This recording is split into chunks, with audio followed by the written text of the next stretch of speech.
We think that we are getting better each day, and we have come from a more primitive society, but we are getting better every day and becoming more superior in knowledge and technology, when actually, in point of fact, we are digressing. We are moving away from what we were thousands and thousands of years ago. And I am of the opinion that our history has been vastly changed, and so that we don't really know the history of mankind on this earth. We are finding that there are temples on the ocean floor, pyramids, Machu Picchu, Chichen Itza, incredible structures of temples and knowledge which is displayed about the universe, about astrology, and the astronomical truths about the universe. The ancient, truly prehistoric and ancient people, they knew all about it. We're trying to catch up today to what they knew tens of thousands of years ago.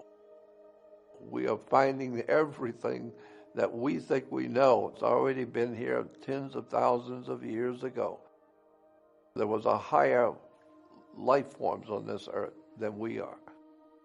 I have a vision of, from the ancient world, were not what we would refer to as humans. I think that they looked like us, maybe, or in some ways like us. They were far superior. The people, whoever they were, that built the Great Pyramid of Egypt, had an extraordinarily brilliant understanding of the earth, of our solar system, of the galaxy we are in, and all of the esoteric and profoundly important knowledge about life and the spirit of man and where we've come from and where we're going. And so it all implies that there was a far higher civilization all around the world. And the best science we have today are admitting that we're just trying to catch up with what the ancient peoples already knew. These ancient, brilliant builders and teachers, they didn't grow into that. They came in fully developed. When you look at Egypt as a classic example. If you go to the very beginnings of Egypt, it came in as an extraordinarily brilliant society of builders and knowledge, and then eventually devolved into what Egypt is today. But there was a time when Egypt was in its prime when it was founded. So it didn't kind of work up to, as we say, we're working up to some kind of a wonderful future. But Egypt didn't do that. It came in at its pinnacle. How is that possible? The only way it's possible is because when whoever this was that we call the ancient Egyptians, they were not of this world to start with. They came here knowing all that we still are trying to find out. So it implies that they were not from here. They came in fully understanding the whole universe. And they were able to do things with their temples and with the way that they laid out the pyramids. They knew things we didn't know, and we still don't know. And we're still trying today in metaphysics and in occultism, religion. We're trying to find the bottom line that the ancient peoples, they already knew. There is obviously a high science behind the life period. And all of the best of the best in our human life, like astrology and alchemy and all of the other, what I call sciences. Others would say, no, they're just belief systems. No, they're sciences, because when you really look into them, you begin to see that they're telling you things that scientists are just now beginning to realize. There's a higher occult or hidden. The word occult simply means hidden.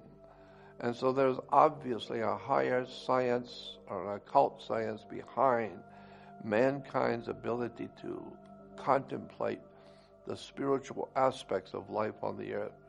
Lots of ancient people already knew what we're trying to find out today.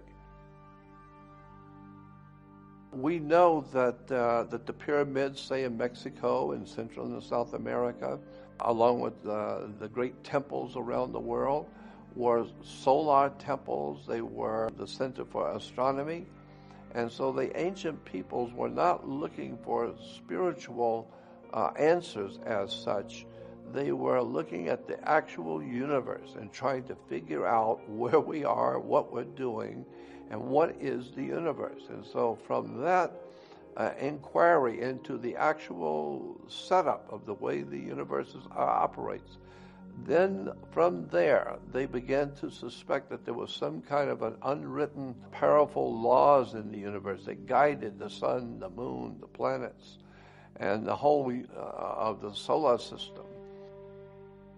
They start off scientifically just looking for answers to what we're doing here. What is this?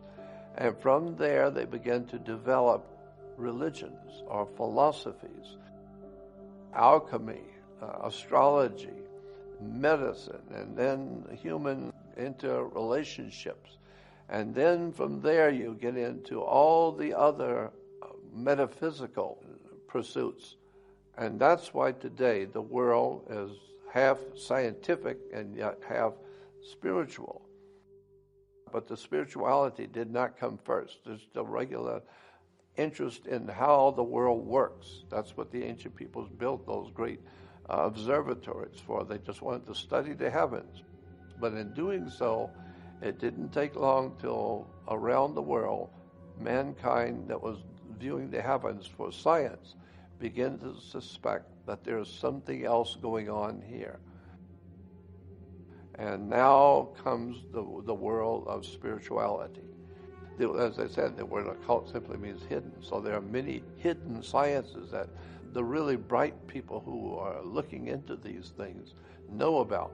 But generally speaking, the world of mankind is not really well informed about alchemy and about the sciences of spirituality. But that's growing now too. So people are beginning to wake up to the spiritual relevance to your life of spiritual subjects. I think that there is something there that needs to be looked at, this whole idea of where man has come from, where he is right now, and ultimately where is he going to go with his knowledge and with his life and experiences. What is the reason why we're having the experiences that each of us do have each day? We're all growing, and hopefully we are growing far more intelligent and insightful and looking at the spiritual aspects of our life. That's a very important feature of being alive, is to not just live for the material world today, but start asking serious questions about where were you before you were born, and where will you be after you leave here, this earth, and what is the reason for our human life, and why are we learning so many hard lessons the hard way?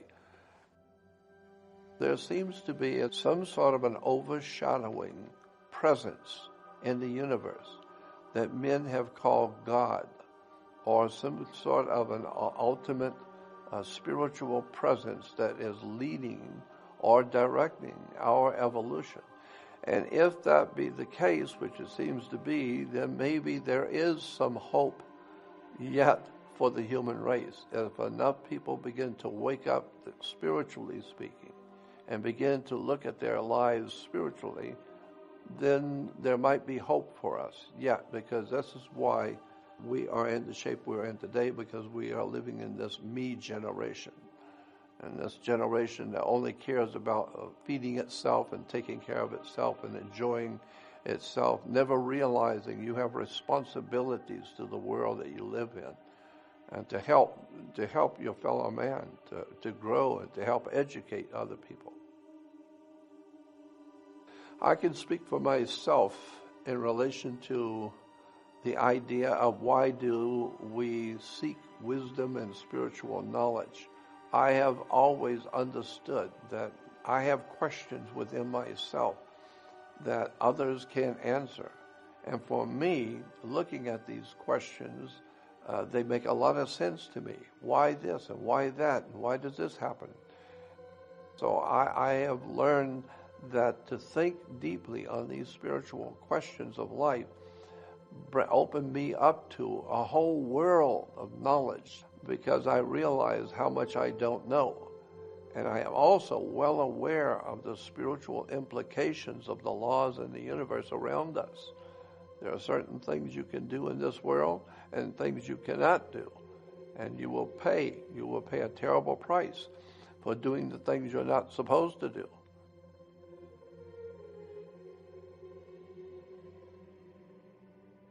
And I am totally convinced that there is some sort of an overshadowing force in the world that wants us to grow.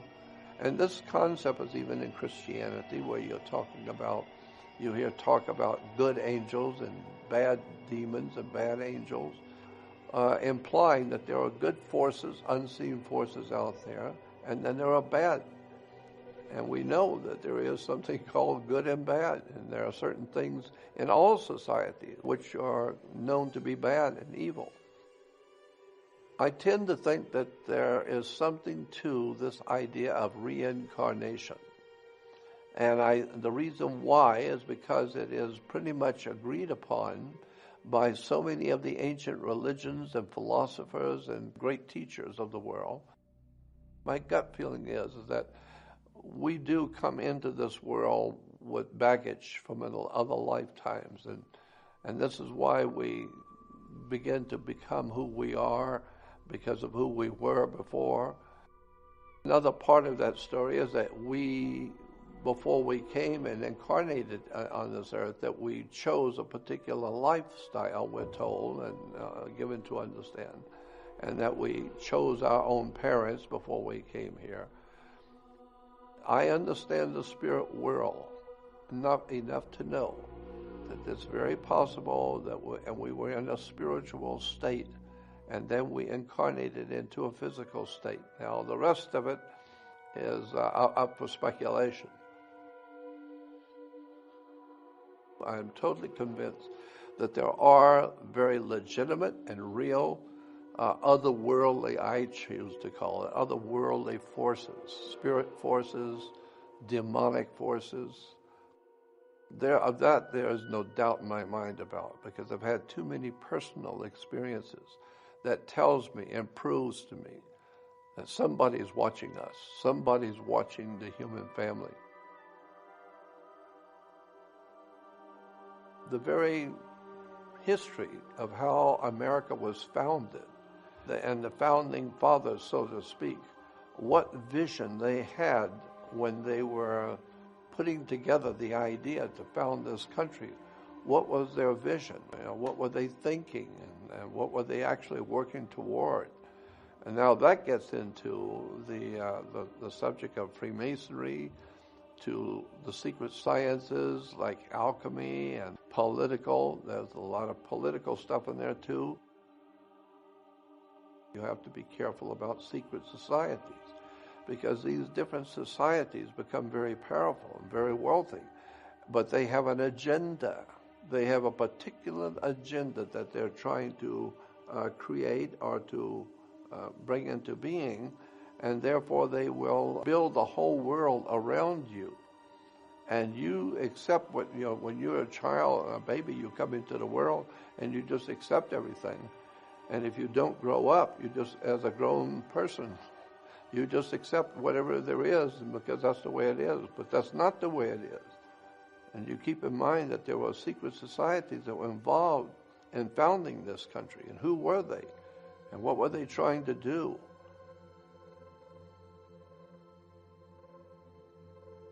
You have to know secret societies to understand why there are so many different symbols and emblems in Washington, D.C. and around the world. Because there's different groups, societies, that are working towards certain agenda, and they are putting symbols out that represents their agenda.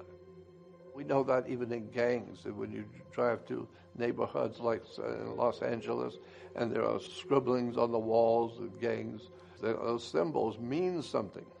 And if you're in a gang, you know what those symbols mean. They're telling you something. Whoever is controlling that area, that's their symbols. And that's a whole study that you need to get into, studying the occult symbols of power in this world. They're used as a means to communicate and to influence you, or to connect you with the spiritual world that they represent.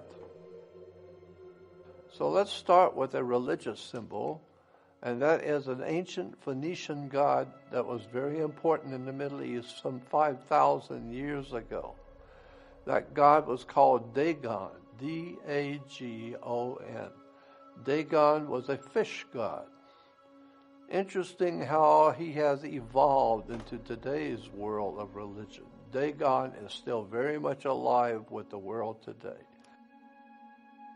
First of all, everyone knows that Christianity is founded on the worship of Jesus Christ.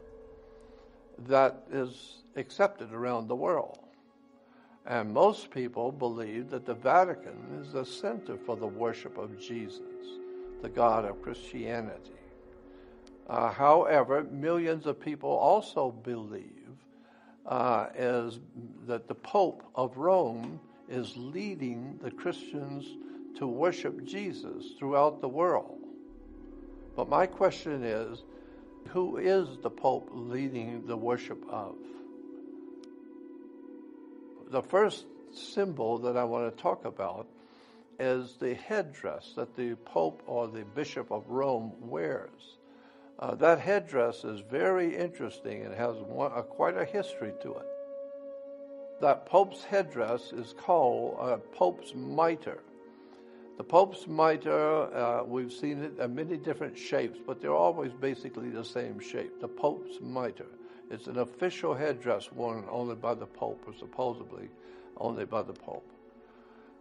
But we need to understand that that symbol goes back at least 5,000 years.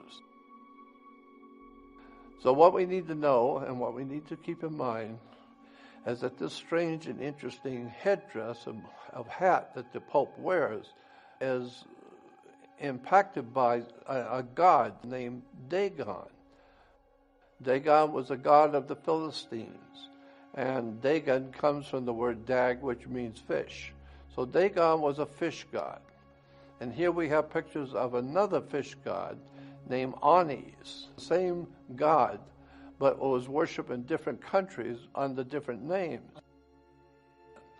So we have a god who's half fish and half man, or men who wear the garbs of a fish in their religious celebration. So here in the Jewish Encyclopedia, under the heading of Dagon, you will see a picture of the priest of Dagon, or the god himself, and he's wearing a fish head and the body of a fish down his back. So now we see the Pope's headdress. On the top is the Pope's mitre. But when turned, you then see he's actually wearing a fish head, the fish god Dagon, because he's representing the worship of an ancient Phoenician god.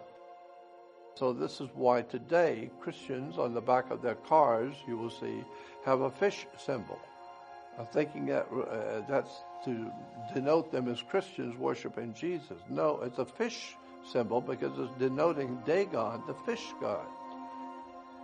The significance is Dagon was a very important mystical god to the ancient peoples in the Middle East, in Babylonia, Sumeria, Phoenicia, Canaan. And that very powerful mystical god is still dominating the spirit and the intellectual thinking of religion even to today. So it's not Jesus that's influencing the Vatican and the Pope. It's Dagon, the fish god. That's the importance of this. The point being is that religion comes to the world in the age of Pisces. And Pisces is, of course, the two fish of the constellation of Pisces. But Dagon is 5,000 years old.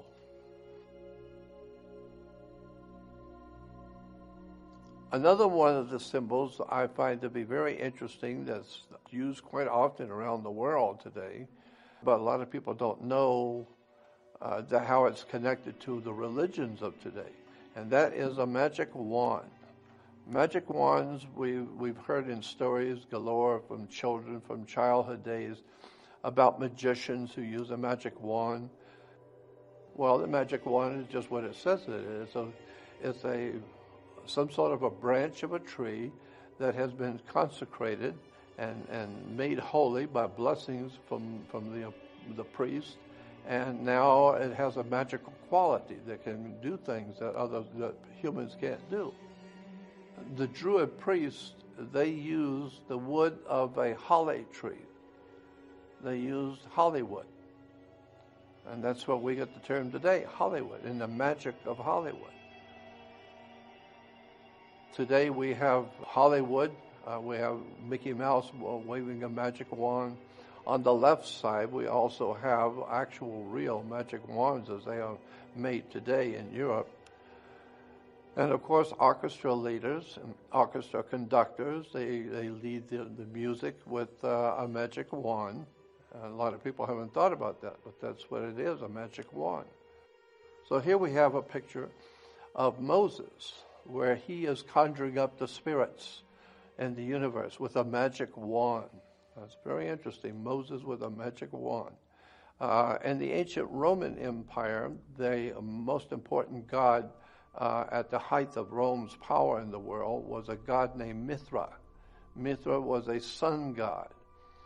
And according to the Roman explanation of their god, he was not only a sun god, but he did his miracles with a magic wand. Now here we have Jesus raising Lazarus from the tomb. And you will see that Jesus is using a magic wand. How many Christians know that all throughout Europe and around the world, Christian churches have Jesus working his miracles with magic wands? A lot of people don't know that, So we hear all about the magical things that Jesus was able to do, but here in the actual churches, we see that Jesus is doing his miracles with a magic wand. The importance of this is to point out that people do not realize that in Christianity, the understanding in the ancient world and in the medieval world was that these religious figures like Jesus were doing their miracles with magic wands.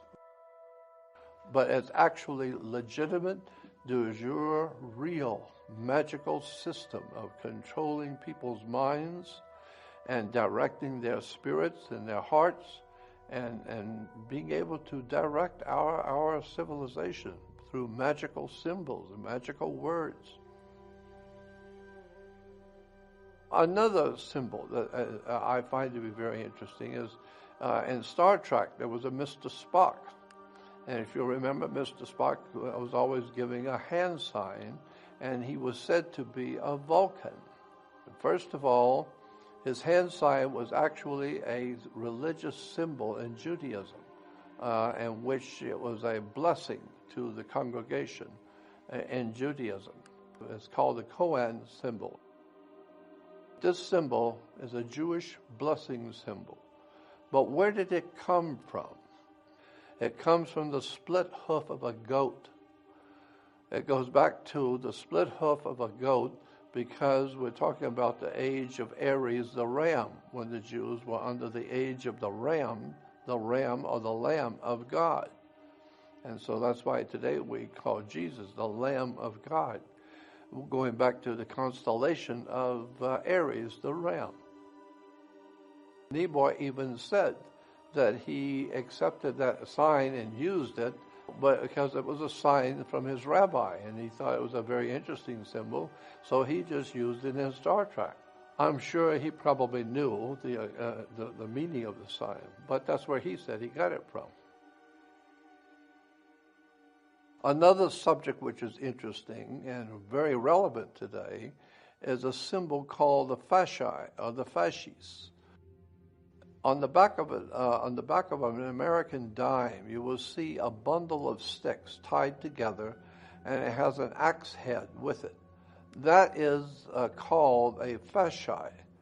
And this is an ancient Etruscan symbol that was adopted by the Roman Empire to symbolize Rome's power. It's an old ancient Etruscan symbol, but it's very important to the Roman Empire. Rome said, ancient Rome's philosophy was, if it's just one stick, you can beat somebody with a stick, but it's not going to hurt them really. But if you got 2 or 3 sticks, now it's going to be a little bit heavier deal. But if you get 5 or 6 sticks and tie them together as one, now you've got serious strength. Now when you beat somebody with 6 or 8 sticks tied together, that's serious. And so then they put a hatchet head on it because an axe head always represented in almost all the ancient cultures of the world accepted that the axe head represented the presence of God. God was the great hatchet. He's giving you the axe. And so the hatchet head represented God, and the bundle of sticks represented a coalition of troops. So when Rome would go into to another country to overtake it, they would take troops from this group and troops from that group and put them all together. Now you've got a strong force. It's not just Roman.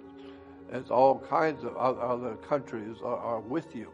And so that's what we hear today when we hear the presidents talking about during the Middle East. They have a coalition of countries, not just America. We have other countries with us. It's a coalition. Coalition is another name for fasci, which is a symbol for world fascism, when you can get all the countries together and have them all doing the same thing, all of the countries marching to the same tune. Now you've got a strong military force. The fasci was usually carried officially behind Caesar. He would be in the front of the parade or whatever, and there would be what is called lectors behind him, and they would be holding the fasci, symbolizing Caesar's power over life and death. He is the man. He's the boss. And so the lectors would be standing on both sides of Caesar on the altars when Caesar was speaking, holding those fasci, so that the Roman people know he has the right to life and death. So here you'll see in World War II with Mussolini on the left, and his symbol for his government, a fasci. Well, of course, he's Italian, and that goes back to the Roman Empire. And so here we have a Nazi, as you'll see, the swastika and the Nazi eagle, like the American bald eagle. But you'll see the 2 fascis on each side of the swastika. This is because Germany was in league with Italy during the Second World War. Mussolini had in mind to do the same thing Adolf Hitler wanted to do, was to create a new world order. And so Mussolini saw that new world order as being Catholic, as to be Roman, while Germany saw it to be German and not Italian. But the two together, I suppose they figured they'll work that out once they take over the world. Well, Mussolini actually, according to history books, actually thought of himself as Caesar. He saw himself in his position of power at the time of the Second World War as Caesar of the ancient Roman Empire, and therefore it would be right that he would pick the symbol that Caesar used to show his power. And so that's why the fasci became so fashionable in Italy. But the 2 fasci you will also see on the wall behind where the Speaker of the House sits when the President's making a speech. The United States has secret societies in their government, and behind the government are very powerful secret societies that see itself. These societies see themselves as the promoters and to generate a new world order. All countries copy each other. The fascists copied the Etruscans. The Romans copied the Greeks, and the Greeks copied the Egyptians, and that's just the way humans are. As much as we change, the more we stay the same. We're all still adopting the same symbols that we adopted under the Egyptian Empire. We're still using those symbols today, pyramids. And let's talk about the pyramid. And we all recognize that there's 3 beautiful pyramids on what is called the Giza Plateau in Egypt. But my question is, there's only one of the 3 of those pyramids is referred to as the Great Pyramid. First of all, you need to know that the pyramid that's directly behind the Sphinx is not the Great Pyramid. It is a Great Pyramid in Egypt, but it is not the Great Pyramid. This is the Great Pyramid of Egypt. How many sides does the Great Pyramid have? Well, you would think if there's 4 sides, and then there's the bottom is a side, so it would be 5-sided pyramid. But actually, in point of fact, no, the Great Pyramid is 9 sides. Why? Because on the first day of the spring equinox or the fall equinox, if you're in the right place at the right moment when the sun hits the pyramid, you will see that each side is divided down the middle, but so subtle that when you're there at the pyramid, you don't notice it. But on the first day of spring and autumn, you will see the Great Pyramid is divided down the middle. And so here again is another picture of the pyramid from above on that special day, that special hour, when the sun's hitting it just right. And so each side is 2 sides. Therefore, if you got not 4 sides, but 8, plus the bottom side makes 9. So how many people know that the Great Pyramid of Egypt has 9 sides? It's strange, but it seems as that no one really knows why the Egyptians took so much effort to divide each side of the pyramid so perfectly and so brilliantly and such that you would not see it until a particular day at a particular time. We call it the Great Pyramid because there's a lot of important stuff implied in that pyramid. And the other pyramids do not even come close. They don't have anything like what's in that Great Pyramid. That is one act by itself. It's the only one. That's why we today call it the Great Pyramid. The next subject we'd like to look at for a moment is the cornerstone in the Christian religion. Christians will tell you that in the church of Christianity, Jesus is referred to as the cornerstone of the church. But that's not exactly correct. The actual scripture says that he's not the cornerstone. It says Jesus is the chief cornerstone. A cornerstone is what it's said to be, just a stone at the corner of a building. But wherever you set that cornerstone up, you're going to line all the other stones up with it. So it's the first one that decides where this building is going to be aiming. And so Jesus Christ, the cornerstone. But Jesus is actually referred to as the chief cornerstone. And that's important because a totally different understanding of the word chief cornerstone. Chief cornerstone means a triangle placed on top of a pyramid. If you take a perfect, flawless pyramid triangle and you cut off the top, it itself is a pyramid, but it's a tiny one that sits on top of the big one. That tiny little pyramid is called a pyramidion. A pyramidion is a tiny pyramid sitting on top of the big pyramid. That's what the Bible says Jesus is. He is a pyramidion. He's not a cornerstone. He's a chief cornerstone, which is on the top of a pyramid. That was the genius of the ancient Egyptians. And so today, the more we have changed, the more we stay the same. And so we use the same symbols that Caesar used. We use the same symbols that the Babylonians used. It's because mankind is hardwired, so to speak, to realize the importance of very powerful symbols to represent your civilization and who you are, and where you've come from, and what your destiny is. It's everywhere from religion to governments to military, commerce, banking. Symbols is a way to communicate with the world. Now, as we begin the story of the sun and the ancient religions of the world and how much the sun has dominated civilization for as long as we have records, we need to go back to the very beginning, and that's a long time ago. Let's go back to Egypt. We'll start in Egypt because that's one of the oldest civilizations on the earth. And we will see how Egypt developed the concept of the importance of the sun in relation to theology and spirituality and religion. Now, this is an ancient symbol for the sun, prehistoric, that the ancient peoples drew to represent the sun. It's an equal arm cross within the circle. Here is an artifact that was found in England. It's unhinged.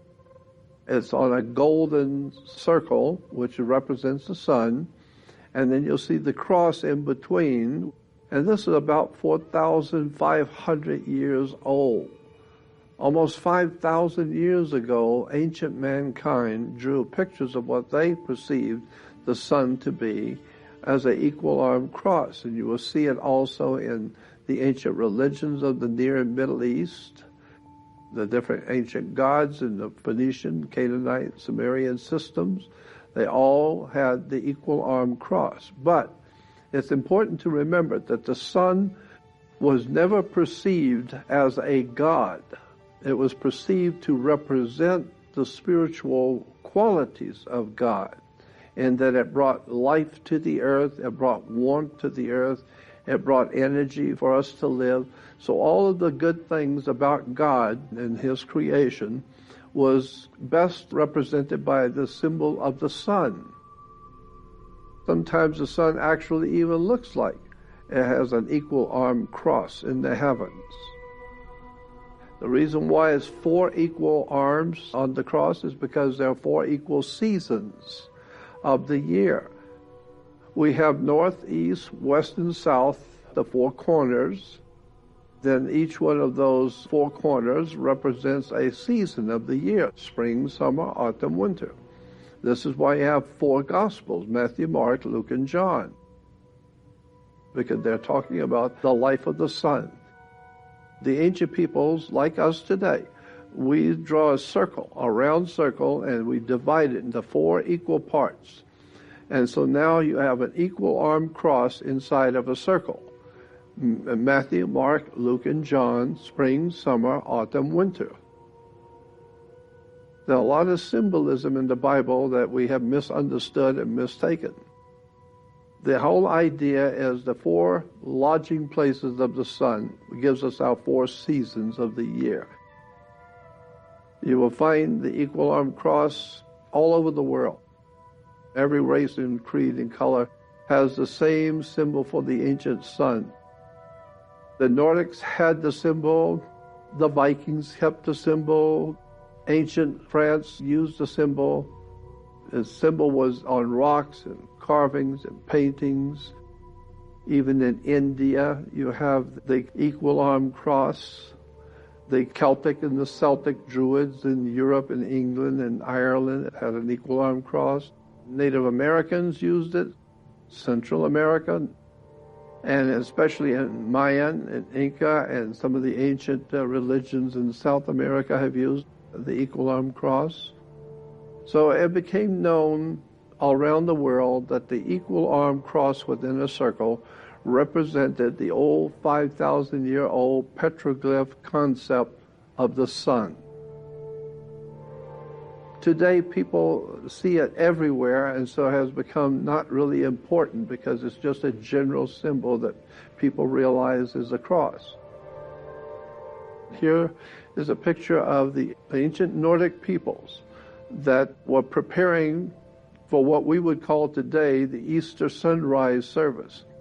Here the ancient peoples in Europe realized that the sun was coming back to the northern hemisphere, and it would bring with it the warmth, the food, and life. And so they all gathered with their sun symbol to welcome back the sun that had died in winter and was coming back to the northern hemisphere.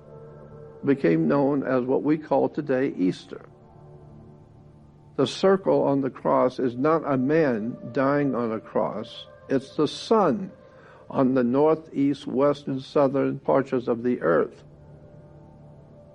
The idea being, of course, is that when the sun dies in winter, and then when it is reborn on December 25th, the sun actually begins to move northward.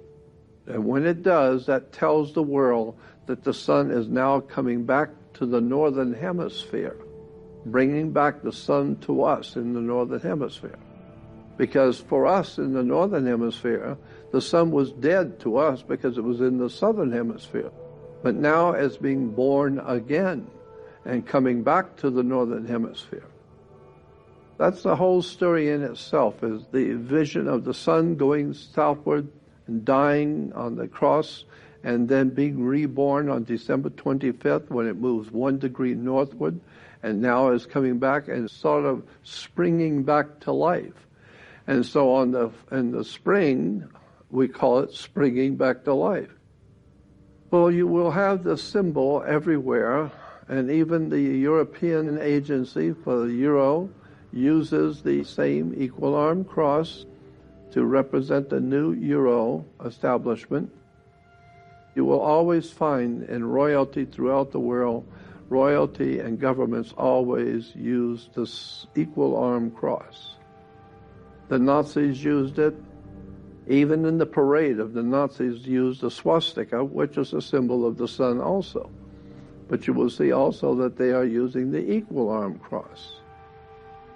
Coptic Christians, even the kings and rulers like the emperors of Europe, always had the equal arm cross on their staff, equal arm cross with the sun god and churches. In September, mid-September, around the world, Christians will gather in schools and universities to worship their God Jesus, who died on a cross. And when they call this ritual, see you at the pole. See you at the pole means that Christians will gather around the flagpole at their colleges and schools to venerate and to worship Jesus, God's Son, the light of the world. Well, of course, the sun is the light of the world. But here are Christians gathering to worship Jesus, never realizing that they are actually meeting around a very ancient symbol of the old petroglyph cross. That this symbol of an equal arm cross within the circle represents an old ancient idea of how to picture the sun. And it's really extraordinary to notice that all churches use that same symbol. And all over the world, people do not realize that this cross that they think represents Christianity is actually over 5,000 years old. It's an ancient, prehistoric symbol of the sun.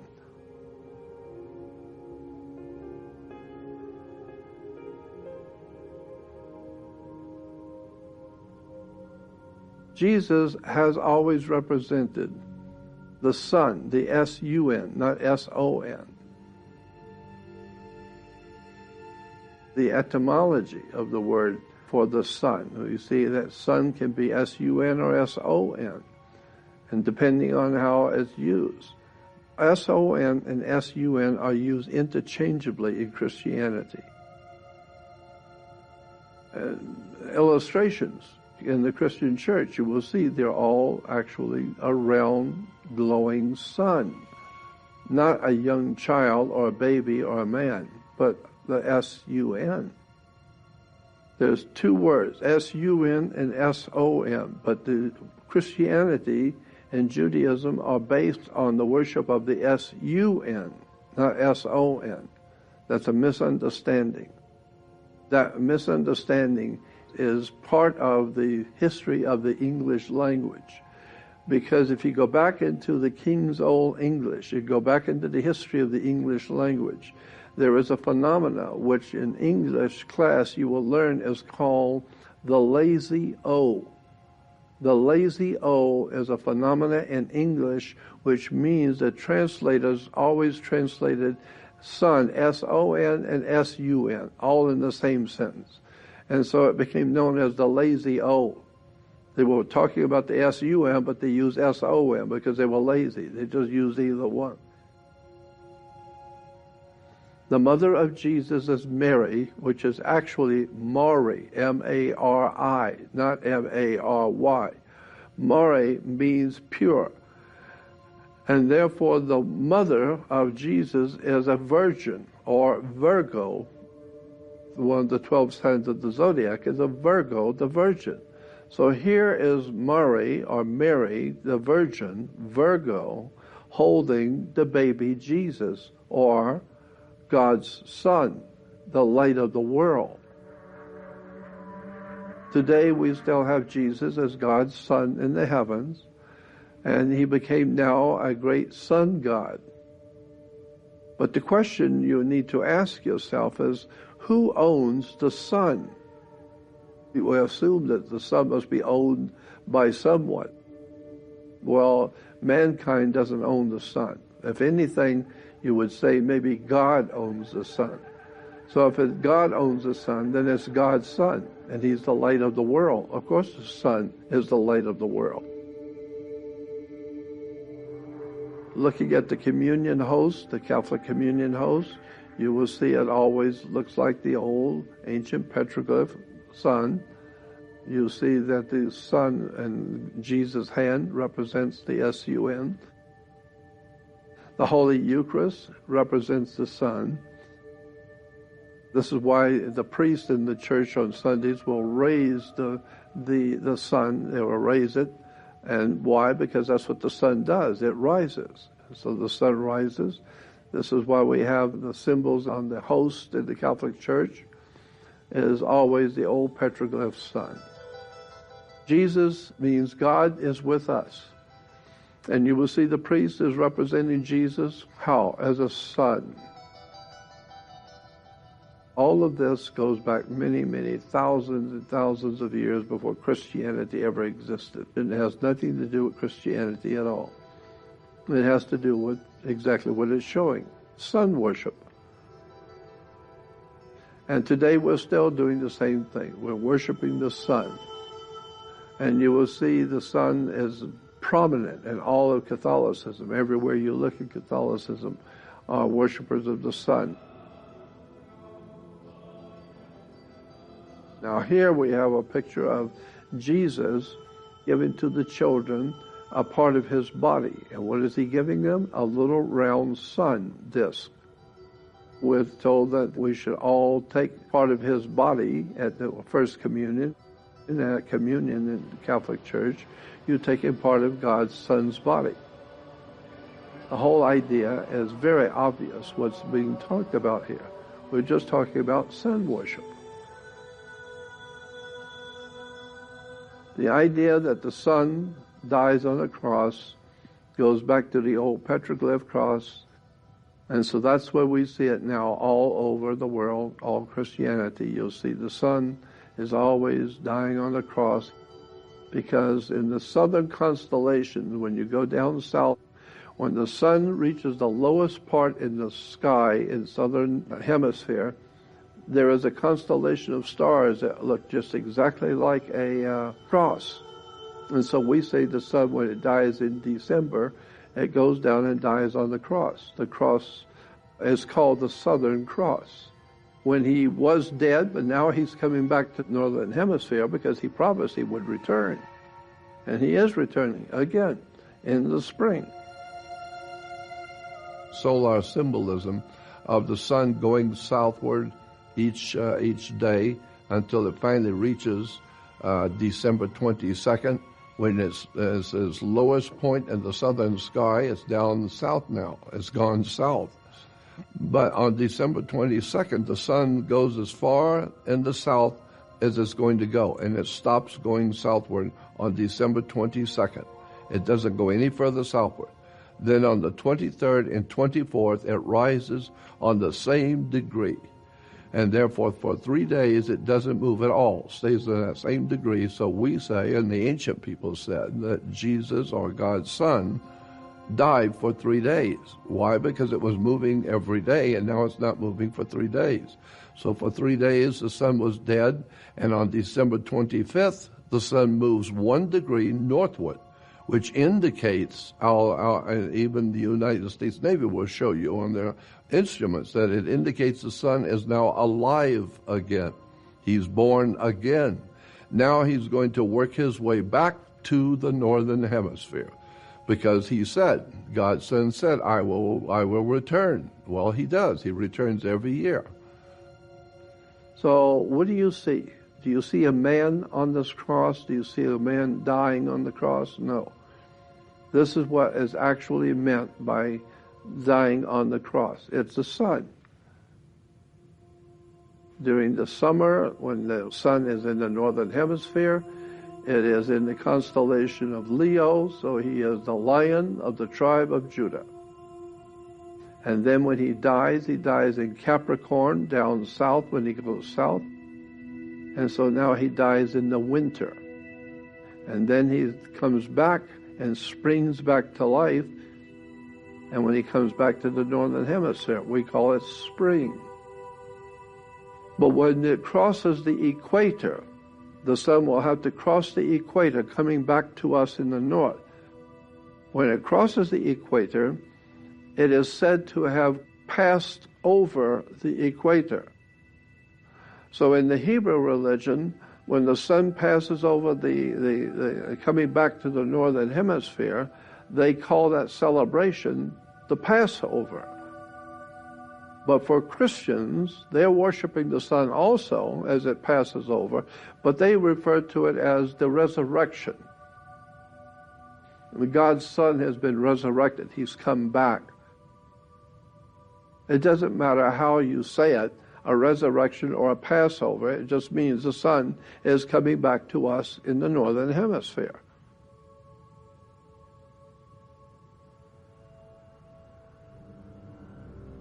Sun worship is a very old religion dating back thousands of years before the Roman Empire.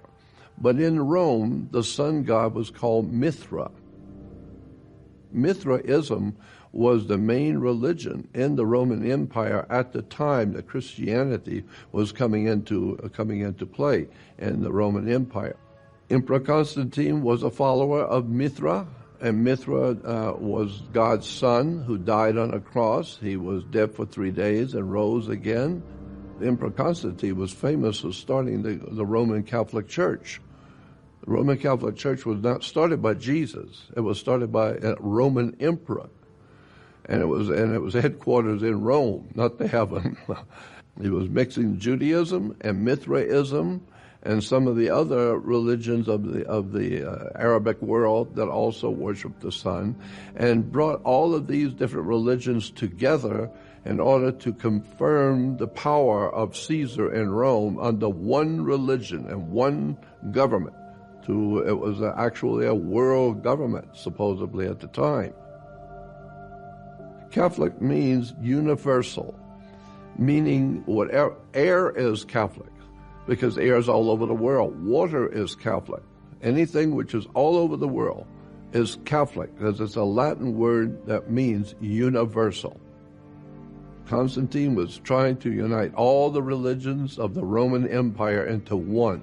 Religious divisions are very dangerous, and they can also harbor treason and anti-government. And so Caesar realized if he could bring all the religions into one religion and call it Christianity, and yet it would have all the parts of everybody else's religion. It would have Judaism, worship of the sun. It would have Yahweh as a part of it. It would have Mithraism as a part of it, so that everyone could agree to follow one religion which Caesar would rule from. He would rule from. And so it was a political move. That's all. But the point is that Constantine, the Roman emperor, founded the Roman Catholic Church. This is a Sumerian picturing the sun on the altar. In the ancient world, the Phoenician, Canaanites, Sumerians, the Hittites, all of these ancient cultures always had helmets. Their military wore helmets with the rising sun symbol. The rising sun symbol is still used even today around the world on helmets and military. Here in Rome, you'll see the Romans wearing the rising sun. Again, you will see it here where the Romans, they were brutal rulers of the people, but their symbol was the rising sun.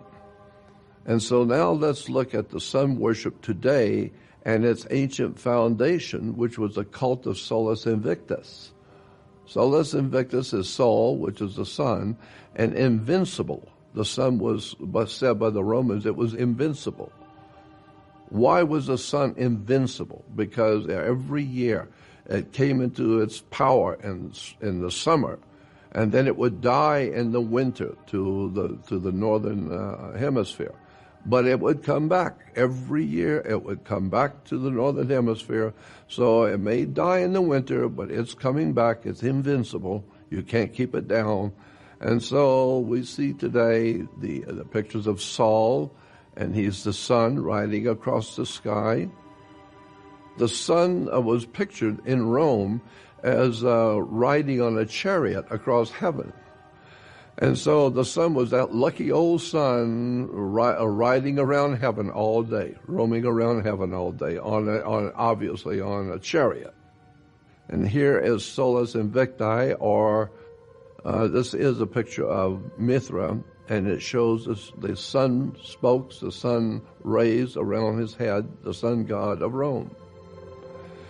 Now, in the doctoral theses, there's a very important book called The Cult of Solus Invictus. And in it shows you all of the connections with the Roman government, the Roman religion, the Roman commerce. The entire state of Rome and the ancient Roman Empire was all based on the sun. And you see like the sun cult up to the first century of the empire, the political background of it, the establishment of the cult of Solus Invicti, the dogma, the teachings of the ancient religion. Solus Invictus is the true Roman sun god. Of course, the Roman sun worship can be traced back to the ancient Egyptian sun god Amun-Ra. So Amun-Ra was, we use the word today R-A-Y, ray, sun ray.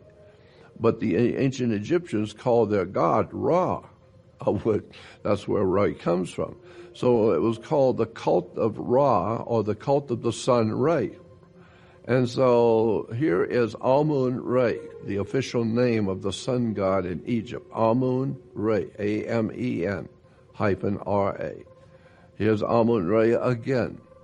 Now, when you see Amun-Ra, the Egyptian sun god was the supreme god of the universe, as said by the Egyptians. But what is important to remember is that Amun-Ra, today, in our supposed modern-day world, in our Christian church, both Catholic and Protestant, they refuse to give up the old pagan sun cult of Amun-Ra. And so today, this is why when you pray to God, you end up by saying Amen, because you're sending your prayer through God's Son, Amun-Ra. The Catholic Church is replete with all kinds of sun symbols. You'll always see the Pope wearing large sun symbols.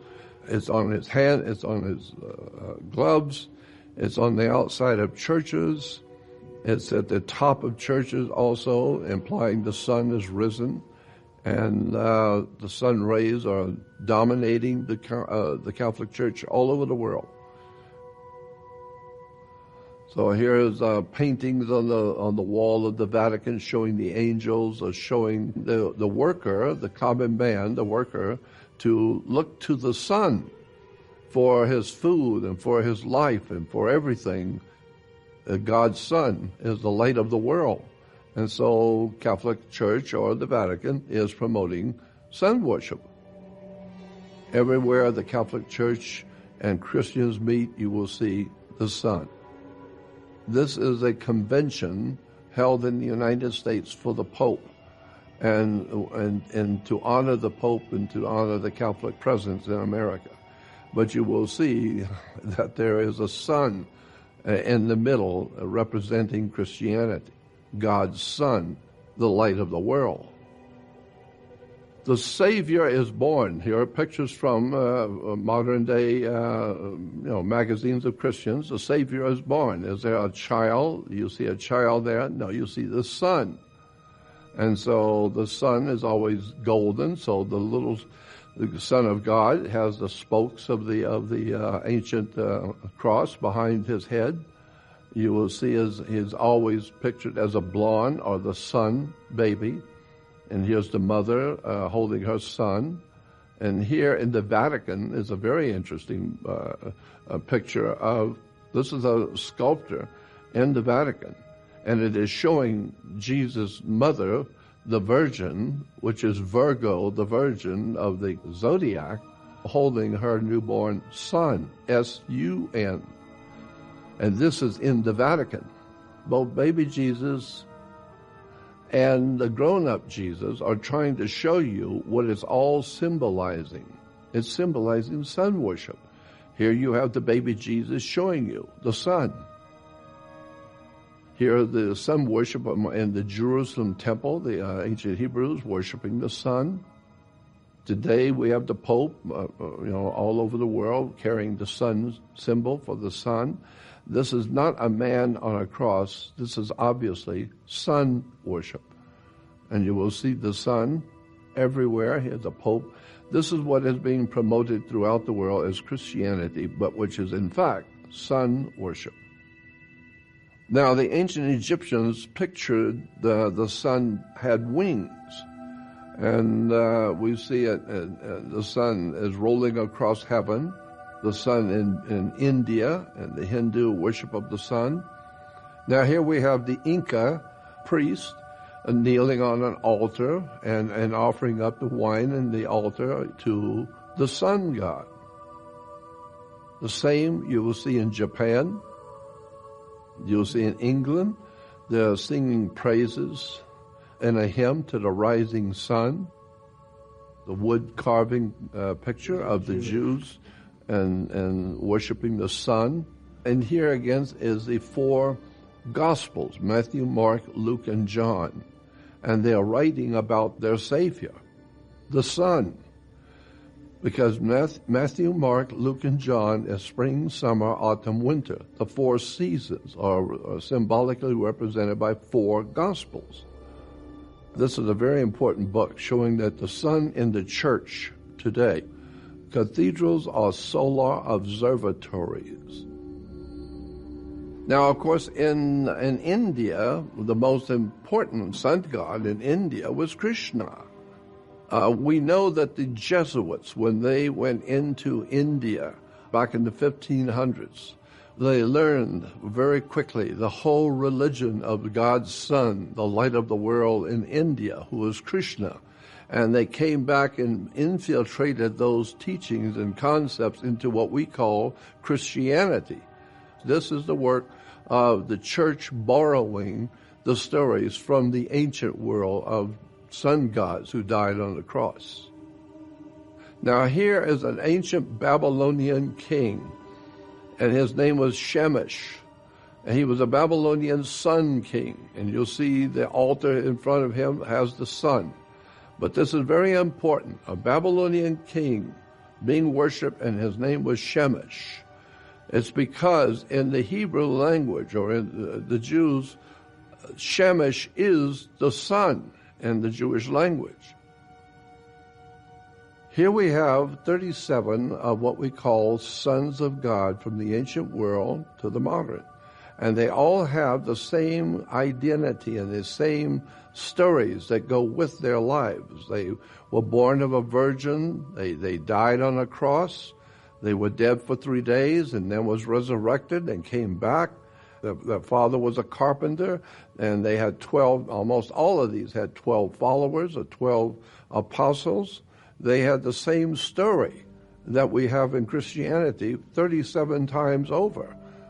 So it's a continuation of the same story coming out of the ancient world, and today we call it Catholicism or Christianity.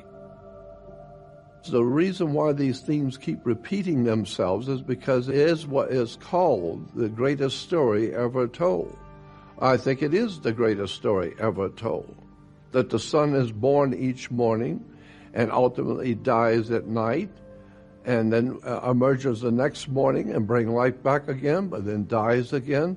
And so the whole story is on the subjects of the whole universe and how our skies work and how the planets work. I think that the idea that there are 37 major gods, sun gods, and each have the same kind of a story, where they died and were resurrected, and they had a virgin birth, it seems to imply that there was some sort of an ancient, really, truly ancient culture that developed this idea and this story for the world, and therefore it has become known as the greatest story ever told, because it is in fact the greatest story ever told, because so many ancient cultures have picked it up and applied to their own selves, their own gods, who had the same story of dying on a cross and being resurrected.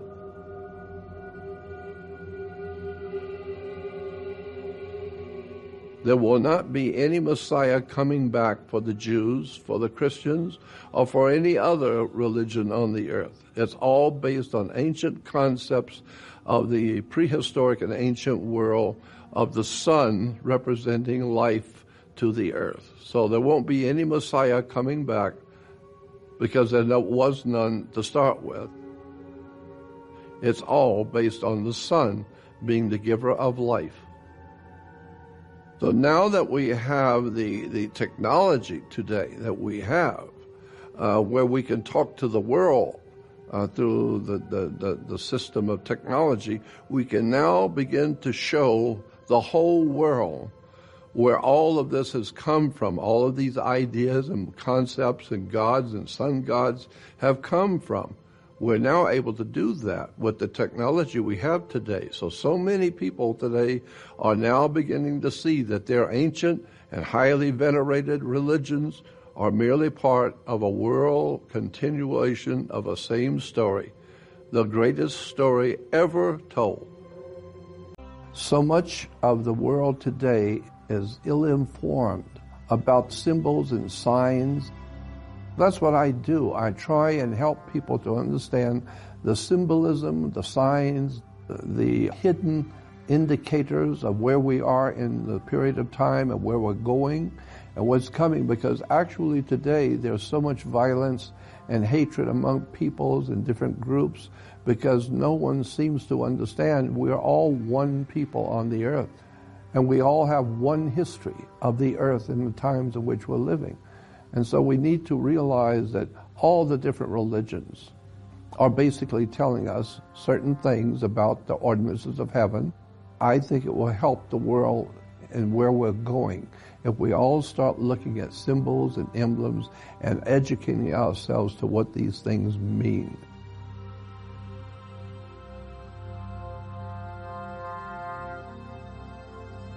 Job 38:33, where it says, God is saying to Job, can you bind the chains of the Pleiades? The Pleiades is one of the constellations in the heavens. And so here God is saying, can you bind the chains of the Pleiades? Can you lead forth the constellations in their seasons? And then it says in 33, do you know the ordinances of heaven? The ordinances simply means a decree or law or directive. It's the law to understand. So God is asking Job, do you understand the laws that govern the heavens? I'm asking the same question today. First of all, in order to know the ordinances of heaven, you must know the most important part or feature of the laws of heaven. The word in the Bible is Mazaroth, the ordinances of heaven. If you go to Job 38:32, you will see the word Mazaroth. And in the footnotes it says the signs of the zodiac. Now, a lot of people think that the zodiac should not be connected to Christianity or the Bible at all. Actually, in point of fact, the zodiac is the basis for both Old and New Testament. When you consult Bible references like the Bible dictionaries and encyclopedias, you look up the word Mazzaroth and it will tell you it's the 12 signs of the zodiac. We are given to understand in the Bible that God created the zodiac. And that may sound strange to a lot of people because most people think of the zodiac as something evil, especially in Christianity. But no, the zodiac is the basis for much of our learning today, much of our symbolism today, especially in religion and politics. I mean, even the watch you wear is 12 signs of the zodiac, or the 12 signs that go in a circle. And that's what the word zodiac means, the 12 signs.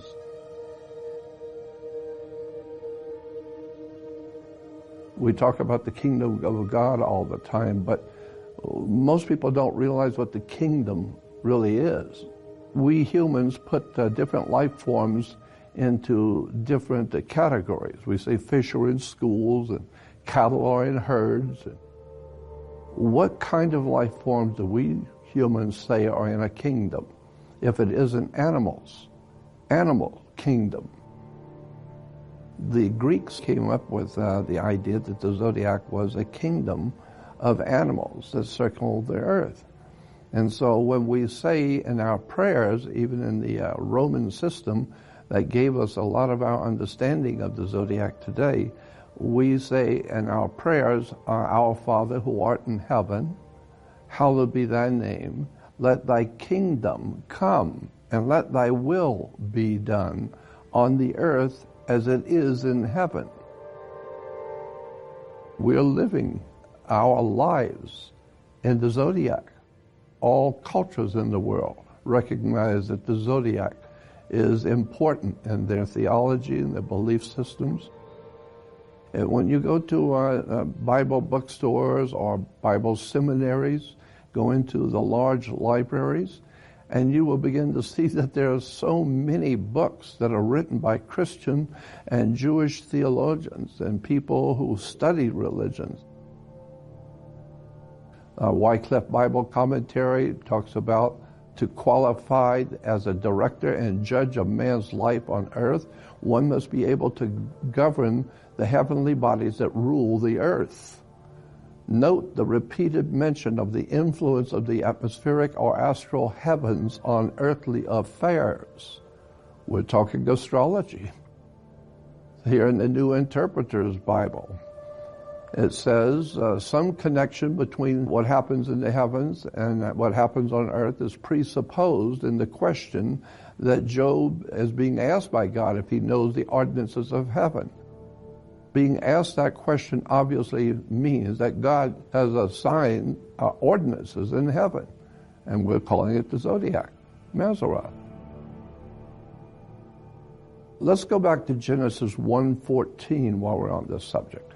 And in Genesis, the first book of the Bible, the first page says, God said, let there be lights in the firmament of the heavens to divide the day from the night, and let them be for signs.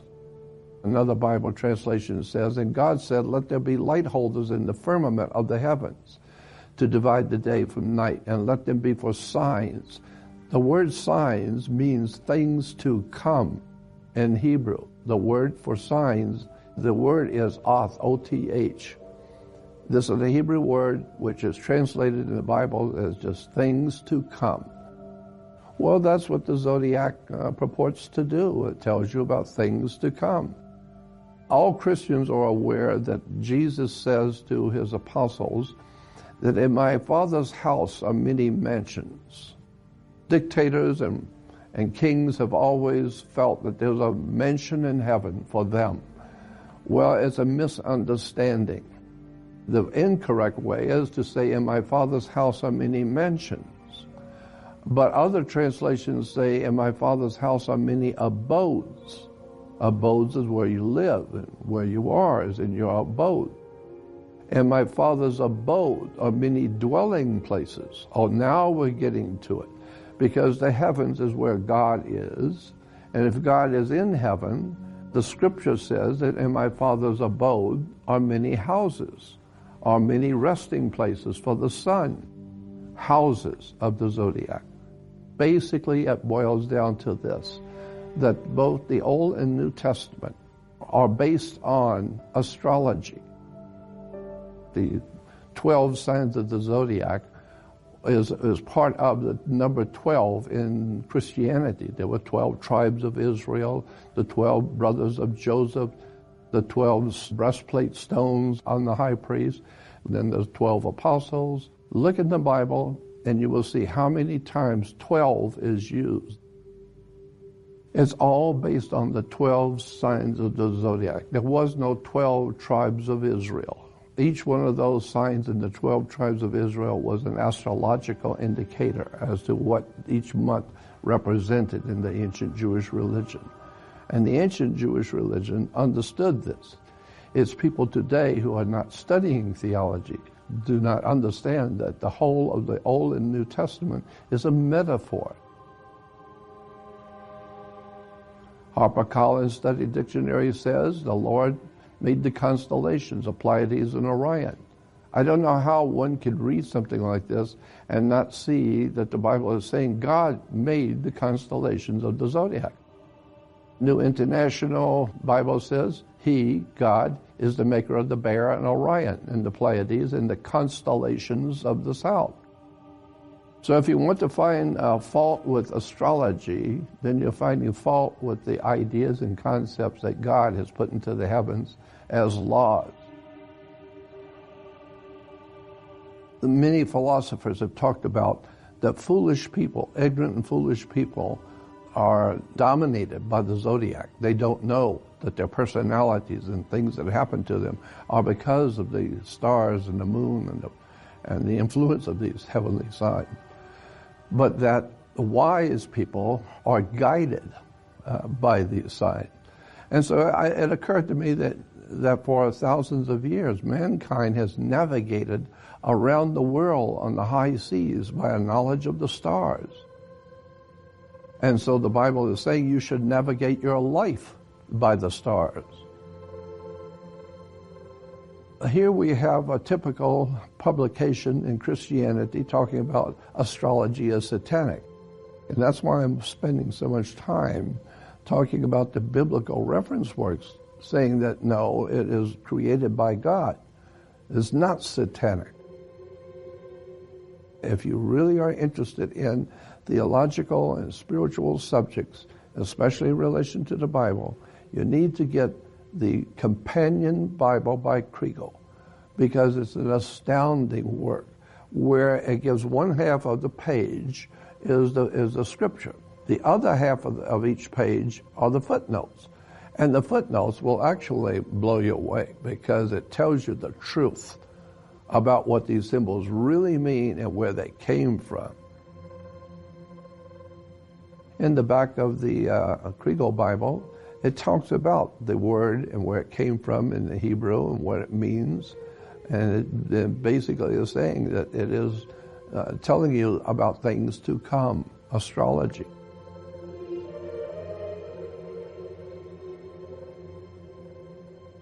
So here we see the four seasons, Matthew, Mark, Luke, and John, writing a story about their risen Savior. And what do we see them all for writing about? The Son. This is why Jesus had 12 apostles. Jesus represents God's Son, not S-O-N, S-U-N. Jesus is a metaphor in the New Testament for the Son. And he was our risen Savior. Of course, the sun rises each morning. You'll see this famous painting where there are 12 apostles. And to Jesus' right, there's the first apostle to his right is a woman. A lot of people do not know that one of the 12 apostles of Jesus was a woman. Why? Because there is a zodiacal sign called Virgo. Virgo was a virgin.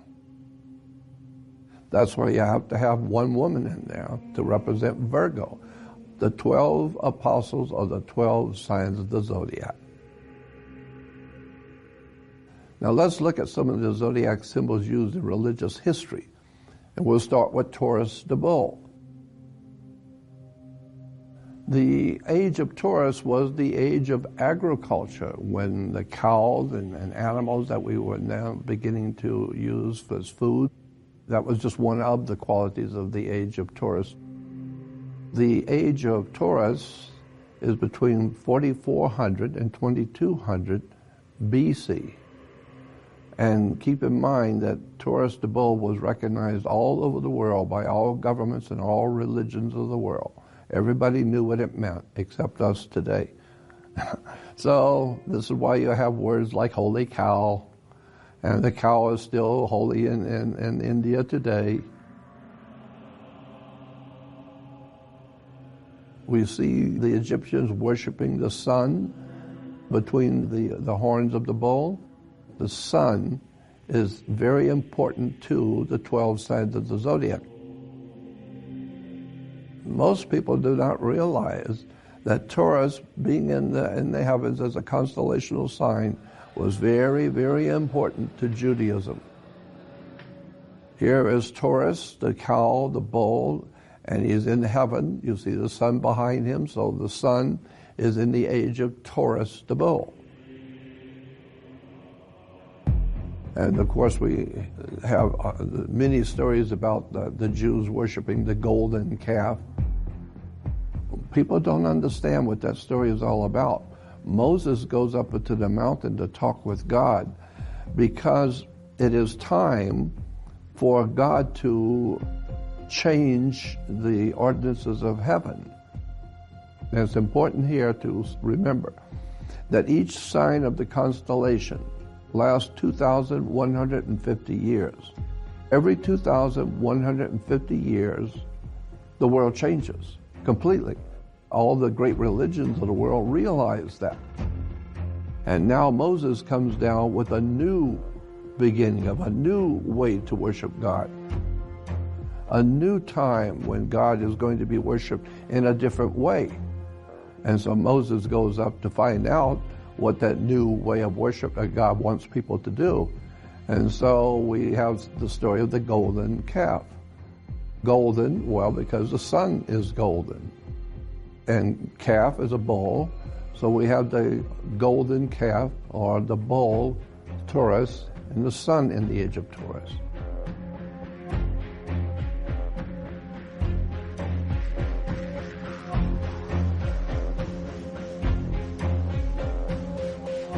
Today, Israel is trying to bring back the good old days of bull worship. But it's impossible because Taurus is gone. We're in the age of Pisces. And they want to go back to the old days. The way we worship God in the old days was the golden calf. We're in Pisces, and we're at the end of Pisces. That's why the Christians talk about the end times we're living in, the last days we're living in. The last days of what? The last days of Pisces. So now we have to find the perfect bull. The Temple Institute says that you need to find a red heifer that's born in Israel, and it has to be a particular bull. The Israeli government is planning a new temple coming in Israel, and of course it will be assumed that they're going to go back to all of the old ways of the Taurus the bull. Well, so therefore they got this Jewish girl picking fleas off of a cow because they want to make sure the bull is going to be completely clean, look his best, smell good, so that they can cut his head off and bring about the dispensation of Taurus the bull again. But the same bull in Christian churches also. Christians are equally as ignorant and ill-informed about their foundations of their religion.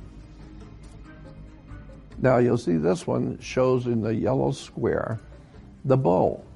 The Catholic Church in the Vatican realizes that there was a time, 2,150 years long, when God was ruling the earth through Taurus the bull. And this is where we get our idea of holy cow. Let's look at another zodiac symbol in religious history. This is very important in relation to Jewish history. Aries the Ram is the next constellation after Taurus the Bull. The Jewish system of theology understood that 2,150 years has passed. Now we move into the next age that Moses brought us into, because Moses brought us into a new dispensation. And when the Jewish people would not accept the idea at the time, we're told in the Bible that Moses became so frustrated he threw down and broke the law. So he was the first lawbreaker. The astrological time of Aries was from 2000 BC to 1 AD. That's a 2,150 year period of time that the Jews were now to worship their God in the age of Aries, the ram. In Egypt, of course, they have the ram. You'll see the sun in the age of Aries, the ram. The ram god is very famous all over Egypt. And Aries, the ram, is very important not only in Egypt, but in the Old Testament Hebrew. You'll still see it today, Aries, the ram.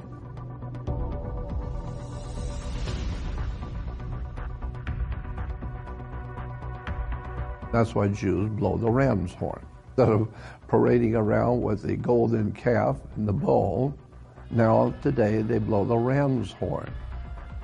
And so they don't realize that not only the Jews blow the ram's horn, but there are many cultures around the world that blew the ram's horn during the age of Aries the ram. That's why today we have the shofar, or the ram's horn. You go back to the Vatican and you will see the same painting that was with Taurus the bull. Then you go back and see it's Aries the ram.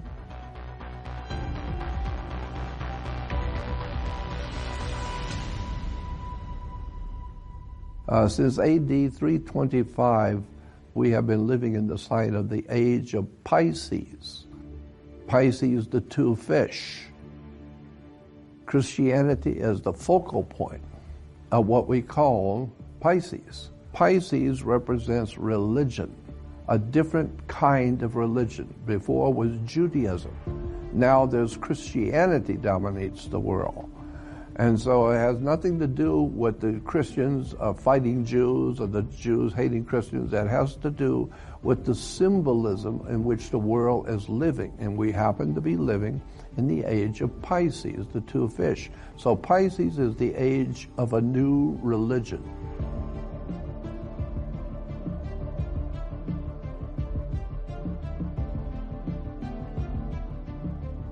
And if you remember that God's Son, Jesus, S-U-N, fed his followers in the Bible with two fish.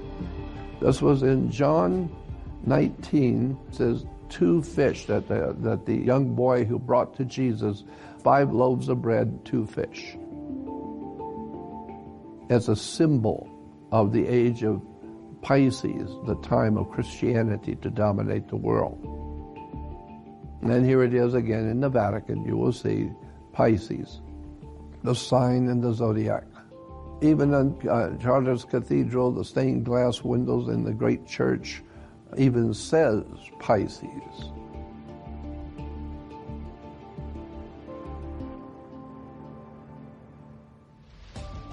The fish of the early 3rd century appears to be the most ancient Christian inscription.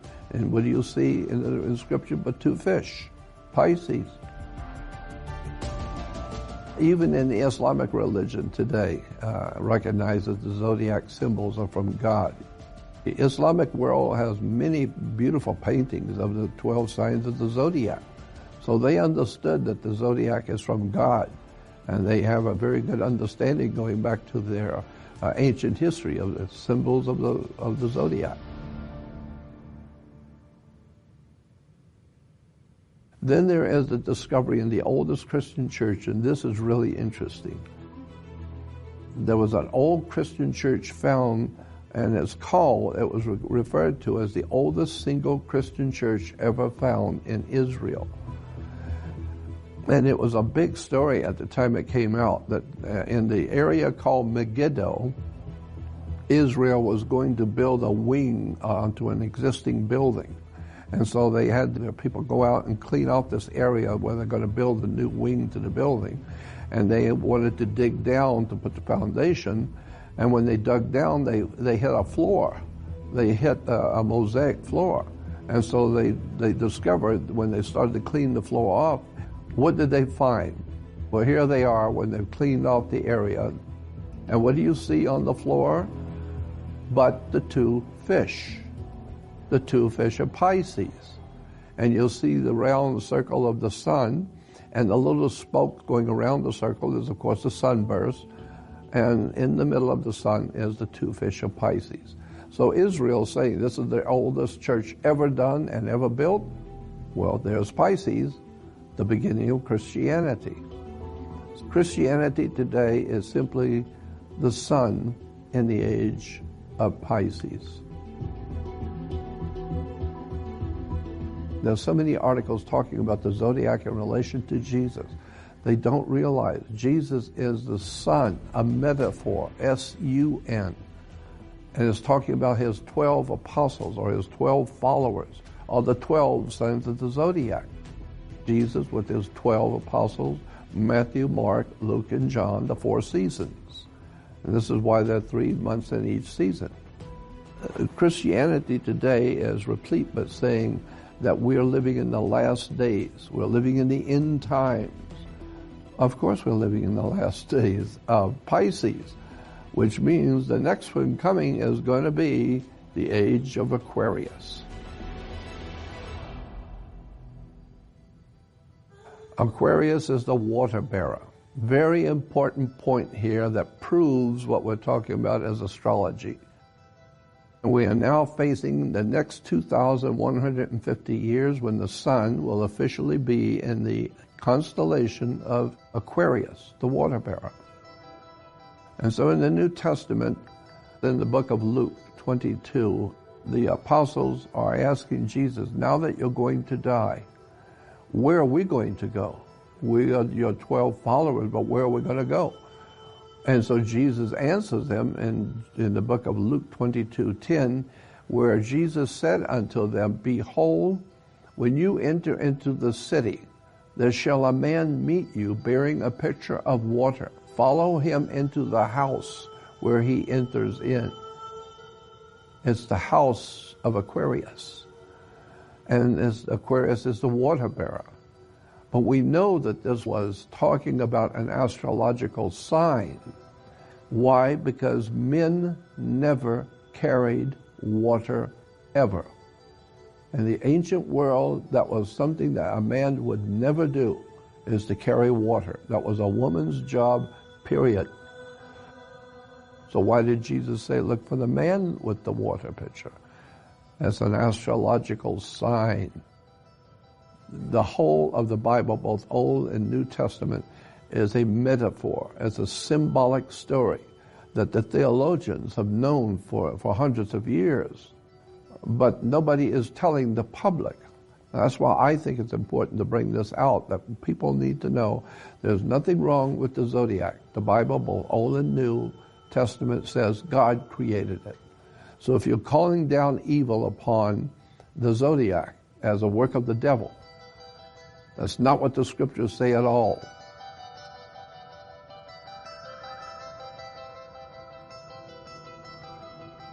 And like the scripture says in the Bible, when God said to his people, do not call down evil upon something I have cleansed. When I make something, don't you call it evil. Well, this is what I'm saying that we need to keep in mind today. When you talk about astrology and the zodiac, God made that according to the scriptures. So we see the man with the water pitcher is all over the world in Christian churches. But the Christians don't know that. They don't understand what these symbols mean. The idea that most people have about the coming age of Aquarius is that it will be an age where there'll be a lot more openness to society, and people will be far easier to find information and have new ideas and new concepts. What we're talking about is trying to educate the people of this world to the fact that the zodiac dominates, as we showed in the beginning, dominates the earth and our heavens. And we need to know the ordinances of heaven. And the ordinances of heaven are basically the zodiac. It rules the heavens over the earth. If we go back to Genesis 1, the very first chapter in the Bible, Genesis 1, so many people today believe and have been told, and that's why they believe it, that God made us, God made man. And they will point to the scripture that says God created Adam and Eve. And then they will say, see, there it is, God made man. But that's not what the Bible says. It doesn't say that God made man. In the beginning, the first chapter of Genesis says, in the beginning, God created the heavens and the earth. But that's not exactly what it says in the Hebrew. This is why we are emphasizing that it says God created the heavens and the earth. But in Hebrew, the word God is El, E-L. So if we were to read this first chapter, the first verse, in Hebrew, it would say, in the beginning, El created the heavens and the earth. But that's not what it says in Hebrew. It says, in the beginning, Elohim created the heavens and the earth, not El. In the beginning of the heavens and the earth, which are now. I came across this many, many years ago, talking with a very impressive, well-known rabbi. He was the one that put me onto this when I was very young, that God did not create, he said, God did not create man. There's nowhere in the Old Testament, or what you call the Old Testament, where it says God created man. No, it just doesn't say that. And so I began to look at this, and he gave me all the ideas a long time ago. So the first thing we need to look at is, as I said, the word is incorrect. God is El in Hebrew, but it's Elohim. And Elohim means the gods in the plural, more than one God. So the correct understanding of Genesis 1:1 is that in the beginning, the gods created the heavens and the earth. We need to define our terms first about God. And what does the word God mean in the Old Testament Hebrew? Here it is for you. This is God in the Hebrew is Elohim. Gods, more than one. So in Genesis 1:1 it says, in the beginning Elohim created the heavens and the earth. So it's more than one God. But here's the important part. We'll see it again.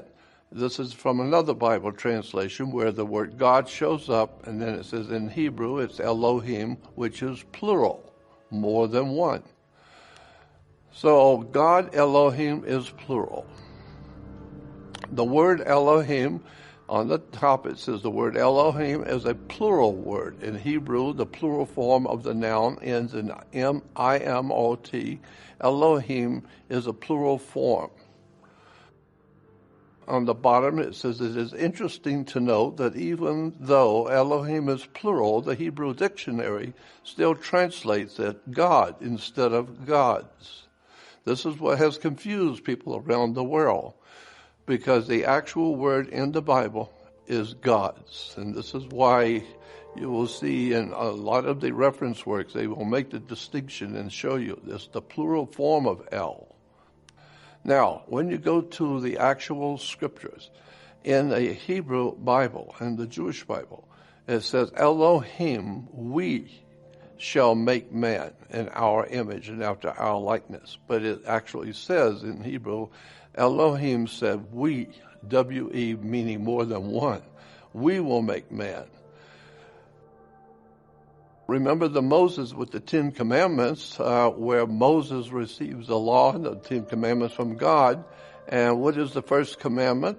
The first commandment says, I am the Lord your God who have brought you out of the land of Egypt and out of the house of bondage, and you shall have no other gods before me.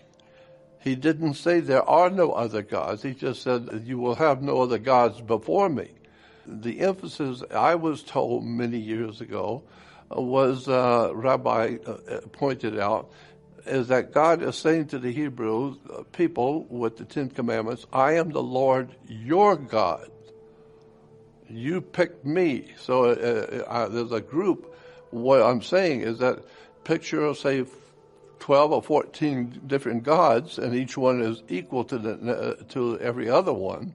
But if you pick one and you make a deal with that one God, then you have a relationship with that God.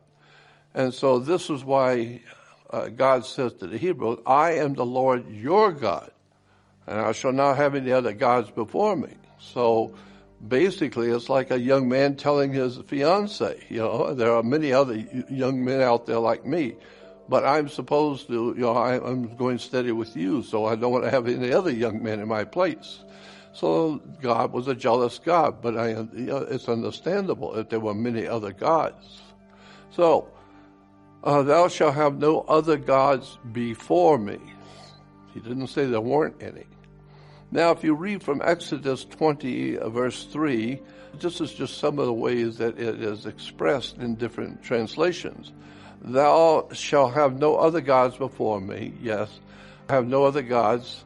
Then in the Hebrew, the third one down is from the Hebrew Bible, and it says, "Thou shalt have no Elohims in my presence." So the ancient Hebrews realized that the word was mentioning more than one God, but it's the Christianity today that has caused that Elohim to be brought down to a singular term.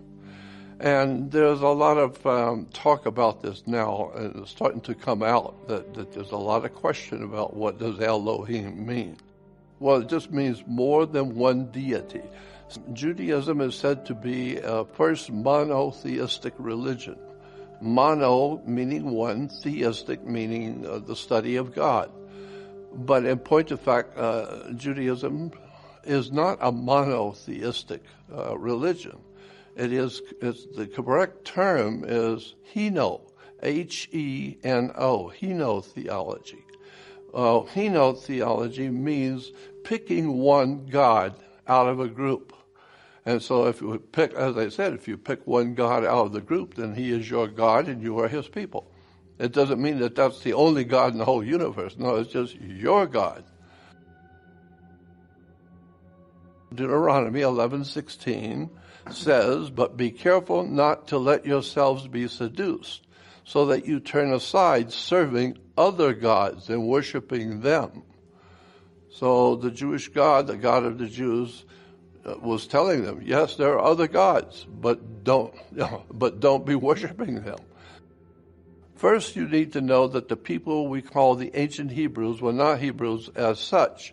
They were, in fact, Phoenician or Canaanites, and this is where you can trace back in the encyclopedias, in the dictionaries, about ancient Cana, and the ancient area we call today Israel, and Lebanon, that whole area.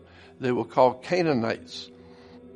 Here we have another article. This one was from a Jewish magazine, and it talks about it is the faith of the people of Judah, and it's the developed faith of the Semitic people known as Hebrews or Israelites.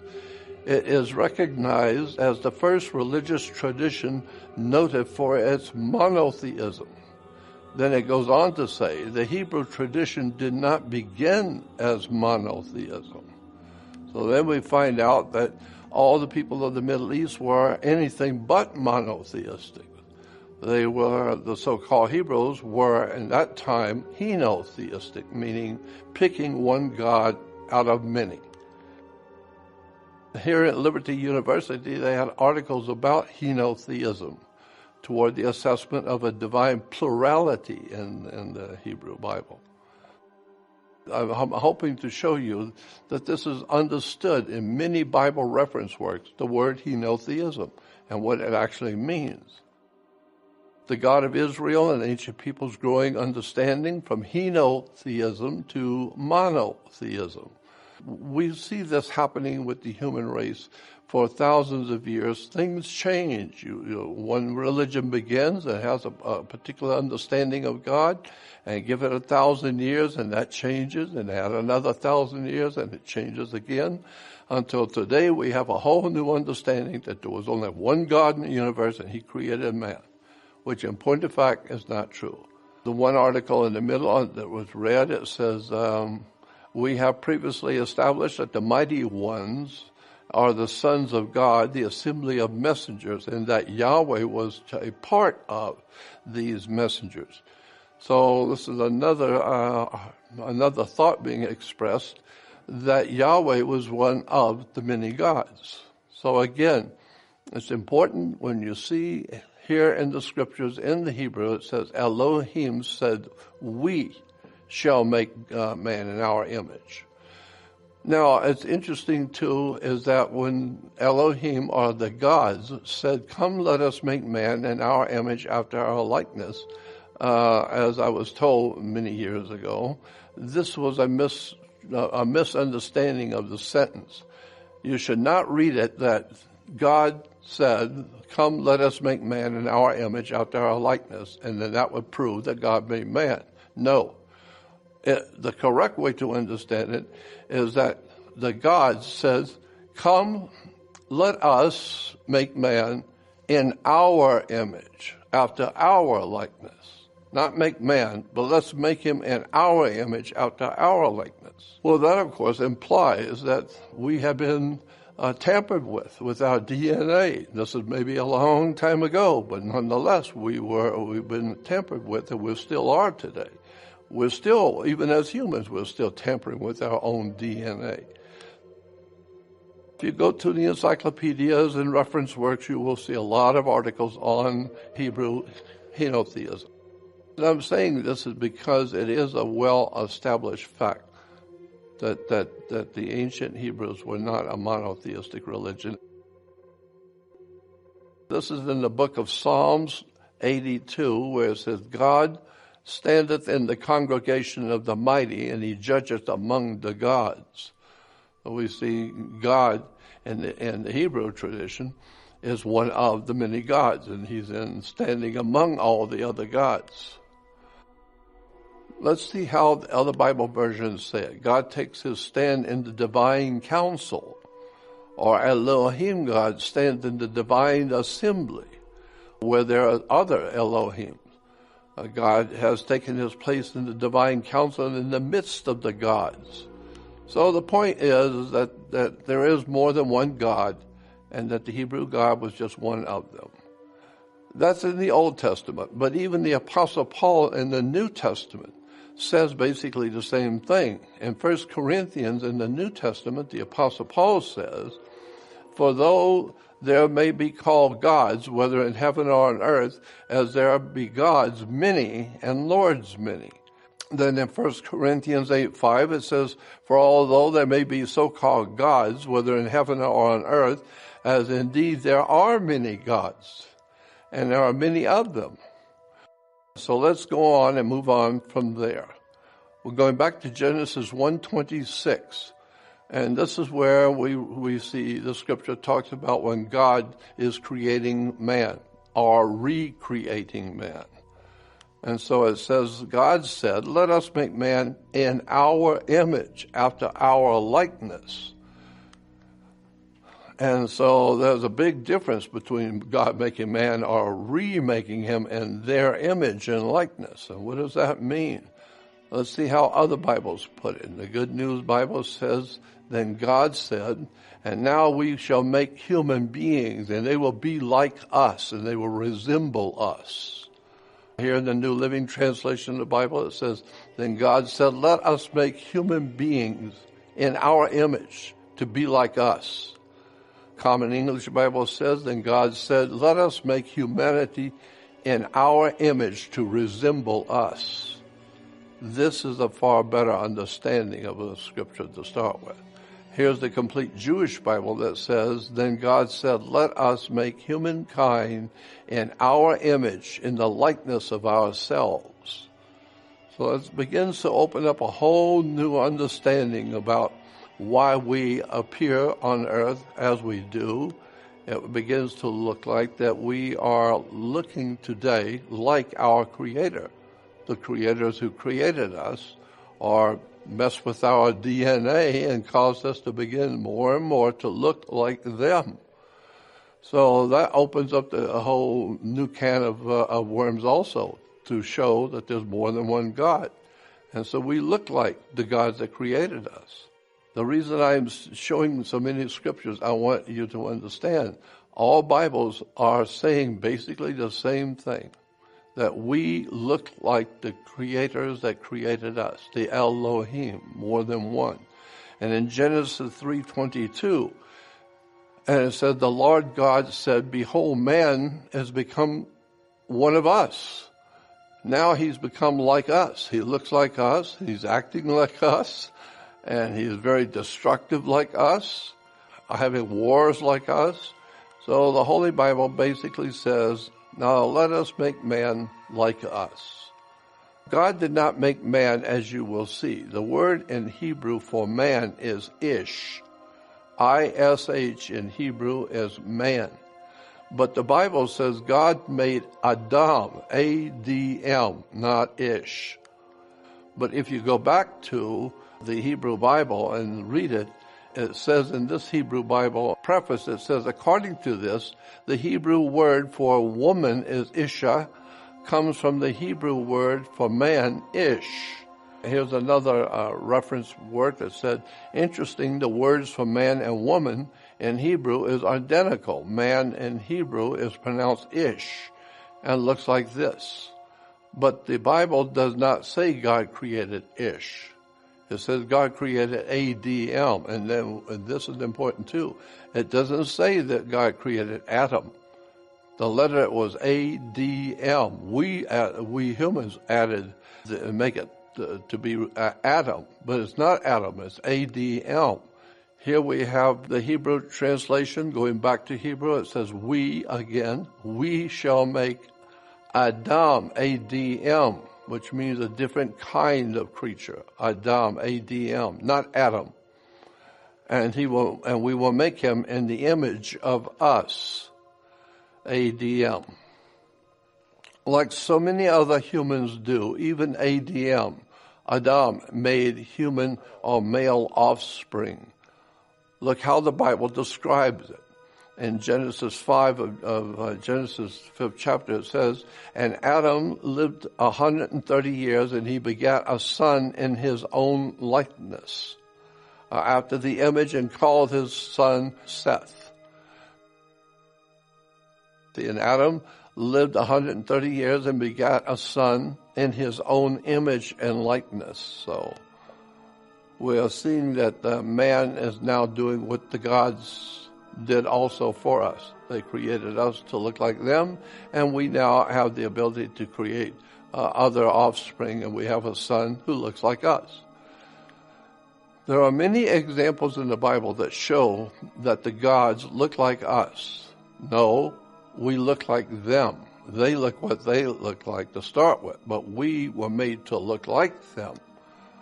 As an example, a classic example is found in the story of Abraham's meeting 3 visitors that came to visit him. This is in Genesis 18 and 19. We're told that Abraham and Sarah were in their tent, and that 3 men come walking up to the tent, 3 visitors. And when Abraham saw the 3 men, he went out and bowed down to them and saying, what is my Lord saying to his servant? So we're told that Abraham knew this was the Lord, God, but he looked like another man. Well, that's what the scripture says. God said we will make men to look like us in our image. In chapter 18 in Genesis, it said, the Lord appeared unto him, this was Abraham, in the plains of Mamre, and he sat in the tent door in the heat of the day. And when Abraham lifted up his eyes and looked, lo, there were 3 men stood by him. And when he saw them, he ran out to meet them at the front temple door and bowed himself to the ground before these 3 men. And here he is bowing before the 3 men that Abraham obviously knew was God, coming with 2 of his assistant angels. And so it says that the Lord appeared to Abraham, and then in Genesis 18:2 it says, and he lifted up his eyes and looked, and the 3 men were there. And so we're told that Abraham then asked the three men to stay for something to eat, to have lunch with him, and then they could go on. And the Lord said no, they were on their way to take care of some business, and they didn't have time. And the scripture says that Abraham went out and insisted that they stay for just a short time to have lunch. And God then said to Abraham, all right, then do that, but make it quick because we're in a hurry. And so the scripture goes on to say that Abraham's wife, Sarah, fixed a lunch for the three men. And now we are told that Abraham went out and sat under the tree with the three men as they had lunch. Now, after eating, two of the three men got up to be on their way, while the third man stayed a bit longer to talk with Abraham. So now we got a guy sitting under the tree talking with Abraham. They just had lunch. And the men rose up from thence and looked towards Sodom, and Abraham went with them to bring them on their way. So we're told that the men that left, they were on their way to somewhere, so Abraham quickly got up and escorted them a short distance on their way. Well, they were on their way to Sodom. And it says, and then in Genesis 19, the next chapter, the two men that were having lunch with Abraham, and then they got up and walked towards Sodom.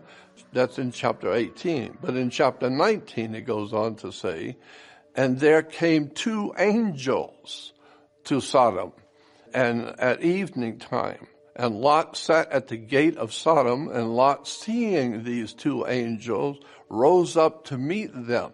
And he bowed himself with his face to the ground. And he said, behold now, my lords, turn in, and I pray you to come and be in my home, if you're going to be here. And the men said, again, we're interchanging angels and men.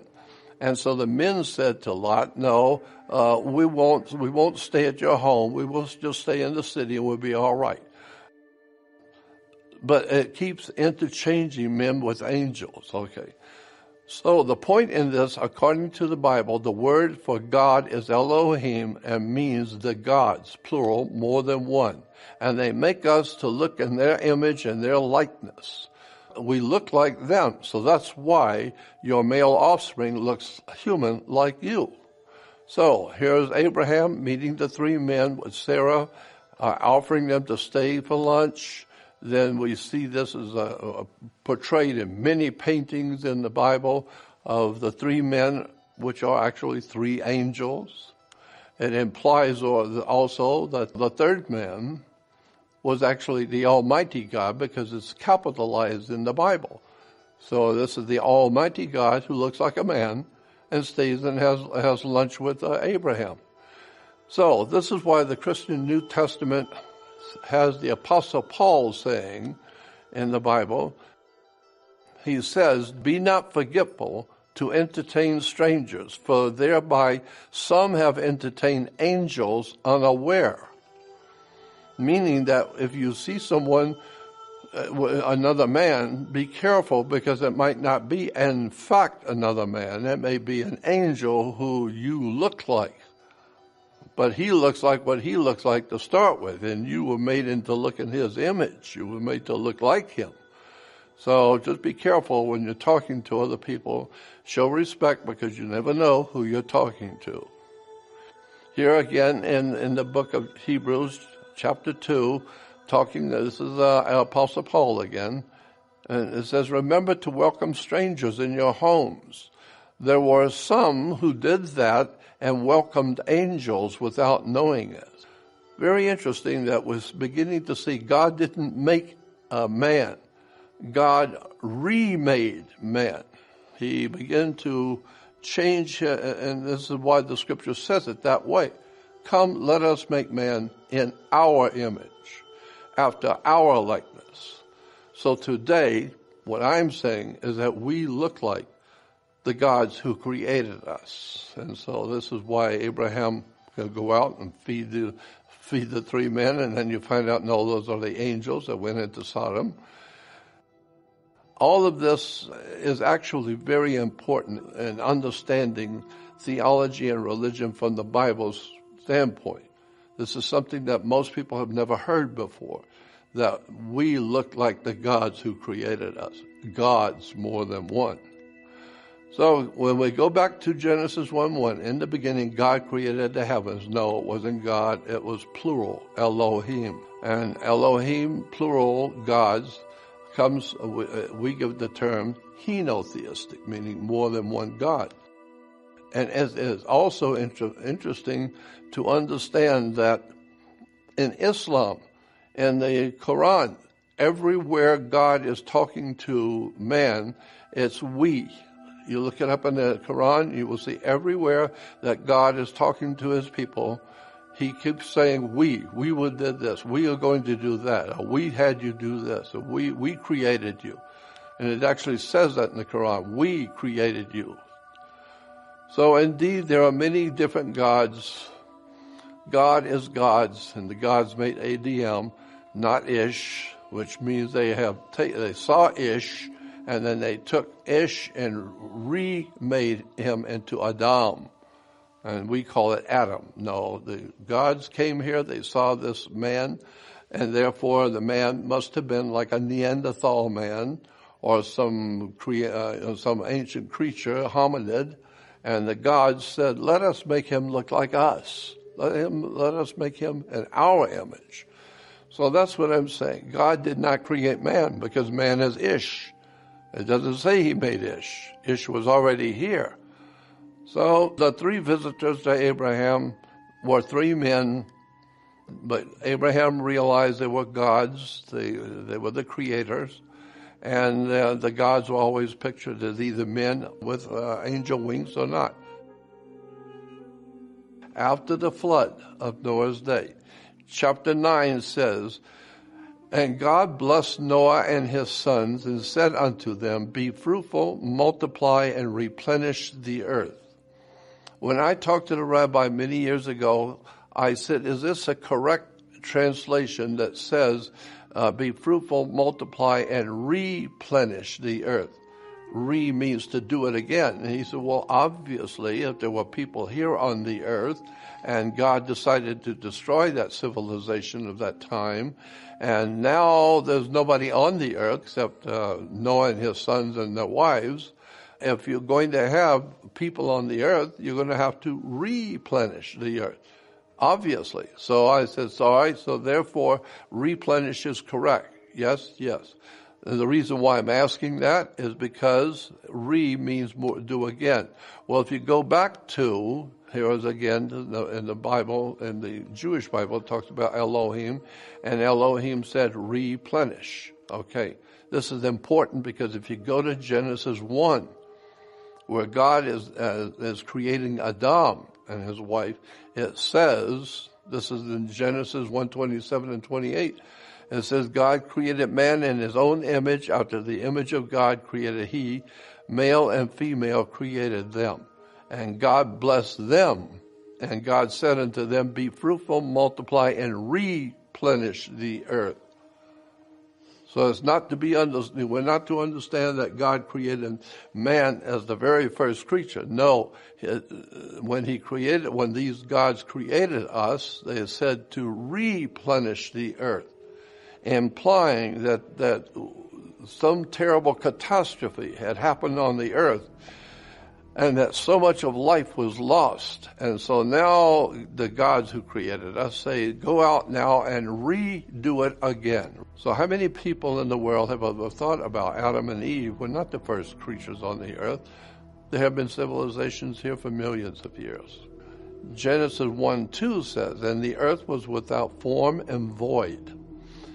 That is an incorrect translation. It doesn't say that. Here it is again. Genesis 1:2, and the earth was without form and void. The English words in Genesis 1:2, without form and void, is mistranslation of the original Hebrew words tohu vavohu. The word tohu vavohu means not without form and void. If you go back to the original Hebrew, in the beginning, God created the heavens and the earth, and then in Genesis 1:2 says, and the earth became a waste and a desolation. The earth became a waste and a desolation. It wasn't created without form and void. Obviously, if God's going to create something, it's got to have a form, and it's not going to be void, whatever that's supposed to mean. So therefore, the correct understanding is Genesis 1:2, the earth became a waste and a desolation. What are you talking about? The earth became a waste and a desolation. We find that in the Bible, again, it keeps telling us, all of these translations keep telling us that it actually became. It wasn't a form without form and void. It was formed the way God formed it, but it became a waste and a desolation. And here's another translation of the scriptures where it actually says the earth became a waste.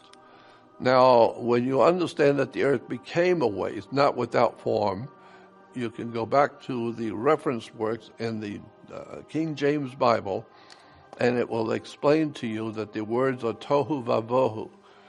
And it gives you all the understanding right there in the Bible itself, but most people don't even look at the reference works on this.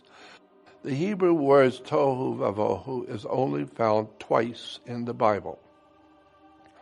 The second place in the Old Testament book of Jeremiah. In Jeremiah 1:23, where it says, I beheld. Now, Jeremiah is talking about, and this is in the Old Testament, and Jeremiah says, I beheld. Well, first of all, Jeremiah is saying that he was on his bed and that God gave him a vision. The Lord gave Jeremiah a vision of the old ancient world. And he said, I beheld the earth, and lo, it was without form and void. No, it's, I beheld the earth, and it became a waste and a desolation. And the heavens, and they had no light. I beheld the mountains, and lo, they trembled, and all the hills moved lightly. I beheld, and there was no man, and all the birds of the heavens were fled. And I beheld, and lo, the fruitful place was a wilderness, and all the cities that were broken down in the presence of the Lord, and in his fierce anger. For thus hath the Lord said, the whole land shall be desolate, and yet will I make it full an end. So here we're seeing that God's showing Jeremiah the earth in its earliest beginnings, when it was a beautiful, it says, all the cities there were broken up. But it says also in 25, there was no man. So now you have to wonder, well, who was building all the beautiful cities if there was no man? So it implies that something else was going on this earth a long time ago that we have no idea about, but there was a massive destruction that happened to this planet maybe thousands of tens of thousands of years ago, if not maybe millions of years ago. And that Adam and Eve were told to go forth and do it again, start all over again. So when you begin to see how these words are put together, we begin to see that God did not make man. God came here and saw what the Hebrews call Ish, which was the ancient man, these ancient hominid creatures. And they said, come, let us make these creatures to look like us and be like us. Now we begin to see the actual truth, is that God did not make man. He remade the creatures that were here, that we call hominids, and that's where we have come from. We look like the gods that created us. The lost ark of the Hebrews is today referred to as the lost ark of the covenant. Here's a nice, very nice picture of what the lost ark of the covenant of the Hebrews looked like. But here we have a picture of the Ark of the Covenant carried by the priest of Israel. It's a large chest with two angels sitting on the top of the chest. And incidentally, the chest was said to be so important and so holy that one could not actually touch it. You would not want to touch it, for you will die. And so God said to put ring eyes on the side of the chest and put poles through it so you could carry it without touching it. So that's interesting that this is a general idea about what the Ark of the Covenant of the Hebrews looked like. The Ark of the Covenant was a symbolic connection between God and the Hebrew people. The things which both God and the Hebrew people held to be so sacred to their relationship. So the idea was that both God and the Hebrew people agreed on certain things were so important that they would put it into this chest and protect it and keep it together. And so it represented God's connections with the ancient Hebrew people, the most important symbols.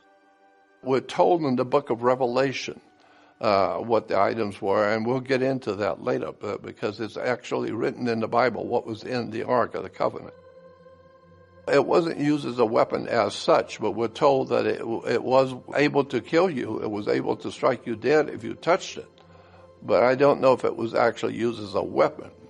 But it was a protection, supposedly, that God put on that if you touched it without the permission, you could die. Today we have pictures like this showing the Israeli priests, the ancient priests of Israel, showing how much they adored this magic and important Ark of the Covenant. Here's a picture of King David bringing the lost Ark of the Covenant into Jerusalem, and everyone not in the procession is on their knees, realizing that the Ark was representing the very presence of their God in their presence. And these were very holy symbols to the Jewish people. There have been many books written about the lost Ark of the Covenant, of course, and two books in particular that deal with the point I wish to make. One is called Lost Secrets of the Sacred Ark.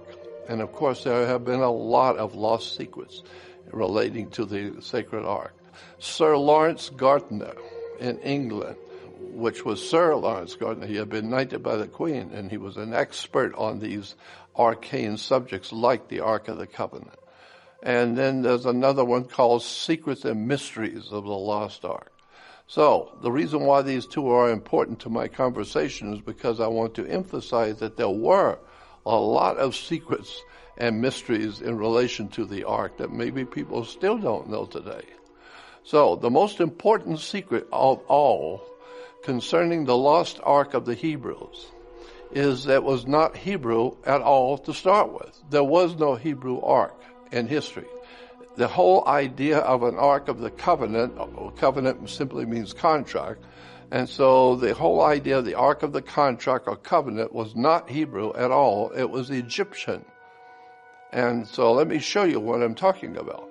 If you go to Bible dictionaries and look up the word ark, you will see that even the Bible dictionaries tell you that the very word ark comes from the Egyptian. And then it shows you a typical Egyptian ark.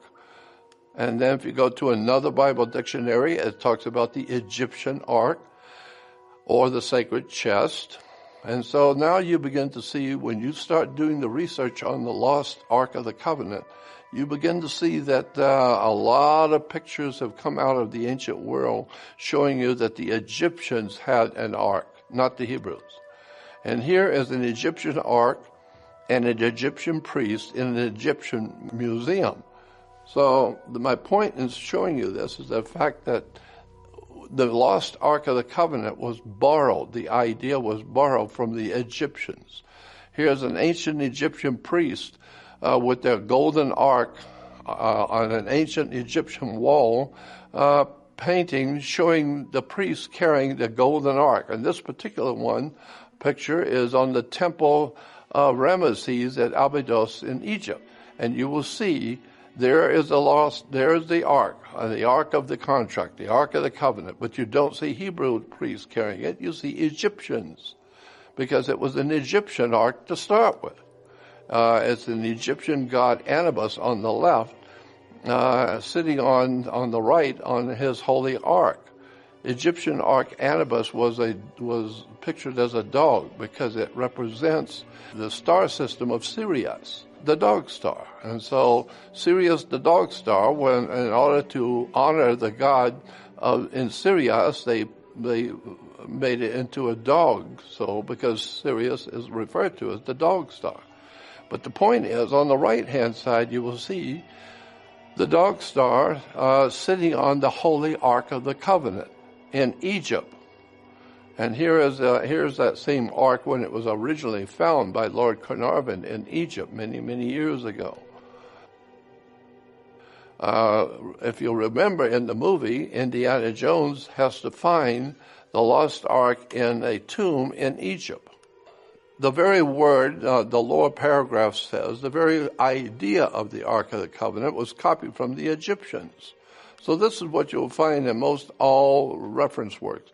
It will tell you, even in Bible dictionaries, will tell you there was no Ark of the Covenant in Israel, but there was an original Ark of the contract in Egypt. So here we see on the left-hand side the Egyptians carrying their holy ark, and on the right side the Hebrews carrying the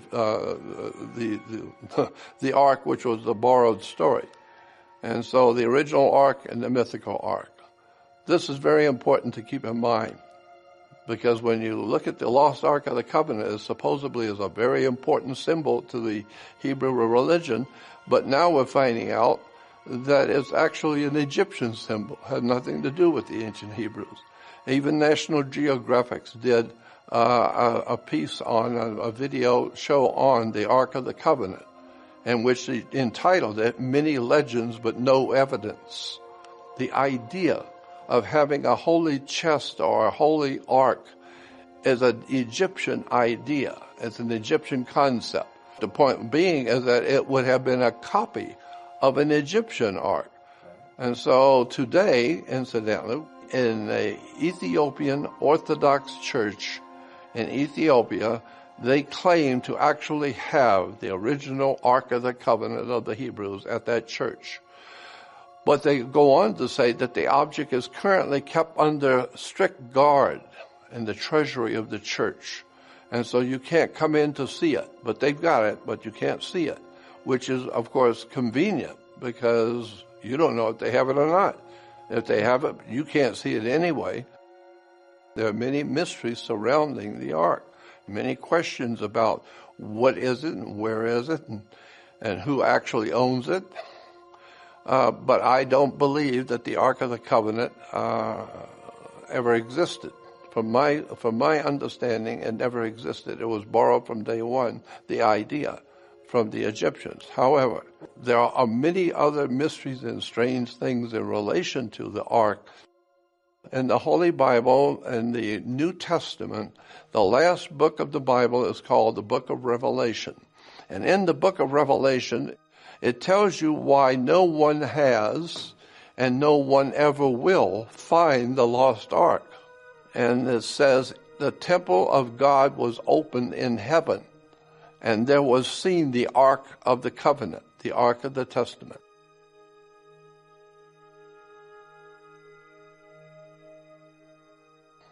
All right, now the next subject I would like to share with you is about the King Solomon in the Bible. A very important name in the biblical history of the Hebrews was King Solomon. And incidentally, the Temple Institute in Jerusalem today is preparing, they've already spent $27 million, we're told, on preparing a building for the rebuilding of the Jewish temple, the old Temple of Solomon. The first thing we need to know about the ancient temple of King Solomon is that there was no ancient King Solomon to start with. And he didn't have a temple either. There are some reference works out there about the temple showing that it was just a story and that there was no temple. And today there are a lot of academic books being written about the whole idea of King Solomon as a king is a myth, a king that never existed. And so here's one article called The Myth of Solomon. This is written in the Department of Classical and Near Eastern Studies in Melbourne, Australia. Another book called The Templars, or The History of the Myth from Solomon's Temple. Ultimately, Solomon became king because his father was King David. So when his father left the kingship, it was given to King Solomon, his son. King Solomon was very famous in history for being a very wise man, and very, very highly intelligent and very interesting. He was a very wise man, wise King Solomon. Yes, well, we're told that he built a whole nation and great temples and all kinds of marvelous things that this King Solomon did for the Jewish people. But in point of fact, today, reference works coming out of Israel say that there's no evidence that King Solomon ever lived. And for sure there's no evidence a great civilization or temples or anything at all was ever erected to King Solomon. They've never heard of it. Donald Redford, an author and leading authority on the era, writes in frustration about the absence of anything to verify or to prove the Bible stories. He writes, such topics as the foreign policy of King David or his son Solomon, Solomon's trade in horses and in his marriage with Pharaoh's daughter must remain themes of the Midrash and fictional treatment because it was a fictional story. Midrash is the commentaries of the ancient rabbis, commentaries written about stories that we read in the Old Testament Bible. Here's Philip Davies in Search of Ancient Israel. He discounts any possibility. He says, quote, a Davidic empire administered from Jerusalem, the range of indices considered by Jameson Drake, make it necessary for us to exclude the Davidic and the Solomonic monarchies, let alone their empire and a non-biblical history of Palestine. So what the article is saying is that it's very difficult to prove there ever was a King Solomon or a King Solomon's reign in Jerusalem. There's just no proof of it. Nothing can be unequivocally attributed to Solomon, nor is there any trace of a great culture that he developed. Hazar, Megiddo, Gezer, they have been widely excavated, and palaces, temples, and fortifications have been found, but none mention Solomon. People believe such myth, and they succeed in their purpose because they are attractive stories and convincing. If they were not, they would be useless. The popularity of myths cannot be any evidence of their truth. Another article says the absence of any historical confirmation of a Solomon simply does not deter biblical scholars. God has told them that there was a Solomon, and so what scholarship can contradict that? One of the most popular and very well-known scientists and historians in Israel, his name is Israel Finkelstein, and he has written quite a few very important books here lately concerning Israel's history. And in this one, The Antiquities Scam exposed the gullibility of believers. Israel Finkelstein, the noted Israeli archaeologist, observed that inscribed objects are extremely rare and proper archaeological digs in Palestine. And yet the antiquities market kept producing them by the cartloads. Now, quoting Finkelstein directly, he said, there is an eagerness all over the world in museums to display antiquities of great value, and there is no question that some of them were not careful enough in their methods. It was some sort of a naivete, something about wanting to believe. So if you go on the web yourself and look up Solomon's temple myth, you will see that both Solomon and the idea of his temple is actually considered a myth around the world. Solomon did not exist. This article is Solomon did not exist. The archaeological evidence in Jerusalem for the famous building projects of Solomon is non-existent. 19th and early 20th century excavations around the Temple Mount in Jerusalem failed to identify even a trace of Solomon's fabled temple or palace complex. This is from Israel Finkelstein. So we see that there are many articles been written about the idea that the temple and King Solomon were both myth. If there was no King David or King Solomon, then where did we get the name Solomon? The origin of Solomon is simply the name of the sun in three ancient languages, Latin, Hindi, and Egyptian, as you will see. If you do some homework on the subject, you will see that Solomon comes from Sol, Om, and On, three names of the sun. At the top you will see Sol is an ancient Roman god, personification of the sun, a sun god in Rome named Sol. Sol is Latin for the sun.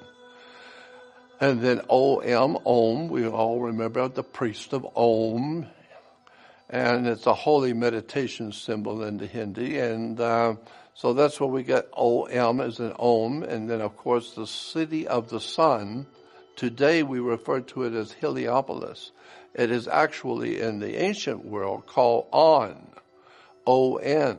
So when you take the three names of the sun, Sol, Om, and On, it becomes Solomon. But there was no man named Solomon. It's the name of the sun in three separate languages.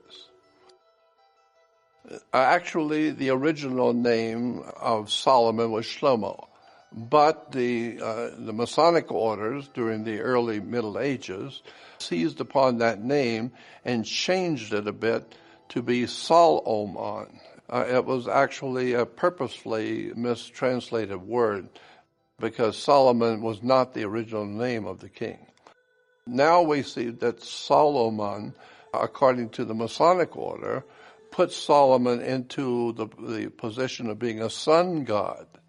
And so the Temple of Solomon was actually, according to the Masonic orders, the Great Pyramid of Egypt. Solomon's temple was the Great Pyramid of Egypt, according to World Freemasonry. And because the pyramid was called the Pyramid of the Sun. And so the sun was Solomon. Because they are trying to make Solomon represent a sun god. Because the sun is very important in World Freemasonry. And so the sun represents light, intellectual, spiritual enlightenment. So the Masonic order, it wants to take the Shlomo and make it into Solomon, as we see in the Masonic literature, and present King Solomon as a king of wisdom. He's a very wise king. Wisdom, or intellectual, spiritual knowledge. Freemasonry quite often will change names and change histories to fit their concept of where they're going with symbols.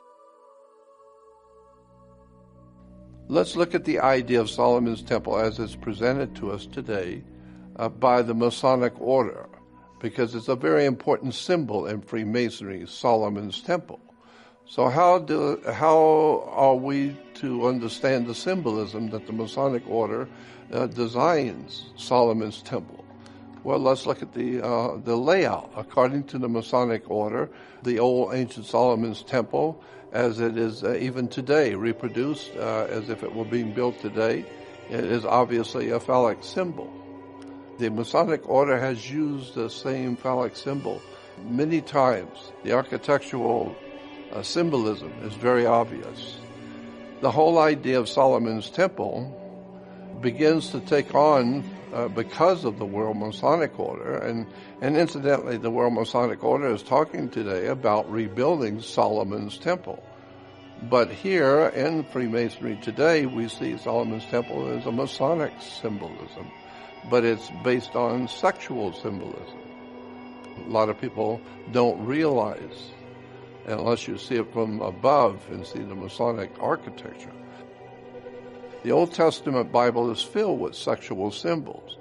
One example is the story of Jacob and his pillar god, found in the book of Genesis 35, 9 through 15, where Jacob is said to have fallen asleep on a rock, And when he woke up the next morning, he had a vision by God, so he felt that that rock itself was very important, a very spiritual symbol.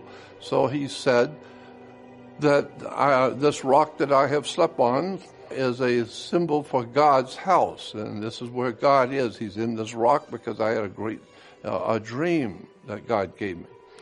After Jacob dreamed that Yahweh stood on a ladder that reached into heaven and promised him great fertility, he awakened out of his sleep, the scripture says, and took the stone that he had put up for his pillow and set it up as a pillar and poured oil on the top of it. That's from Genesis 28:10 through 22. On another occasion, we read that God appeared to Jacob and promised that nations would be coming out of his loins. And Jacob would set up a pillar in the place where he talked with God, and the pillar of stone, and he poured a drink offering thereon, and he poured oil thereupon it. Here's a typical picture of Jacob pouring the sacred oil on the pillar that he slept on. This was obviously a phallic symbol.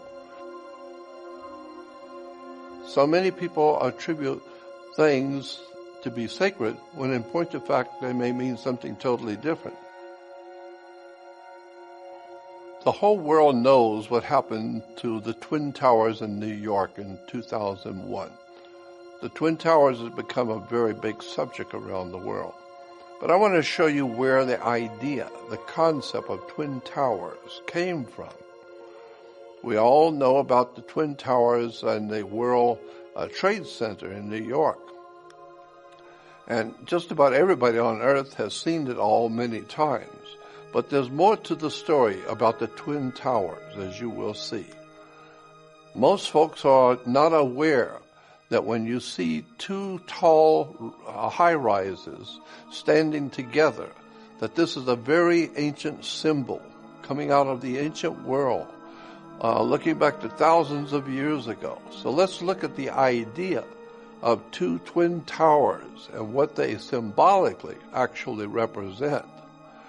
We see twin towers quite literally around the world.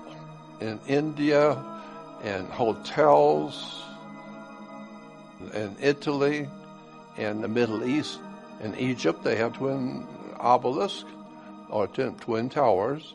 In Islam, they have all over the Islamic world, you have twin towers before the mosque. In Nazi Germany, they had twin towers in churches, and these are in synagogues, for instance. These synagogues have twin towers. In the Masonic order, there is two twin towers, which are called Jachin and Boaz. Twin towers are everywhere, and there's a reason why there is something called the Twin Towers. And that's what I want to get into and explain to you where this idea comes from and what it represents. You will begin to see the idea, the very concept of two identical towers is used in Christianity, Judaism, Islam, and of course in the secular world. And most people do not realize the actual reason why and what the Twin Towers symbolizes. So let's look at the origins of the idea of building twin towers or twin pillars. It all started in India thousands of years ago, and then to Egypt, and finally to today. In the book Symbols, Sections of Stars and Popular Beliefs, which is a book discussing all the ancient symbols in religions by Ernest Rosenbach, dedicated to understanding the symbolism in the ancient world and how it impacts us today. According to the Egyptians, you had two phallic symbols holding up the canopy of heaven. The two phallic symbols, or the two phallic pillars, is a very important symbolism in ancient Egypt and is found quite a few places. The Twin Towers idea worldwide. In the old ancient Babylonian system, the kings that would rise in the morning between twin towers, two towers. This is the old Babylonian system. In India, you have the god standing between the two towers. It was an idea of twin columns. It goes back into the ancient world. The twin towers are connected to the concept in the ancient world of twin phallic pillars.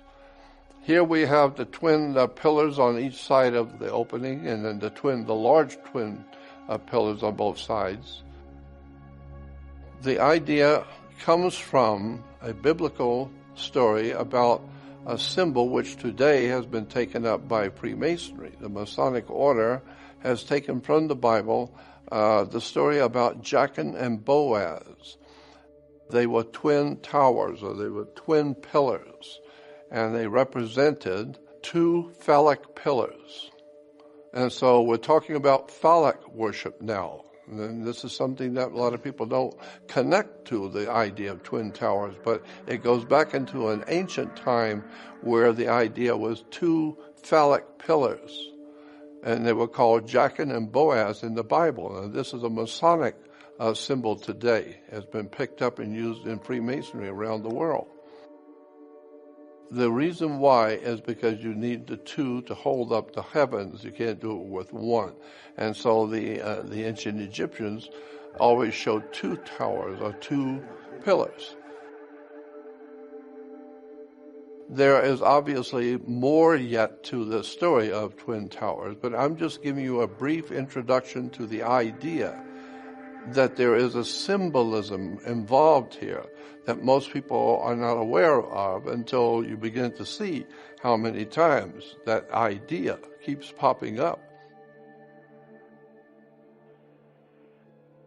A lot of people, when you mention the word New Age, it causes visions of people who are into metaphysics, spiritual retreats, hallucinogenics. All sorts of ideas are generated by the term New Age. And it has become a very important subject, especially in the religious world. Are we humans on this earth approaching a new age which is filled with darkness and evil? Because this is what Christianity is portraying the new age as. I want to show you that that is incorrect. That the new age is in the Bible all the way through the scriptures that talks about the new age. Everyone has heard the stories of the end of the world. And there's a lot of talk about the new age as the end of the world. But very few people realize that both subjects, both the new age and the end of the world, are the same thing. Let's start with the end of the world. And then we'll go to the origins of the New Age. And then the Christian church's view. First of all, we've been hearing about this idea of the end of the world for hundreds, if not 1,000 years. There have been religions around the world talking about the end of the world. And especially nowadays with the world today. The end of the world, which implies a world conflagration of wars and violence, atomic destruction, chaotic destruction of the human race, famines, disease, wars, violence, revolutions. The entire idea of the end of the world is apocalyptic in proportions, implying the end of humanity itself. Let's see what the actual term end of the world really means from the Bible's viewpoint. We have books called The End of the World, How Will the World End, The Atomic Bomb and the End of the World. The New Testament King James Version talks about, in the book of Matthew 13, it says that Jesus said the enemy that sowed them is the devil, and the harvest is the end of the world. Here's Jesus talking about the end of the world. End of the world. But important is, what does the word world mean, and where does it come from? Interesting also, in another scripture in the Bible, Jesus talks about something he called the regeneration. The footnote says it will mean a renewal or recreation of the whole social order on earth. Jesus talked about this regeneration, and then adds that regeneration will be God's kingdom. Here we have in the scriptures talking about what Jesus said, "Verily I say unto you, you who follow me, in the regeneration of the world." We've seen regeneration means of making it new, recreating the whole world. And we find other Bible translations when speaking about this recreation of the social order of the world, refers to it as the New World Order, the New World. In the Interpretive Bible Dictionary, we see talking about the regeneration. And it says that this regeneration, there is a reward in the world to come, which is a regeneration or a new world. So it does not imply that there's a destruction of the whole humanity in the world when there's going to be a reward in the time of regeneration or the new world. Commentary Bible says the promise has to do with the new world, a regeneration or a rebirth in an age to come. There will be a new heavens and a new earth. Here in the Bible Encyclopedia, it says in the new world, or the regeneration. Again, that word keeps coming up. Josephus used it as the restoration of the land of Israel. Jewish hopes await a renewal both of the land and the entire world. And so the Son of Man, Jesus, his domination will be in the time which is called the New Age. So in the New Testament word world is actually a Greek word, aeon. Aeon does not mean world. It was a mistranslation and a misunderstanding by the church fathers who translated the Latin Vulgate. They took the word from the Greek aeon and thought it meant world, when now we understand, no, it was a mistake. World is age. Word age is actually aeon. So when you're talking about, and when you hear people talking about the end of the world, no, it's the end of an age, which implies that there's a new age coming.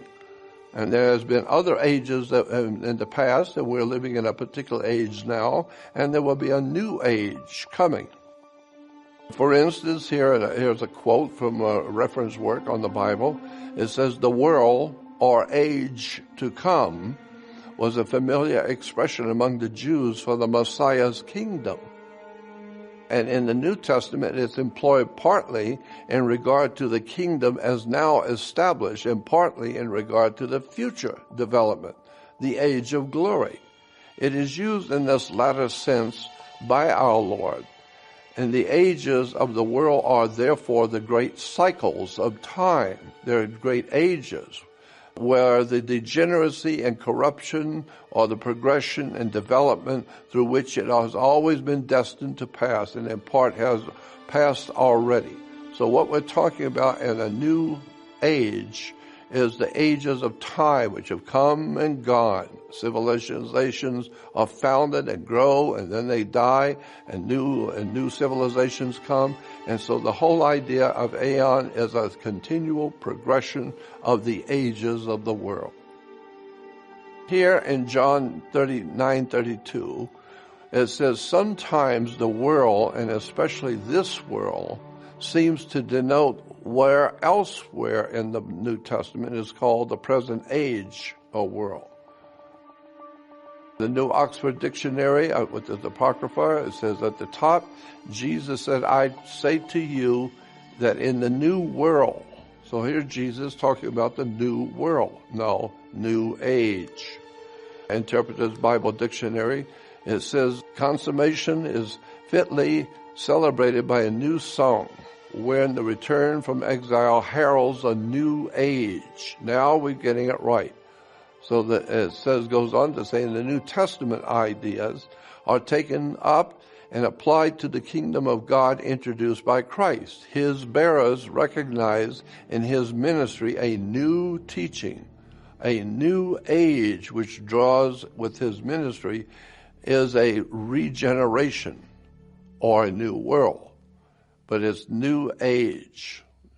Here in Matthew, we see in the Harper Study Bible Dictionary, it says, where Jesus said to his apostles, "Truly I say to you, in the new world." Again, the misunderstanding of the word aeon. It's the new age. Expository's Dictionary of the Bible says the Greek words, various Greek words are translated world in the Bible, age, aeon, which means age, and translated world. So here's a classic example, just showing you very simply that the translators of the Bible misunderstood the Greek word. Now we will see that many modern Bible translations are correct when they are translating the word aeon not as world, but as an age. Here we have, for instance, Jesus said, I will be with you. He's talking about his apostles, and he said, I will be with you even to the end of the age. Not world, end of the age.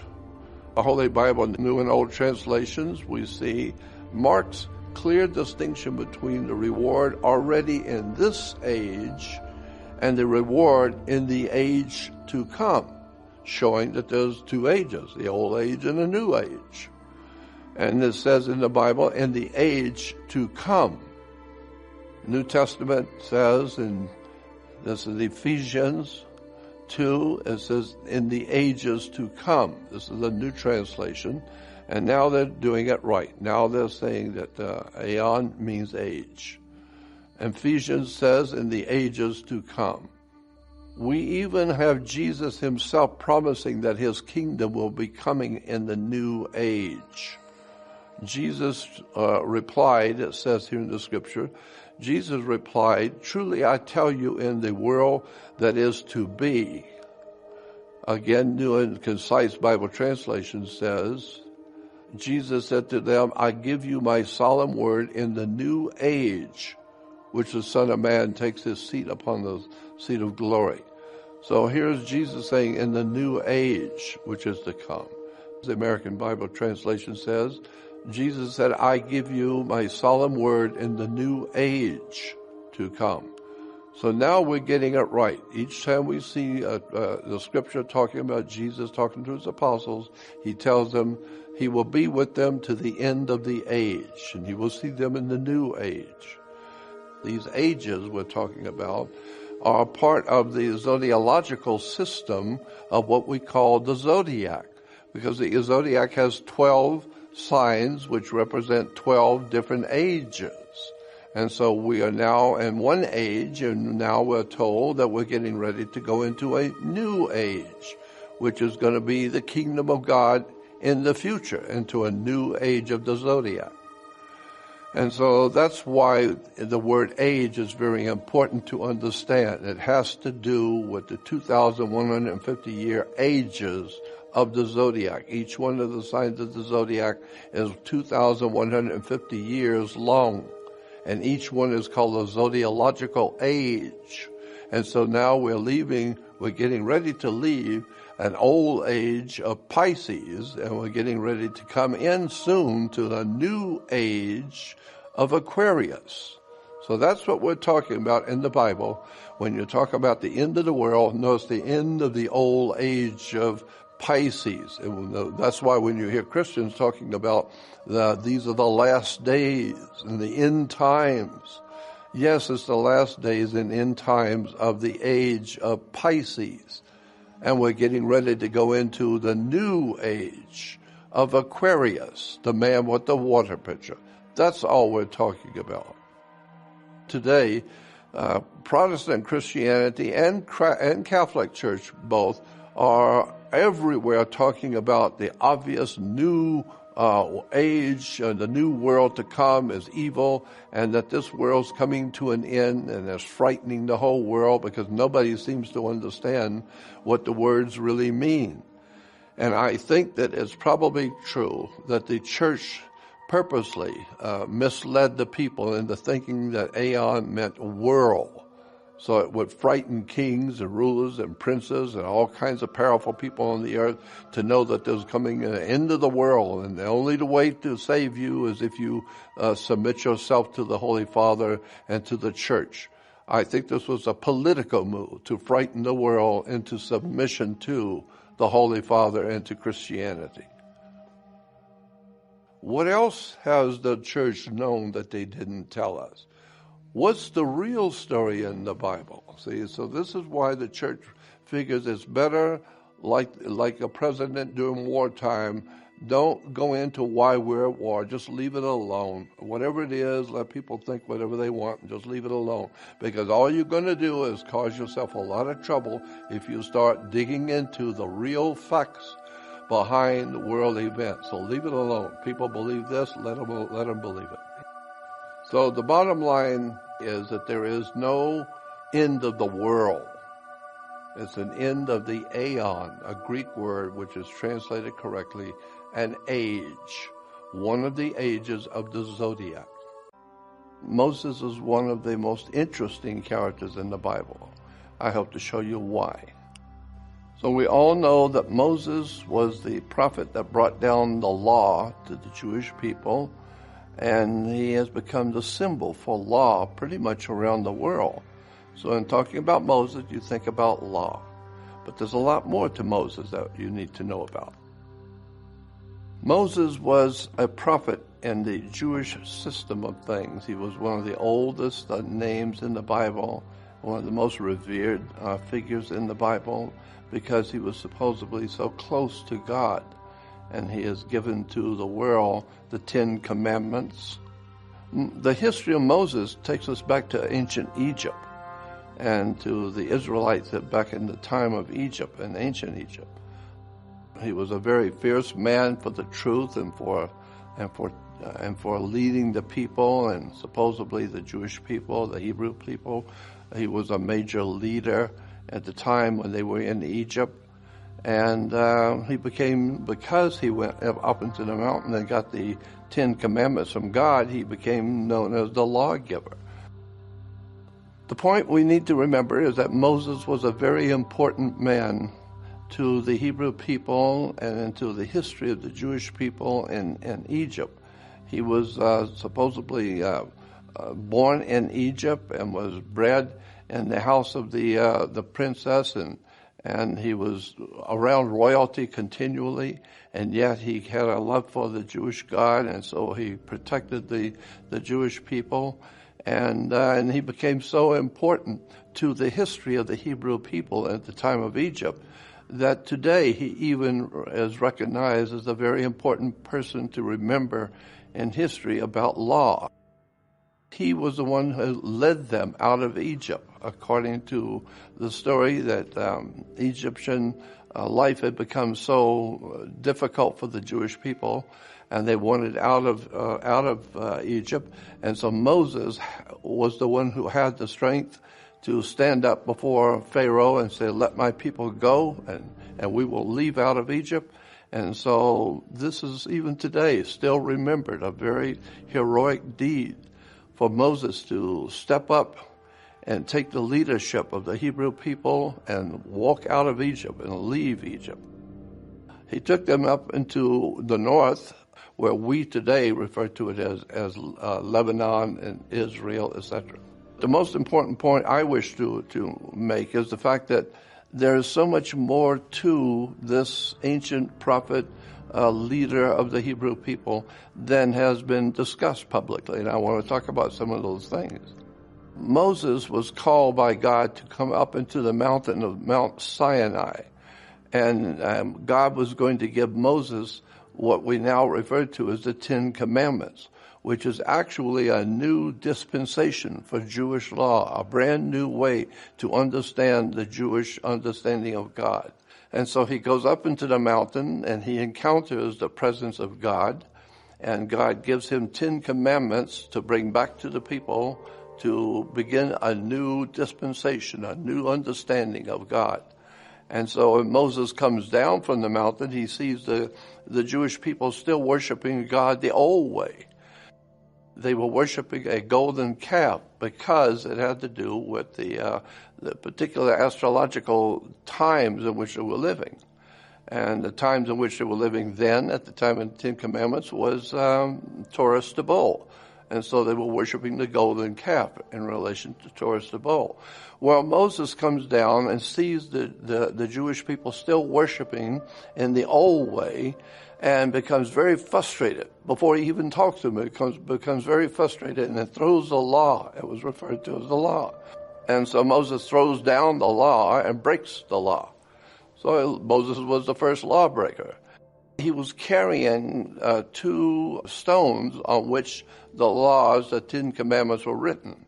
And so he carries these down, and then when he sees the Jewish people still worshiping the old way, he throws those down in frustration. And so that's where we get the term today, breaking the law. The Jews were worshiping the calf because they realized that they were worshiping the sun in the astrological age of Taurus the bull. The next astrological age of which Moses was going to lead his people into the next age was going to be Aries the ram.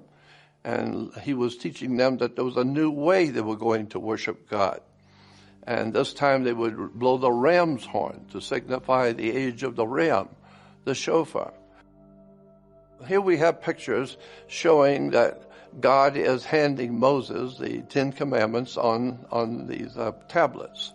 The tablets themselves are very interesting, the design and what they were all about. We find that there's a very interesting connection between the 10 Commandments of the Hebrews and the 12 negative confessions of the Egyptians. The Egyptians already had 12 laws, so to speak, and they were called the 12 negative confessions. And so when you read the negative confessions and then the 10 Commandments, they're exactly the same. The only difference is one is in Egypt, they said, here are the things we will not do, as a negative confession. Here are the things we will not do. We will not lie, we will not steal, we will not do this or that. Well, the 10 Commandments says, the Lord says, you should not do this, you should not do that. But it's very similar. So we know basically where the 10 Commandments came from the 12 negative confessions of Egypt.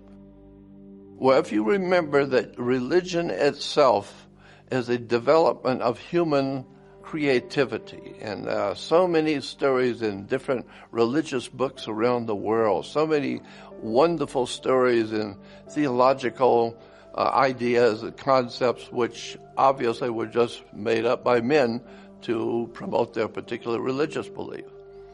But back to the Moses giving of the law, that particular scene of Moses with the 10 Commandments, the very stalls and the very stones themselves is very important. Moses is always the lawgiver, and the Jews today still respect Moses as probably one of the most important people in their history besides Abraham.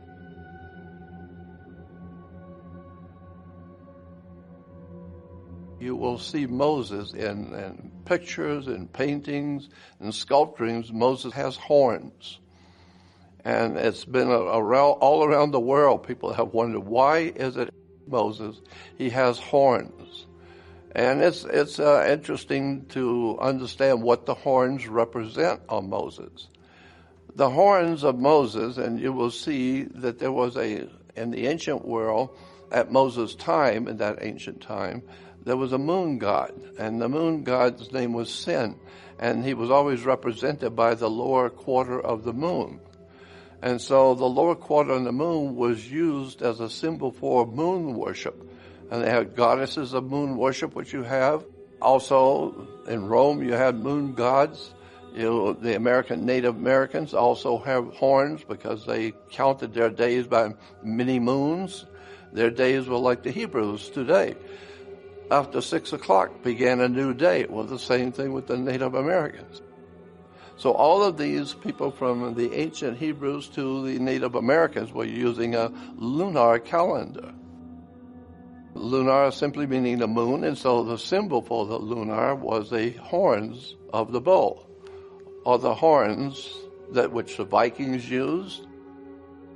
This is a symbol for the lunar symbol, which you'll find everywhere in different religions.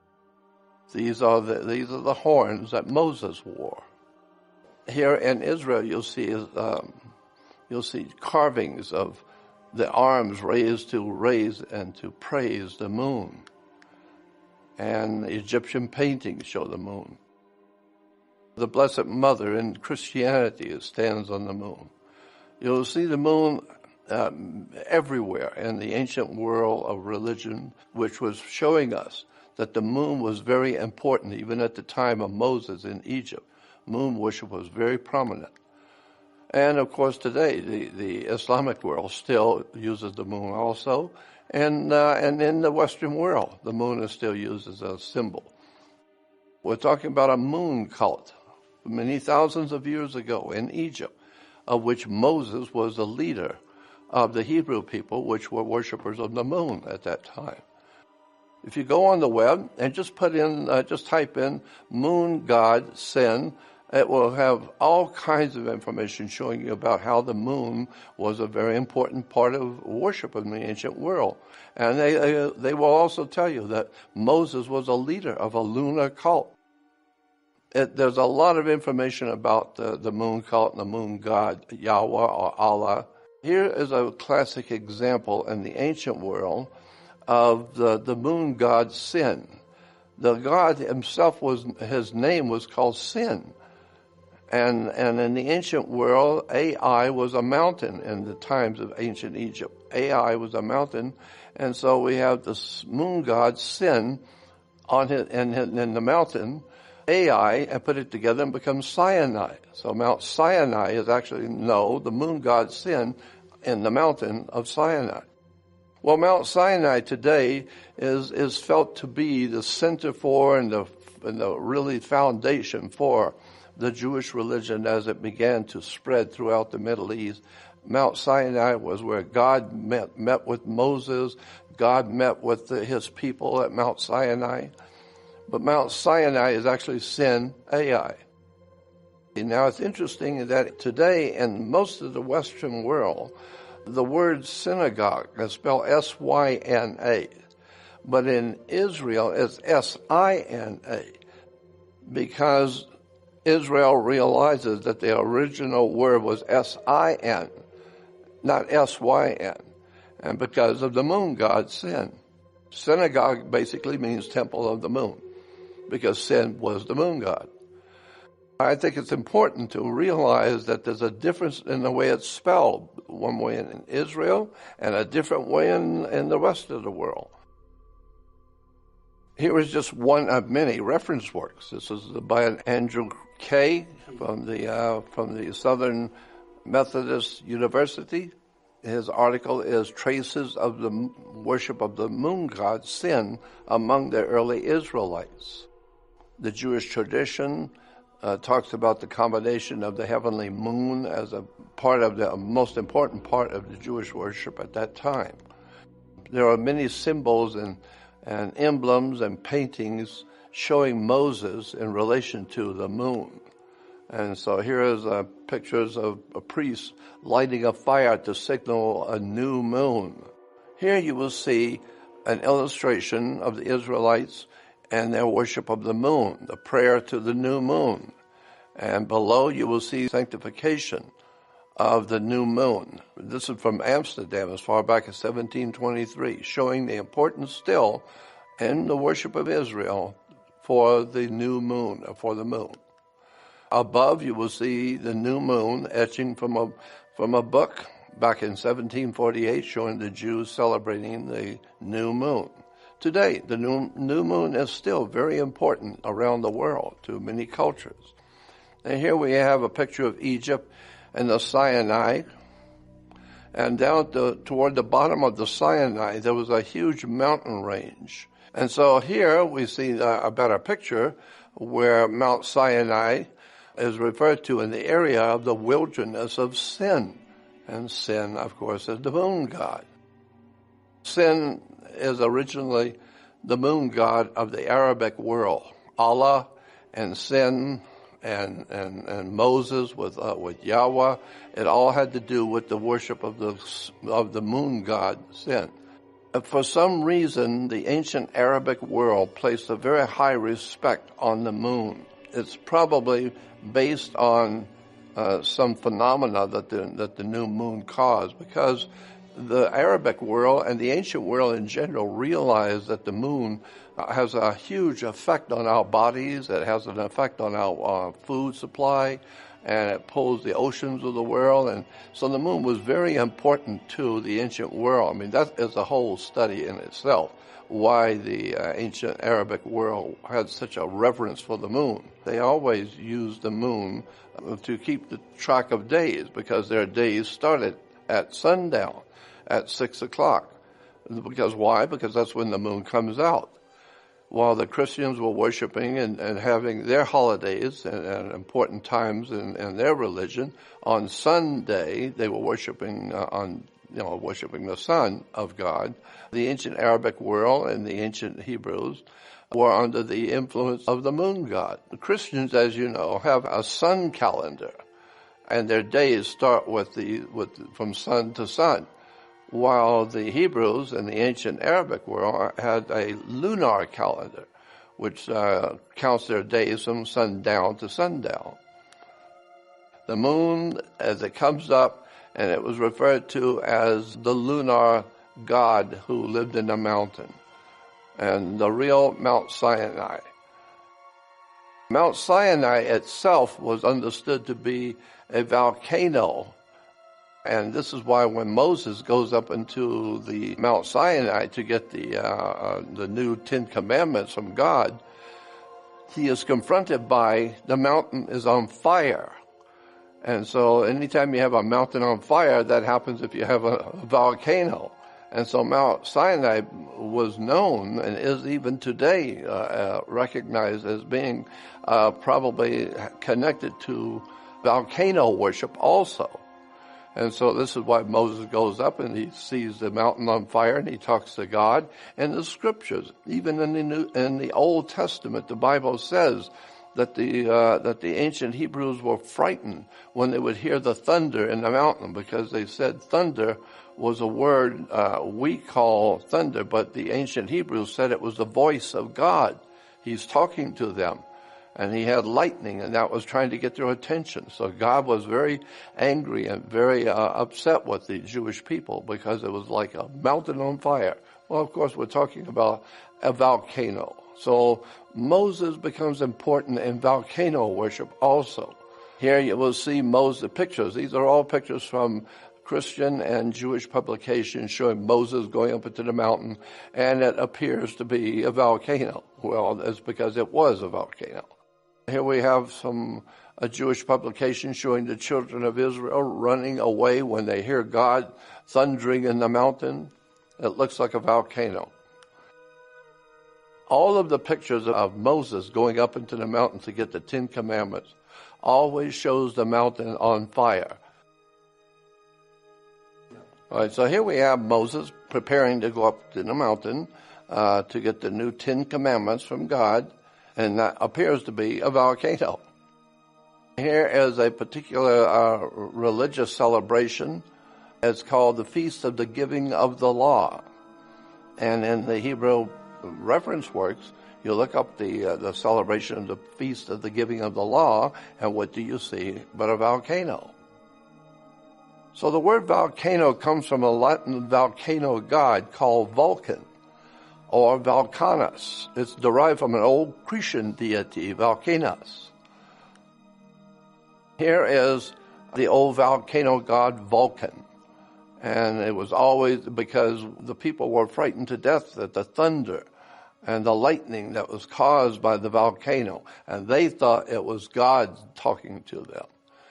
And so then we talk about Prometheus, was another ancient god about the time, was also a volcano god who was worshipped and took him to Greece, while Yahweh was a volcano god who the worshippers took him back to Judah.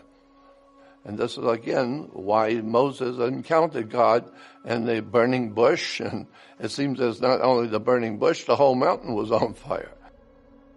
Yahweh was worshipped by the Jews as a volcano god and a lunar deity, And there's a lot of interesting connections with the ancient world religions that it's not that easy to explain how all of these pieces came together to form a particular religion. It says in one of the reference books, it says, yet the original Yahweh seems to have begun as a volcano god also. Mount Sinai, where Moses encountered him, was the seat of a Midianite god who had formerly dwelt in a volcano. Here we have Moses getting the law from God, and you'll see the lightning and the fire and the thunder and the lightning all around him. We go back to the book of Exodus where we read, and the Lord went before them by day in a pillar of cloud. Now this is talking about the time when the Jews were leaving out of Egypt, and God was going to be with them as they went on their journey. And so it said that God went before the people by day in a pillar of cloud. He showed that he was with them by having a cloud follow them everywhere they went to lead the way out. And by night, he would have a pillar of fire to give them the indication that he was with them at night. They could see the fire. So they knew God was with them. In the daytime, it would be a pillar of cloud, and at night, it would be a pillar of fire. It goes on to say in 22, it says, and he took not away the pillar of cloud by day and the pillar of fire by night from before the people, to let them know he was with them. Well, that's what you get in a volcano, is a pillar of cloud by day, right? A pillar of cloud by day does not necessarily mean God is there. It means it's a volcano.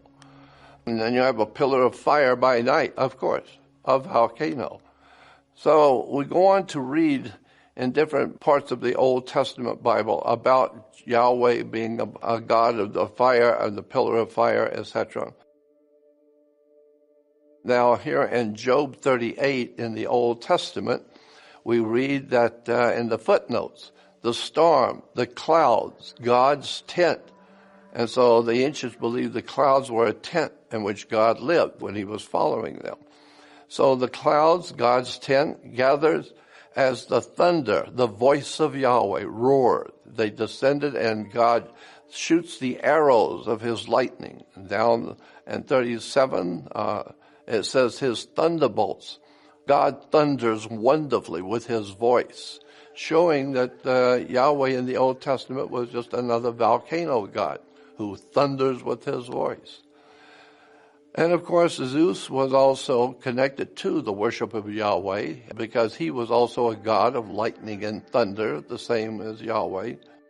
As a matter of fact, there's a whole story about the connection between Zeus and Jehovah, because today Zeus gives us our word for God, Dios in Latin.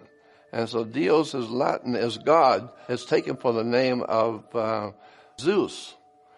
And they even have a canal called the Suez Canal, which is Zeus spelled backwards. So Zeus was very important back in those ancient days too, as a volcano god. You can see how the ancient people would be frightened, thinking that God was in this holy mountain and the mountain's on fire.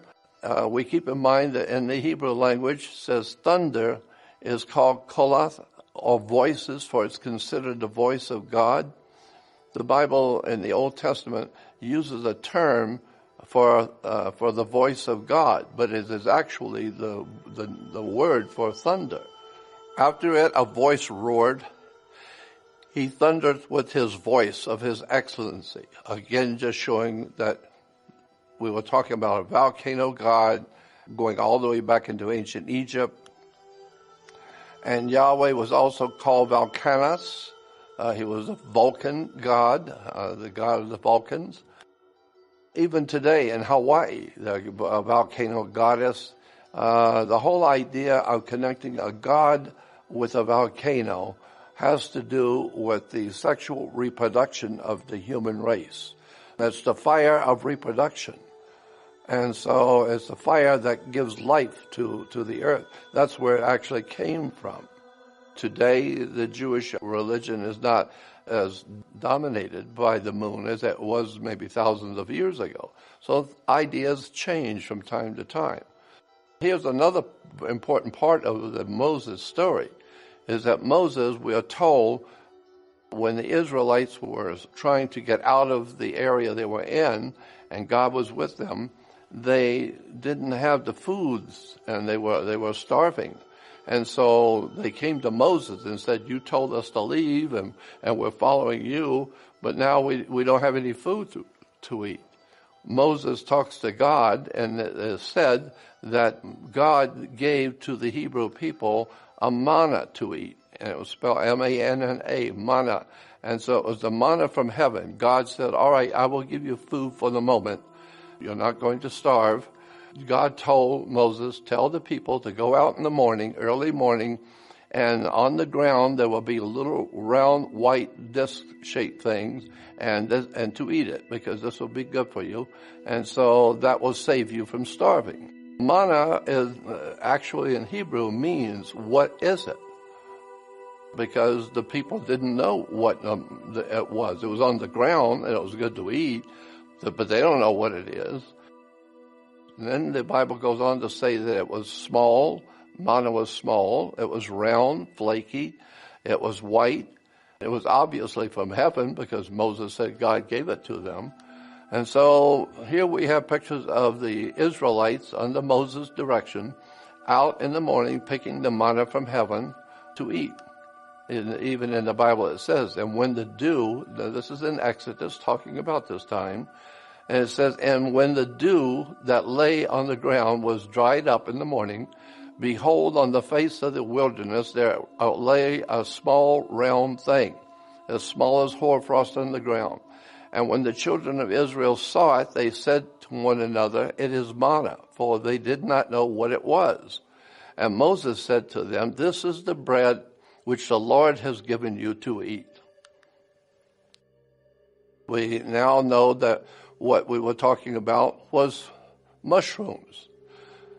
So we're talking about the ancient people of Israel were being fed by God mushrooms, the magic mushroom. And so you see the people of Israel on the grounds in the morning picking mushrooms. And we know now there's been a lot of books written about the magic mushroom as it's used in the religious rituals and in the Jewish culture and in the ancient cultures of the Middle East. A lot of people use mushrooms.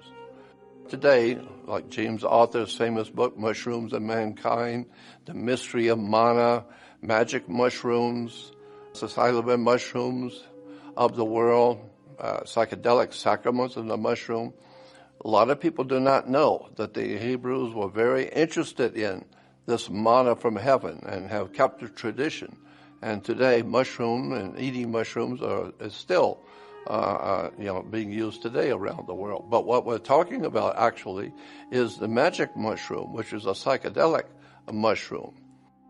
Eating the mushroom, we are told, enhances your ability to understand things openly, opens your mind up so you can understand and see things and experience the spiritual and the metaphysical properties of life.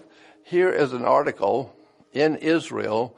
It says Moses was high on drugs, Israeli researcher writes. There's been quite a few articles in Israel.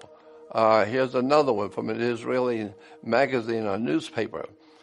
Hebrew University researcher Moses was tripping out on Mount Sinai, showing that even in Israel they realized that Moses was not only the leader of a moon cult, he was also connected to a volcano god. And then also he was the one that was introducing the use of magic mushrooms to the Jewish community. You can actually see the connection with the so-called New Age movement today, and the progression of the same old, as I've said before. The more we change, the more we stay the same. Today we're talking about a new age that's coming, a new time, and a new law, and a new understanding of God.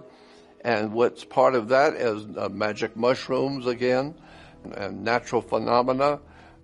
Moses was not the only one on mushrooms. We also see mushrooms going back even further back in time than the time of Moses. If you look today, you will see in the Vatican, Adam and Eve, supposedly in the Garden of Eden, with the tree of the knowledge of good and evil. Actually, in the Vatican, it shows the Adam and Eve at the mushroom, taking mushrooms. Here's another Christian fresco showing Amanita muscara as the tree of good and evil in the Garden of Eden. So according to the ancient Vatican records, Adam and Eve were not in the garden with the tree, as we've been told, but they actually show Adam and Eve eating of mushrooms. And that was opening their mind to be against God and to do all kinds of things that they couldn't do before.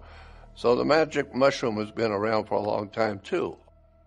John Allegro was number 3 man in the translation of the Dead Sea Scrolls.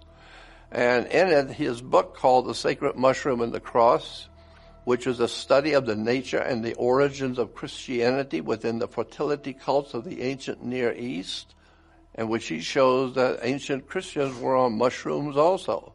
The Sacred Mushroom and the Cross it's been a very famous book for a long time, and it opened up a whole new study in Christianity also about their use of the magic mushrooms. Because if you use the magic mushrooms, you'll talk to God all right. You'll have some psychedelic experiences, and Christians will call that, I talk with the Lord. No, it's just a psychedelic experience that mushrooms have on your mind. But we see this magic mushroom, which is Amanita muscara. This particular one is very potent for giving the brain a whole new experience taking this. And so we see it used everywhere. Many religions in the Middle East and India and Africa depend on the magic mushroom and the effect it gives in the human mind to put you into an altered state of consciousness. So, now there are many symbolisms connected to all of the stories coming out of the Old Testament about Moses. And one of the symbols that I think is interesting is the headdress that people and royalty and people in the Middle East use, which connects directly to the idea to Moses introducing the magic mushroom, because so many of the priests were priests of the mushroom. There have been many books written about the fact that they were called priests of the mushroom. They wore mushroom headdresses. Mushroom headdresses were actually rather prevalent in the ancient times. So Moses was involved in a lot of things, a lot of stuff in the Bible that Moses is involved with. We just don't understand the implications of it. Today, in the world of religion and government and secret societies, there's a very important facet to the connection between governments and religions by secret societies, and that is the use of the planet Saturn. Saturn is referred to in the ancient world as Lord of the Rings. Well, of course he is the Lord of the Rings. And men were told to, when they get married, to get married before your Lord, and you wear a wedding ring. Circles and rings were used in different religious events.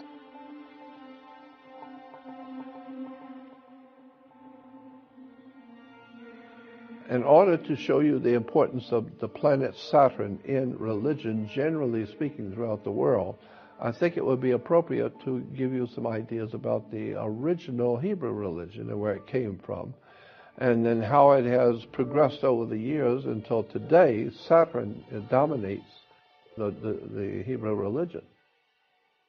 It also dominates many of the other religions of the world in the Middle East.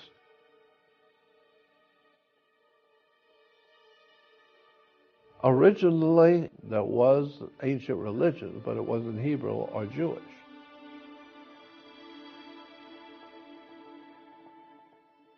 Going back to the Middle East, we find that it was probably more Egyptian than it was Jewish. But the Jewish people, or what we call the Jewish people back then, At that time, the dominating worship at the time in Egypt and the whole Middle East was the worship of the moon.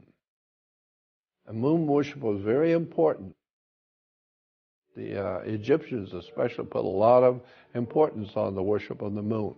Well, the moon god, if you are in Egypt and you're looking east, in the middle of the Sinai desert is an enormously high mountain range.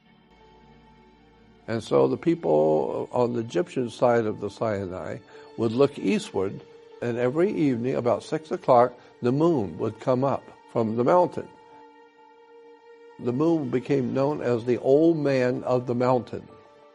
And the moon name, the old man's name was Sin. S-I-N was the name of a moon god to the ancient world in the Middle East. And the mountain was Ai, so you put the two together, Sin and Ai, becomes Mount Sinai. Well, that's where Mount Sinai is said to be, is in the Sinai desert. And this is why the Hebrews today, as they did many hundreds of years ago, they have a lunar calendar based on the moon. They trace their beginnings of each day from sundown to sundown. Why? Because that's when the moon comes out, is from sundown to sundown. First of all was the moon. Later on, Jupiter comes into the picture in ancient Hebrew worship. Jupiter, because in the ancient world, Pater, P-A-T-A-R, or P-A-T-E-R. And in the Phoenician Canaanite language, it was a Piter, P-I-T-E-R. The ancient name for the Jews was I-U in the King's English, the old King's English, for the word Jew. It wasn't spelled J-E-W, it was spelled I-U or I-O-U. So I-U was Jew, and Pater was the father. So it became known as the father of the Jews was I-U Pater, where I's and J's are interchangeable. So now it becomes J-U Pater, or Jupiter. Jupiter now becomes very important in the Jewish religion, and then from the changing of the astrological age of Aries, from blowing the ram's horn, to Pisces, you now move into the Christian age. Today, we have, in the Vatican, we have a statue of Saint Peter. No, it's not Peter, it's Pater, Father God, Pater. And you put J-U in front of it, it becomes Jupater. That's at the beginning of the Christian dispensation. And now, within the last 500 years, 400 or 500 years, Jupiter has now been eclipsed and has kind of gone into quiet. And now the main planet today is Saturn. Saturn is referred to as the Lord of the Rings. And as we said, that Saturn is today actually the god of the Hebrews today. In the old Phoenician Canaanite language, you spell the name Saturn S-H-A-B-B-A-T-H, Shabbat. And so if you're going to worship the planet Saturn, the Shabbat, you do it on something called the Sabbath. So when you hear in the Ten Commandments, remember to keep holy the Sabbath. Sabbath is the Phoenician name for the planet Saturn. Saturn, as a god, was always called the god of the black robe. Black is a very important color in both Judaism and the Catholic Church and Christianity because black represents Saturn. Saturn is the god who is a judge of all mankind. That's why judges in courtrooms wear a black robe. Shabbat also has another interpretation. Saturn is the seventh planet. He's also sometimes represented as the Grim Reaper, Father Time. Very interesting, all the little details about Saturn and its numbers applying to it and the colors and all of that. We get our idea about chronology from Saturn, so we have something called a calendar, chronia, the calendar. Saturn was Chronos in Greek, Another reason why Saturn was important is because Saturn was understood to be the inhibitor, one who holds you back in life. That's why when you are celebrating your God on the Sabbath, you do no work. Because the ancients said if Saturn is the inhibitor who holds us back, then we won't do anything. He doesn't have to hold us back. We'll just not do anything on Sabbath. The reason why that Saturn became known as the inhibitor, and because it circled, ancient man didn't know there were any other planets out past Saturn, so they assumed that he's the bottom line. He's the one that holds us together. Saturn is still important in Middle Eastern religions, Arabic religions. The Star of David is a six-pointed star. Well, a six-pointed star is actually referred to by the reference works as a hex, a hexagram. Hex simply means six, which incidentally, in the Bible, 6 is the number of a man. How do you spell 6 in Latin? It's sex, S-E-X. So 6 is a six-pointed star. And today the Jews call it the Star of David, but the encyclopedias will show you that as six-pointed star is a hex, and it will tell you that it was originally the star of Saturn.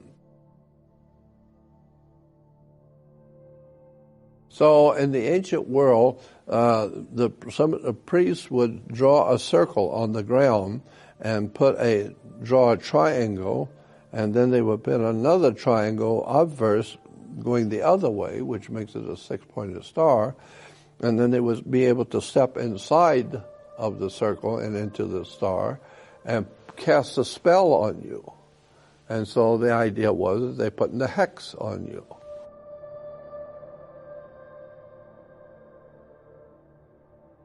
In 1977, NASA sent out the Voyager, and as that probe moved out into space, it passed over Saturn. And as it passed over Saturn, it happened to go close to the North Pole of Saturn. For some reason, on the North Pole of Saturn is a hexagram, a six-pointed hexagram on the North Pole of Saturn. Scientists cannot explain how there is a six-pointed star on the North Pole of Saturn, and what's even worse to try and explain is how come the Jews knew that Saturn was connected to 6 in a hexagram. Somehow or another the Jews knew that six-pointed star was somehow connected to Saturn. There was no way for us to know until 77 when the space probe went across. NASA had to explain to us that it was simply a fluke. It was something that just happened, nothing to be concerned about. Then like 40 years later, when the Cassini craft goes out, that same hexagram is still there on Saturn. It wasn't just a little fluke. It's there on Saturn even today. In the motion picture Lord of the Rings, Sauron is portrayed as an evil eye. If you go to the South Pole of Saturn, you will see what as altogether looks like an eye, the all-seeing eye. However, if you think about the planet Saturn with its rings, if you turn the angle just right, now the rings look like two separate eyelids with the center circle as the eye. So there's a lot of mysticism connected to the planet Saturn, the Jewish religion, the Catholic Church and the Catholic religion. Even Islam today has a symbol of Saturn that is dominantly important to Islam. And it was a black square or a black cube. And the black cube represents the planet Saturn. Well, that's what Mecca is in Saudi Arabia, is a black cube, a black square. All over the world, large black cubes and architecture and churches and monasteries, huge black square cubes, just like Mecca. In the movie 2001, Space Odyssey, in the book, the original book on that gave birth to the movie, in the book it was the astronauts were going to the planet Saturn to find this black cube. There again is the black cube in the planet Saturn. Anyone who studies the dark arts, the dark sciences, or the world of the occult knows that Saturn is very important to the dark side of this world in relation to religion and occultism. Saturn is the inhibitor. It'll set you back and teach you a lesson. Saturn represented government, military, the police department, governmental agencies.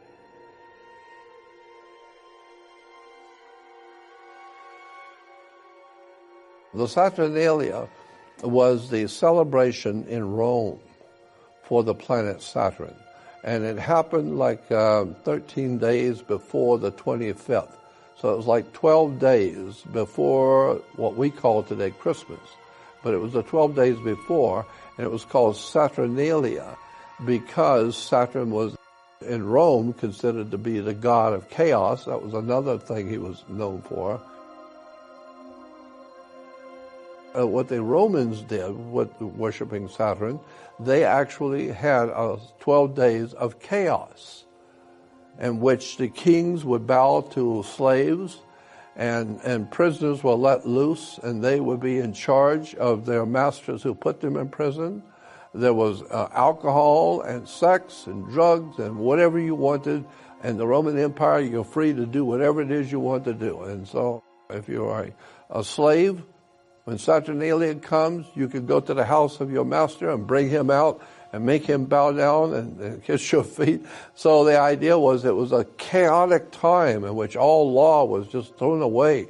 And now it was up to anybody, whatever it is you want, go out and get it and take it. Today we call it Christmas. In the Roman Empire, the Saturnalia. And then there was a Brumalia, which was based on the worship of Saturn too.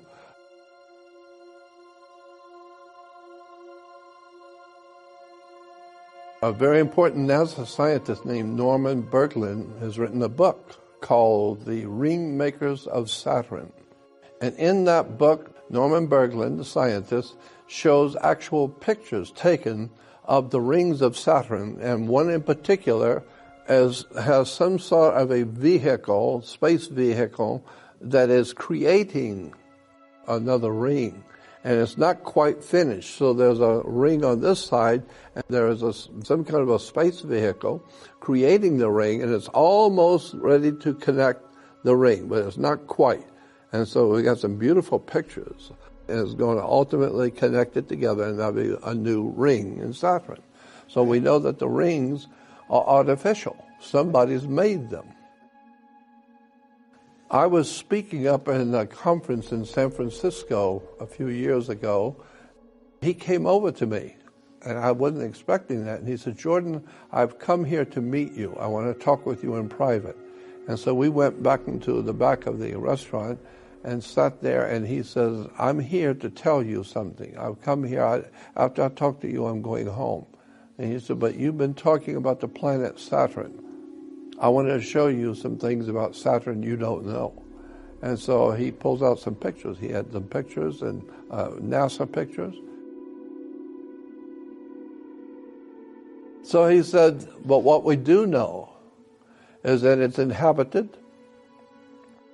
My question was, could the rings be like a dish for communication in deep space? Because we have television dishes, the big dishes.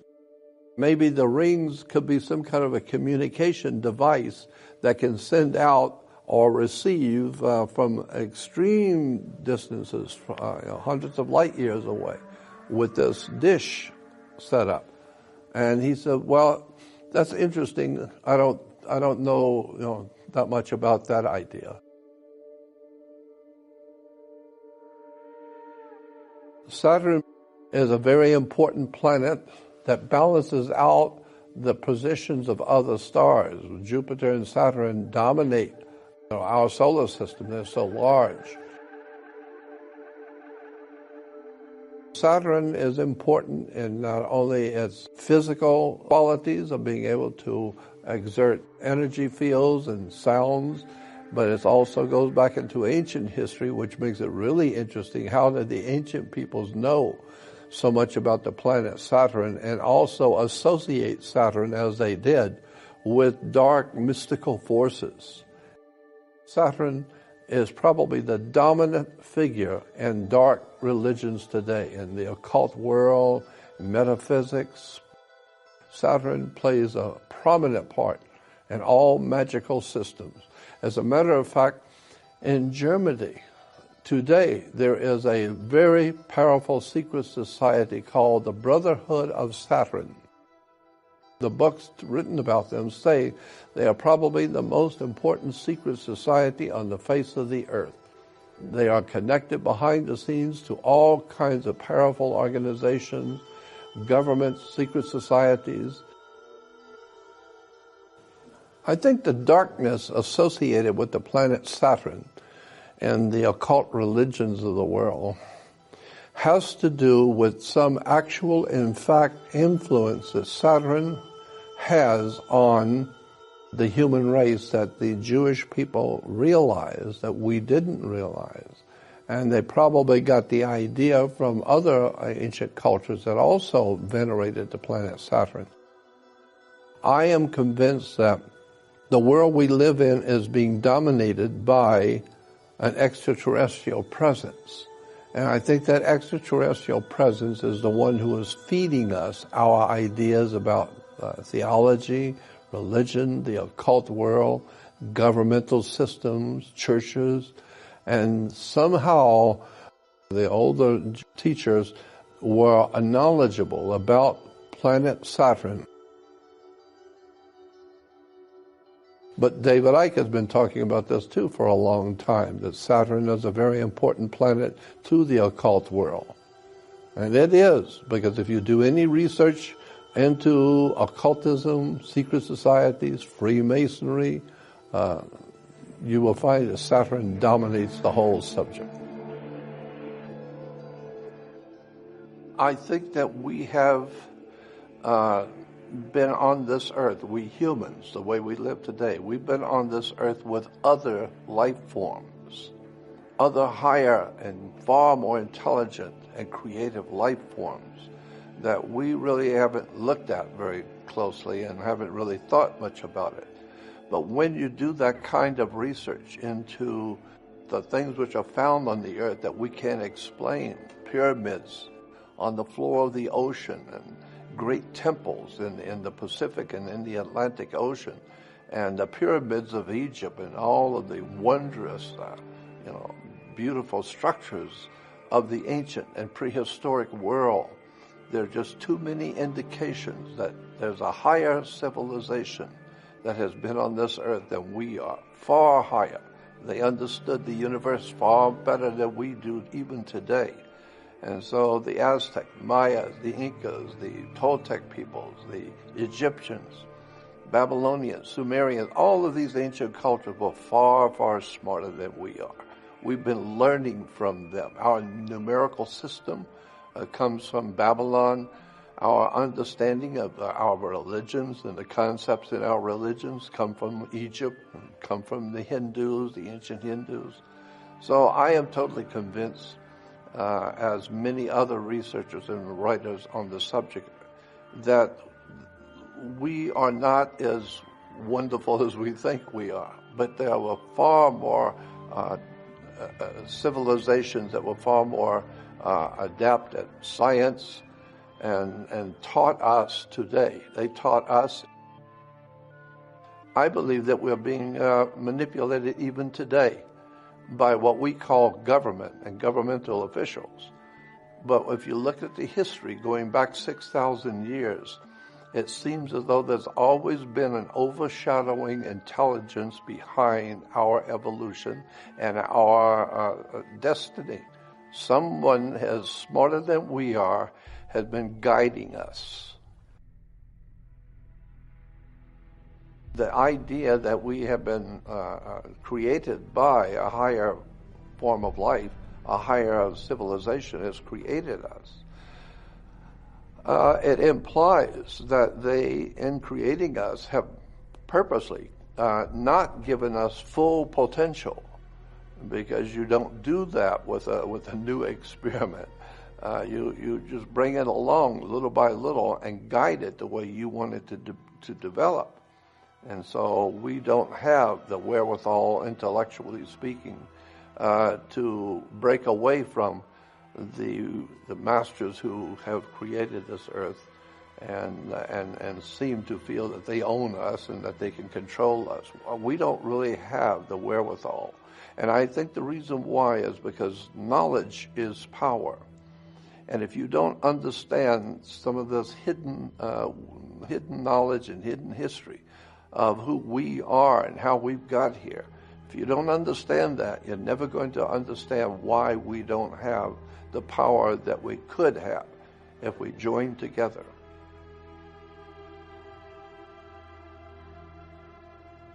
Even in the biblical understanding of the creation of man, it says that God made man and woman in his image after his likeness. And so it tells us something about our Creator by looking at ourselves. Because if our Creator was like us and we are in that image and likeness, then there are many good people who are working to help the human family and help to educate and to protect, while there's many bad who want to just use us for slaves. So I think that there are good extraterrestrial life forms here who want to see us progress, but they also are aware that we should not become too smart, because if we become too smart and too clever, we may be presenting more trouble for everyone else out there in the universe, because we're already talking about going out to the stars and setting up new civilizations on other planets. But the extraterrestrials look at us and think, wait a minute, you're talking about coming out to the stars and setting up new civilizations like the one you've got on Earth today? I don't think so. With all the violence and pornography and drug addiction and murder and all the bad blood among peoples, and you're going to bring that out into the universe? You better think about that.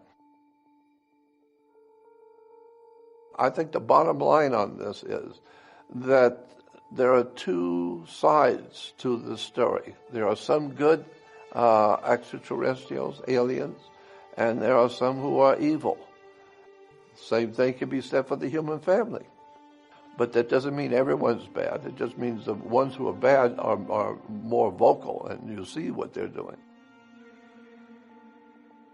Because of the conditions that the world that we live in today exhibits, that there is a dark force in this world that tends to cause man heartache and tragedy and drug addiction and alcoholism.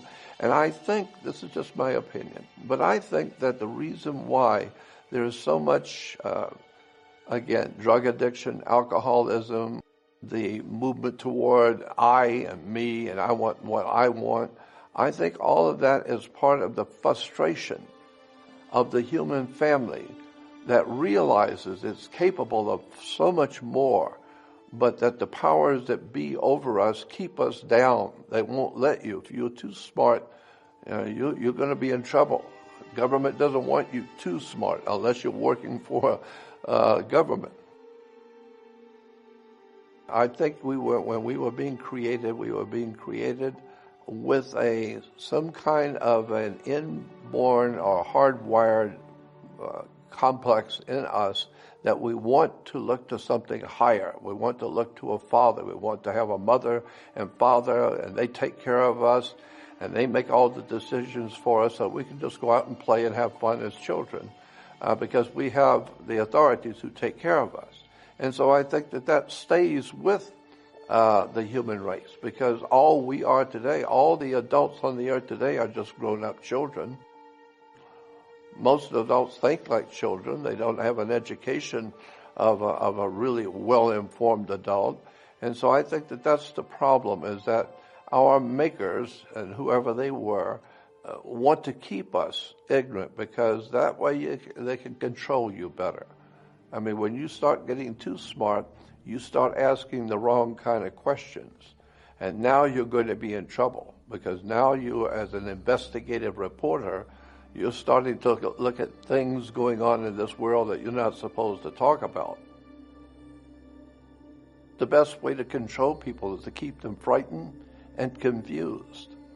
Because if the humanity, even the Bible said basically that if the human race were to ever put down its arms and stop fighting each other and join together and use their minds and use their spirits, that they would be invincible, that they would be an incredible civilization on this earth of extraordinarily brilliant creatures, human beings.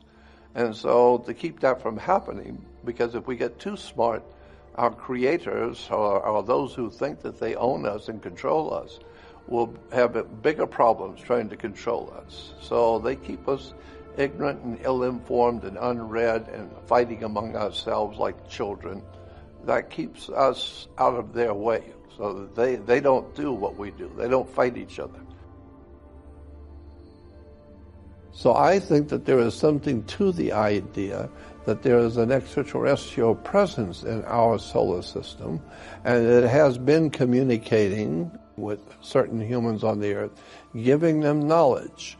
And so the knowledge is now out there that Saturn is very important to the extraterrestrial world. This dollar bill has value because it is based on your physical body. Your flesh and blood body backs up the authority of this money. If you're an American, this money is backed up by your body. Now let me show you how. When you look at the front of the dollar bill, you will see on each side are serial numbers for this particular dollar bill, are serial numbers. If you look on the back of your Social Security card, you will see the numbers on the bottom. The numbers on the bottom, usually in red, represent your blood on the New York Stock Exchange. It represents your physical body. That's why the numbers are in red, representing your blood. Now, when you take the numbers on the Social Security card and put it next to the serial numbers on the dollar bill, you will see it's the same sequence of numbers and letters. And so what it's actually telling you is that there's like whatever the amount is, 24 million or 4 million or $6 million, whatever it is that your body is worth on the New York Stock Exchange, there's that much money out there all over the world in fives and tens and hundreds with your Social Security number on it. So these numbers line up exactly correct the same way. The numbers can be in blue, black, or red. And so this is why years ago, we used to say the government is just going to beat you black and blue. Because black and blue are colors that are used in banking. You have to sign with a blue or black pen. Or you can sign with a red pen, which represents your blood. Your physical body is really very important to the corporation called the United States Corporation. That, again, is why they want you to wear your seat belt and have insurance. And in case something does happen to you, you need to have insurance. Why? Because the government doesn't want to pay for you to be in a hospital. They want you out making money for them. They don't have to put the money in to protect you in a hospital. Go get your own insurance. Let them pay for it. The real powers behind banking today in America is insurance companies.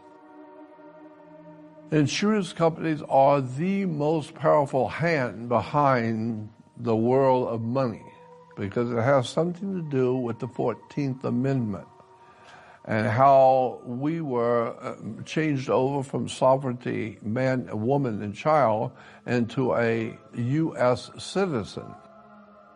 During the 1870s, when the corporation was being born in the minds of the politicians here, when they realized the United States of America was no longer a viable entity because we are a lot of things, but united isn't one of them. So we're no longer a United States, but we're a corporation. And so therefore your body now becomes a security for that corporation. It needs money. It's a big corporation and it needs money coming in. So that's why they want you to stay safe and drive safe so that you can make money. They don't want to put money out on you. They need you to go out and make money for themselves.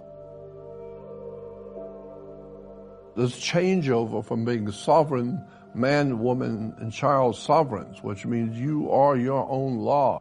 But when we changed over from the United States of America into a corporation in 1870, and we became known to the world as the United States Corporation, not the United States of America. From 1870 to the First World War and then the Second World War, the United States corporation went broke, financing all these escapades around the world with wars and revolutions and paying other countries to be our friends and all that. So the corporation called United States went broke. So they had to go back to the old days, go back to the British banking cartels who can print money out of nothing and had the ability to finance anything they wanted to do. And so the corporation had to borrow money from the British bankers to keep this corporation going because the corporation's broke. And you don't want to go broke when you got millions of people who want to eat tonight and the company, the United States, no longer is operable because it's broke.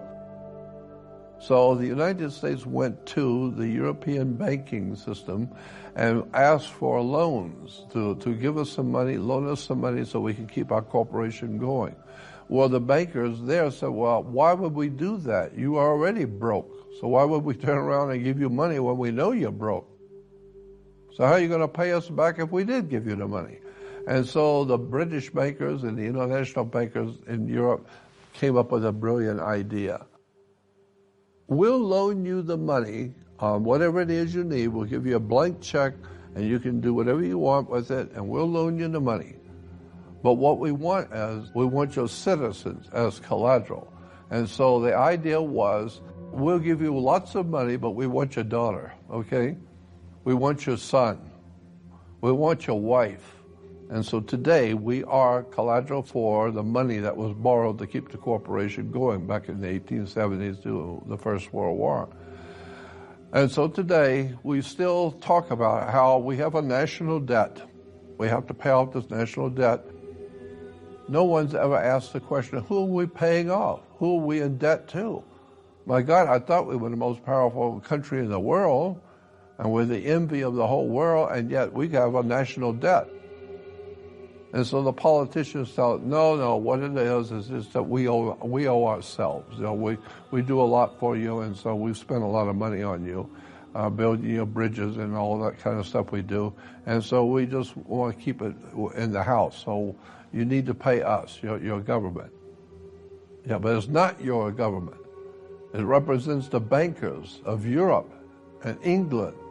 And there is a debt, and you will pay it because the British bankers loaned us a lot of money to build our railroads and our airports and our highways and all kinds of things that we've been building America, and it's very impressive. Yeah, but you don't have any money.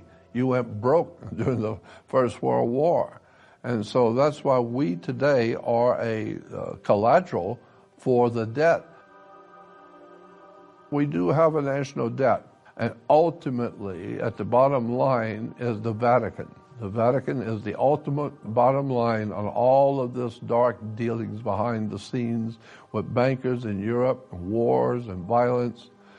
The whole banking establishment is based on the Vatican canon law. It's a very big story about the history of the world. The 33rd President of the United States was Harry Truman. And Truman made an interesting statement. Somebody asked him, is there anything going on in history that we haven't been told? And he said the only thing that's hidden in history are the facts of life that you don't know. How this country really was founded, and where the money really came from, and who you really are. That you don't know, well, that's the real hidden history of this country. All of this stuff that you think you understand, nobody really understands how this system works. It's based on your blood, it's based on your body, it's based on putting your children up as collateral for later bills. It's a remarkable story, and it brings into play the Pirates of the Caribbean, the Federal Reserve, international wars.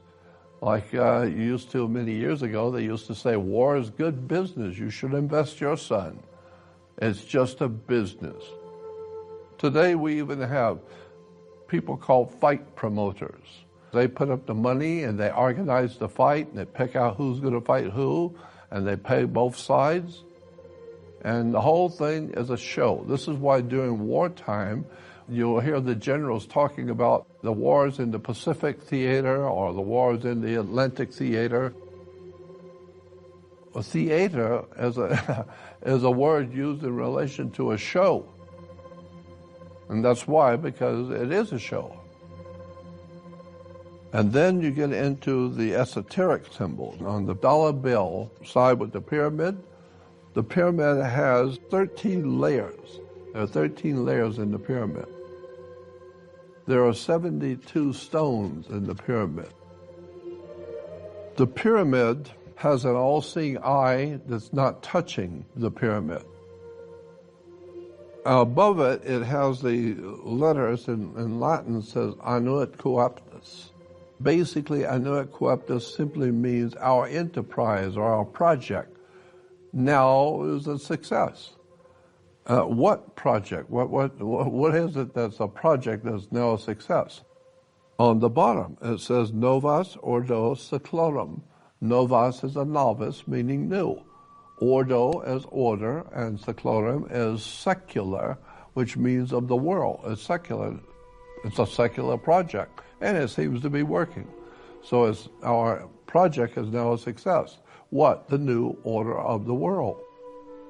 When you hear people talk about the New World Order, it's on the American dollar bill, New World Order. And it's based on what? It's based on the ancient Egyptian concepts of government, finance, law, and the way the ancient Egyptians understood the world at large. That's why you have a pyramid. Now, interesting, the word pyramid comes from, it's actually two words. A lot of people don't know this. Pyramid is two words put together, pyra and mid. Pyra is fire, like pyromaniacs. Pyrotex is fire. And mid simply means middle. So you put the two together, it becomes pyramid, or the fire in the middle.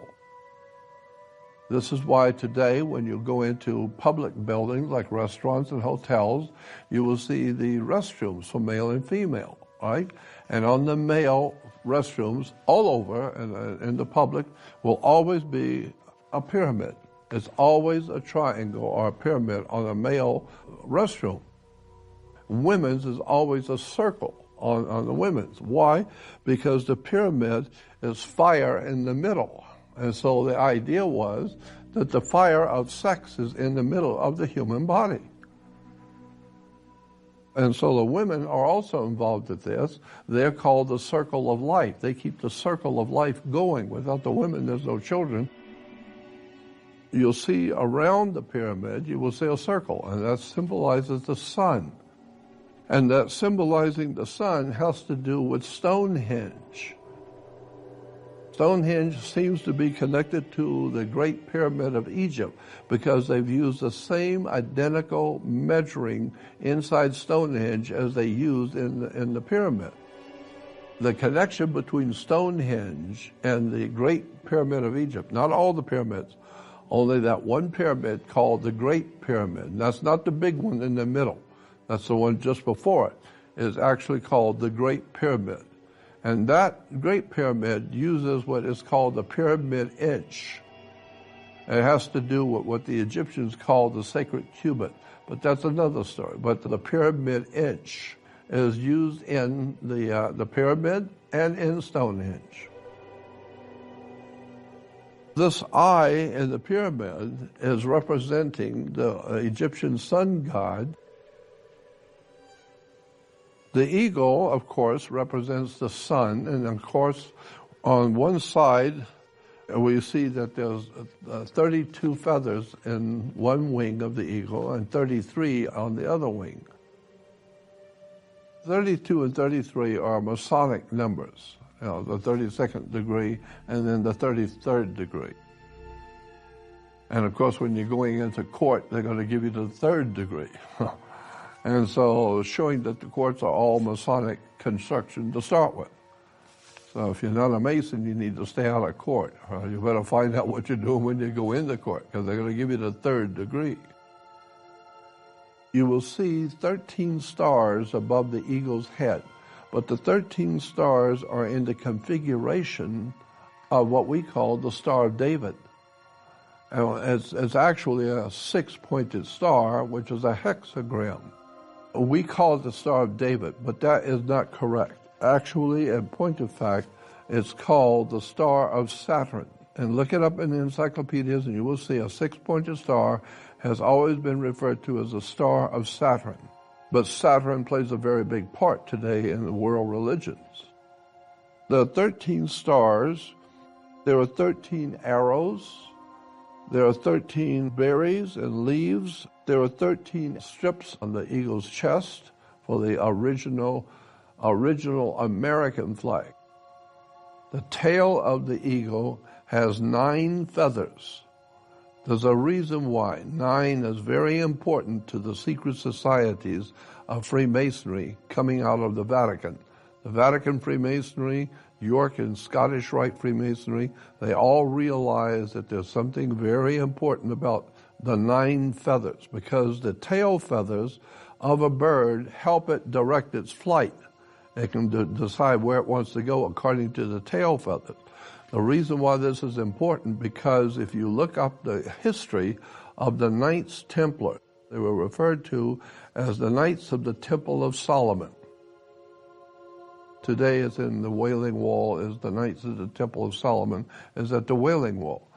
But if you look up in the dictionaries or encyclopedias the history of the Knights Templars, today what is called Knights Templars, we in America today call them the international bankers. The banking elites like the Rothschilds and the Rockefellers and all of these international elites all are referred to in law as Knights Templars.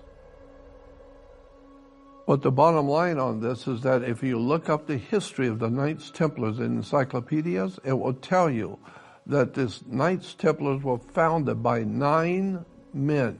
9 men founded the Knights Templars. And then they will give you some story about how these 9 men got together after the Crusades, once the Holy Land was protected under the Pope's dominion, and that there were so many people wanted to go to the Holy Land. It was very dangerous traveling in those days in the deserts to go to see the Holy Land. Those 9 men got together, the reference works say, and they formed a protection for the pilgrims going from Rome and from Europe over to the Middle East. Well, logic alone would tell you 9 men are not going to protect anybody. They're not going to go and protect all the millions of pilgrims going to the Middle East with 9 men. That was a cover story. But the actual story is that the Knights Templars were 9 Catholic Masonic Order Freemasons who were putting together for the Vatican a whole new superstructure of money and banking and government, and the entire operation was under the Vatican control, and there were 9 men who were in charge of that project of rebuilding a new order in Europe. And so that's why the eagle has the 9 tail feathers. And most of the members of secret societies know that. If you bring this up, they'll tell you, yeah, well, there was no 9 men who protected the pilgrims. No 9 men could do that. The eagle has always been the symbol for the sun. Why? Because it has an eagle eye. It can see everything, and it's high up. The ancient peoples they saw their eyes were perfectly round, and then they look at the sky and see the sun is perfectly round, and then in their mind, the sun represented light, which light means intellectual, spiritual intelligence. You're enlightened instead of being ignorant and ill-informed and in the dark. And so they figured that God must be very bright. He's very brilliant. And so if you follow God, the sun, you're his pupil. And so that's why today we have a pupil in the eye, because the sun is round. And we are his pupil. We're following him. I remember reading back in the 60s that the dimensions of the dollar bill were based on the old Arabic dimensions of a magic carpet. They said that this was like a magic carpet. It is. You got enough of them, you can go anywhere. Lots of interesting things about the American dollar bill and our actual, real history of where we've come from. Today, we're going to talk about corporations. The United States of America no longer exists. And the reason why it doesn't exist, we are now a corporation. We're not a country. And the reason why is because many years ago, there was something happened here called the Civil War. And the Civil War, we're told, was one of the bloodiest wars humans have ever fought on the earth. It was a very bloody war. And so after it was over, it was understood that we are now, after the war, many things, but united was not one of them. One half of the country was killing the other half. And there's a lot of bad feelings among Americans back and forth between North and South. Well, it was decided, all right, then let's do this. Let's have a United States corporation. We'll start a company. We'll call it the United States Corporation. It'll be a privately run municipal corporation, and we'll call it the United States Corporation. So therefore, everyone who is here will become an employee of the corporation. If you're working for this corporation, when you're on duty, you always usually have some sort of an identification tag showing that you're an employee of the company. As long as you are working and you're making money, then you are contributing to the company, the corporation. You're on the company time, so to speak. And so you are making money, and therefore you're paying out bills and paying out taxes and fines and fees and all of that. And so you are securing the corporation. They need the money, and so you're giving them the money. You're making the money and giving it to them. So you are a security. Water is the basis for our economics, period, on the earth. Because in the ancient world, is going far back as the earliest times of the Roman Empire, the powers that be in the world then realized that they started to build their economic system in the Roman Empire based on the Phoenician Canaanite system of commerce in the Middle East, because they knew how to make money and they knew how to control money. So the ancient Romans understood and finally figured out that there should be two laws on the earth. The earth is two things. The earth is water and land. So there should be a law for the water and a law for the land. So today we even have terms that say, well, that's the law of the land. Why do you distinguish it law of the land? Because there's another law called the law of the sea or the law of water. So the law of the land is the laws that govern the culture of people on a particular spot of land. And so when you go to another country, you should be aware that there's a law of the land, which means there's a custom. You have to get used to the way people live and the way they do things. There's another law that supersedes that law, which is far more important. It's called the law of the sea. And the law of the sea is the law of water. And the law of water is simply banking, banks. Banks are all over the world. All banks operate the same. They operate on water. And so the bottom line is that your commerce is based on water. All ships, airships, rocket ships, sailing ships, I don't care what it is. If it's a ship, it's always referred to as a female. It's always she. The captains of any ship will tell you, oh, she's a good ship and she's seaworthy and oh, she's this and she's that. What do you mean she?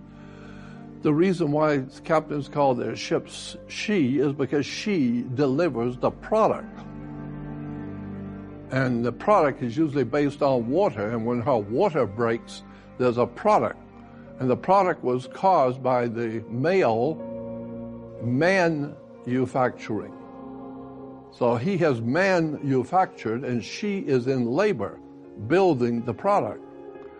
And so the product is based on water because when her water broke, the product comes out.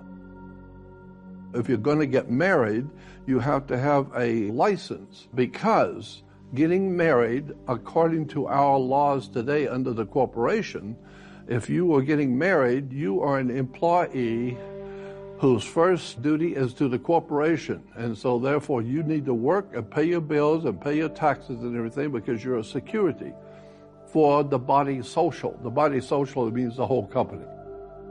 When you retire, which means you're going to bed, you're going to sleep, or you're going to quit, you're going to retire, you get Social Security. No, you are the security for the body social. And so they're going to give you a few dollars to live on, keep you alive, because if they don't, you're going to get all very upset. You don't have any money to live on, and you're going to cause more trouble. Give him something to live on and get him out of here, right? When a ship pulls into port, because I said all of our commerce is done by water, our biggest business is shipping. All over the world, shipping. When a ship pulls into harbor, it parks at its what we call its berth. It's a berth where they're berthing the ship, B-E-R-T-H. And so any item that was on that ship represents money. Therefore, every time a television or a car or anything, whatever that item is that's being brought here from another country, it's coming in on a ship, and she is bringing in the product, right? She. When the ship parks, it's sitting in its berth. And therefore, every single item coming off of that ship has to have its own certificate of manifest. Why? Because yesterday the ship wasn't here. But this morning you come to work and there's a ship here with $800 million worth of Toyotas. So it's manifested. So you have to have a manifest. And it's called a certificate of manifest, which goes with each one of those products. And on that manifest, it tells you, is it a 4-door? Is it 2-door? Does it have air conditioning? What nationality is it? How much does the baby weigh? What color eyes does he have? And does he have 5 fingers? And is he African or what? Does he have air conditioning? So you are simply a product because you are a product that has to have its own certificate of birth. So therefore you have today something called a birth certificate. And it has to be signed by the dock because that's where the ship is sitting, at the dock. And if you happen by chance to have one of the cars or one of the TVs drop off in the ocean, that's okay. There are insurances that cover that, but you have to have a death certificate.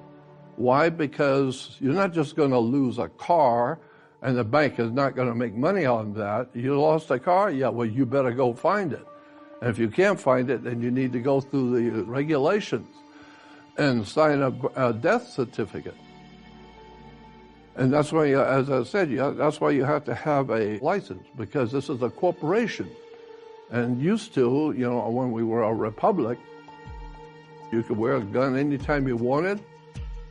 And you could go into town and go in the bar, and if you have a falling out with a guy in the bar, you can either settle it like gentlemen, or you can go out in the street and duel. And one of you is not going home tonight, see? Why? Because it was a free country. And individuals, men and women and children, when this country was founded, was said to be, and it was understood, that you are a sovereign in this country. That's why you could wear a gun anytime you wanted. Cowboys wear guns, and then people even in the eastern states will wear guns.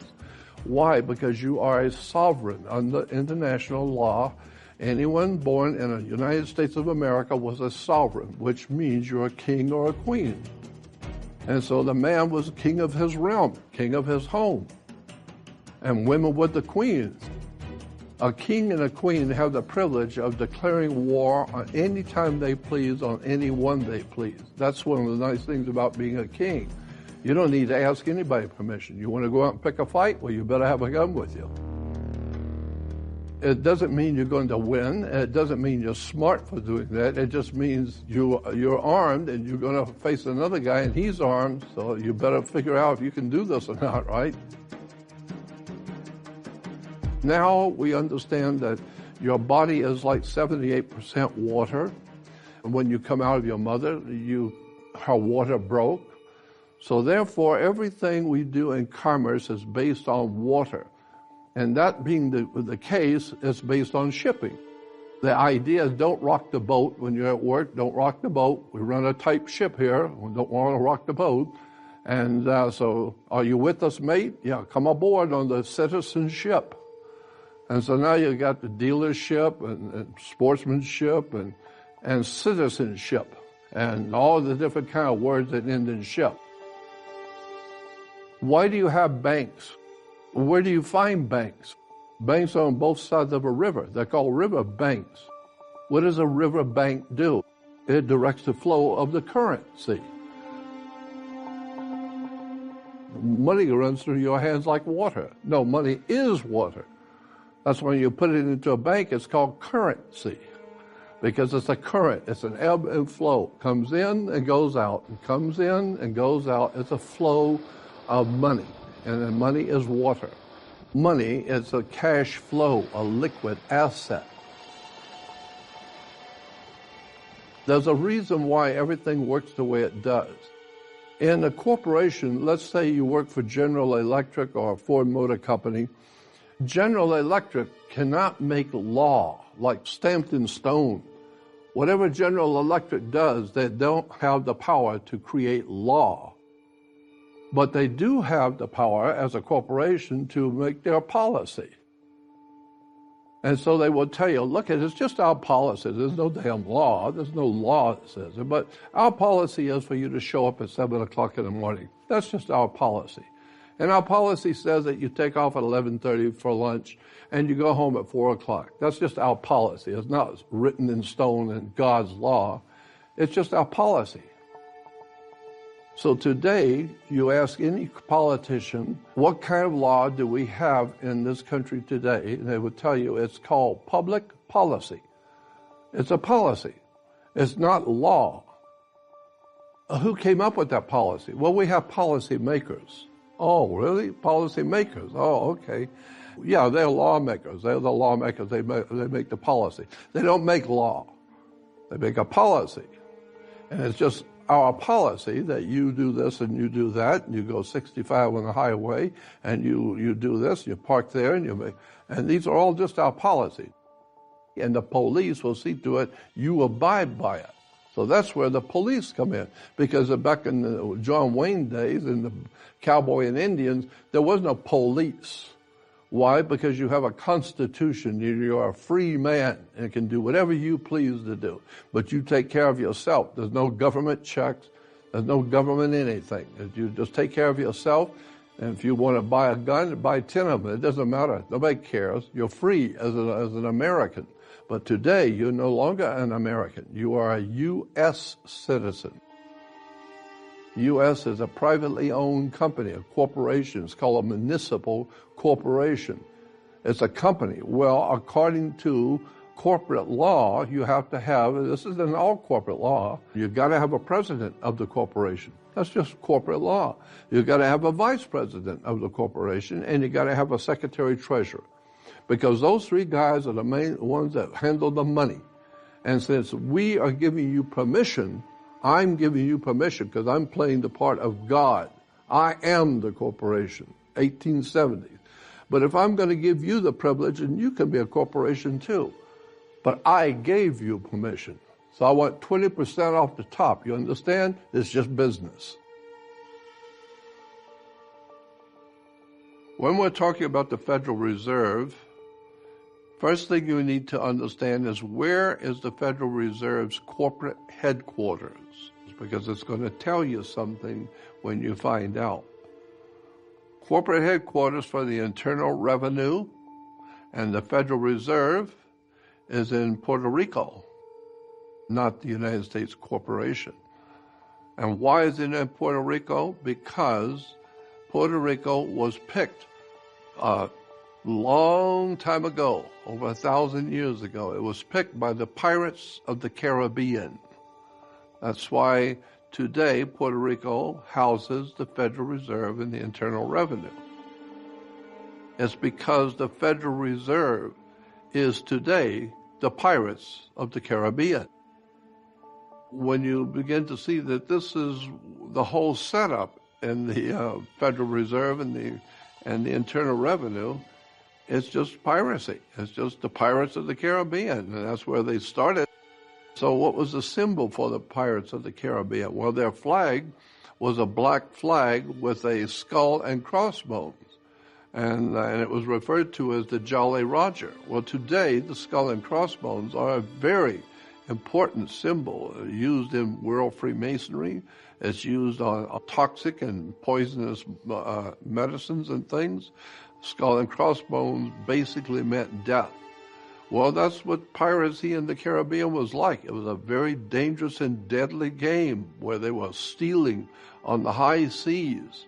And so when you're stealing something on the high seas, then you have to deal with an admiral, which gives us our word admiralty law. Admiralty law is the law of the high seas.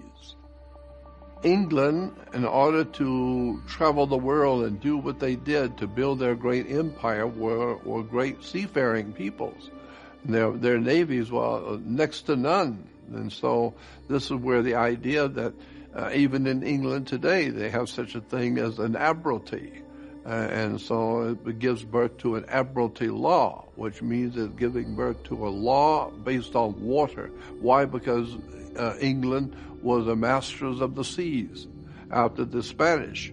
And so today, it's just interesting that the Federal Reserve and the Internal Revenue are corporate headquarters in the Caribbean. As it still is today, ships will carry their own flag so that anyone else on the sea will see that ship with that flag and understand who owns it and who's controlling that ship. Well, they developed an idea a long time ago among the pirates to fool their victims, and they would put up a flag of a country that was friendly with, I guess, the other ships coming, and so the other ships would not think anything about it until they got close enough to attack them. Then they would send up their Jolly Roger flag, the flag that represents the pirates. Then the people on the other ship know they're so close now. They thought it was a friendly ship. Now they find out it's a pirate ship. And so that's where we get the concept today of a false flag. And my goodness, there are false flags everywhere in the world that we live today. So many people think that if you trust some country or trust somebody to do something for you and he's a friend, and then one day you find out they're not your friend. They've never been your friend. Then we see the idea of a false flag. They were putting up their false colors. And we even say that kind of thing today, that, wow, I was with so-and-so last night and he showed his true colors.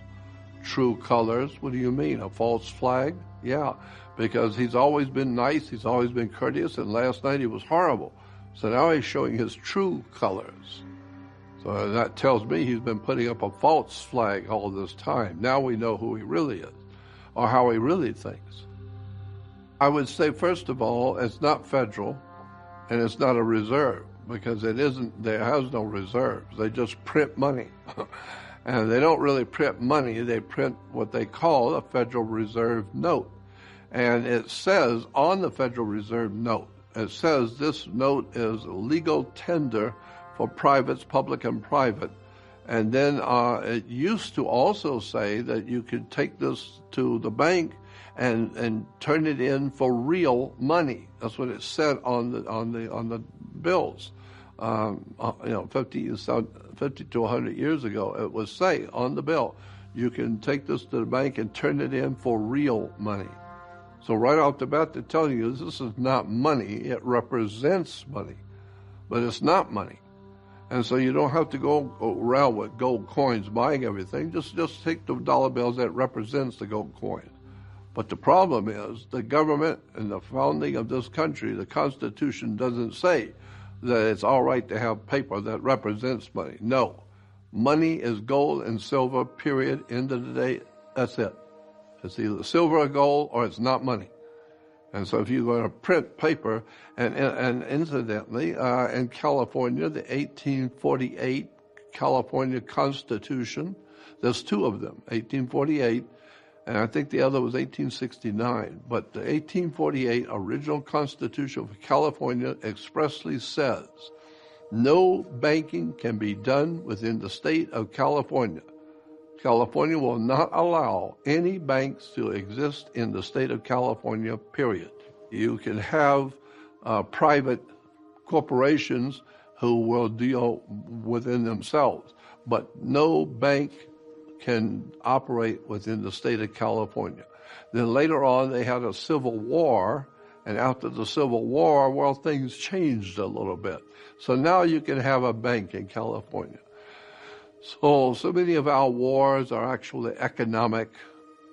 The Federal Reserve, I think it was established back in 1913.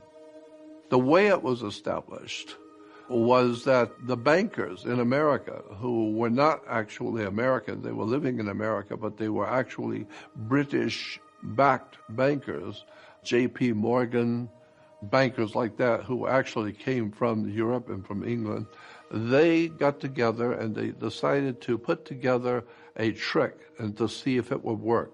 And so they got together on a private island off of the coast of Georgia. And I'm not an authority on this, but it's well known that these men met on this island called Jekyll Island. Why would it be called Jekyll, like Dr. Jekyll and Mr. Hyde? Is because these bankers were not interested in protecting America. They were interested in buying off everything in America for their British masters. And so they came up with an idea that we will produce our paper money, which represents money, and if we can get that across through the Congress, and the Senate agrees to that, then we will also add a little something we forgot to tell you, and it's called fractional banking. Fractional banking means every dollar we publish, that we give to you, that dollar can make us, you can multiply it by 10, by 9 or 10. So when somebody puts $1 into the bank for on deposit, the bank can then say that deposit was $10. Well, if you put in 100, the bank can say on their records that you put 1,000 in. But if you put $1 million in, the bank now says that you put $10 million in. And that's how America has become so powerful around the world. Because no matter how much money no matter how many Federal Reserve notes we have, there may be millions in the bank, but you can multiply it by 10. And so therefore, oh my goodness, then you can multiply that later by 10. And now you've got a country that has a massive amount of money. If you put, say, $10 in the bank is allowed to loan out to other people 100, because they can multiply anything that comes into the bank, they can multiply it by 10. It's called fractional banking. It's pretty well known that there is an organization in the world today called the Round Table Group. And their idea of this Round Table Group is a round table of the big bankers, the big shots that run the British Empire. And they come together and they sit at a round table. Why they are required to sit at a round table? Because the idea is not one of them is the boss of bosses. It's a group, and they're all equal around the table, but they're all bankers, and they're all working for the same cause.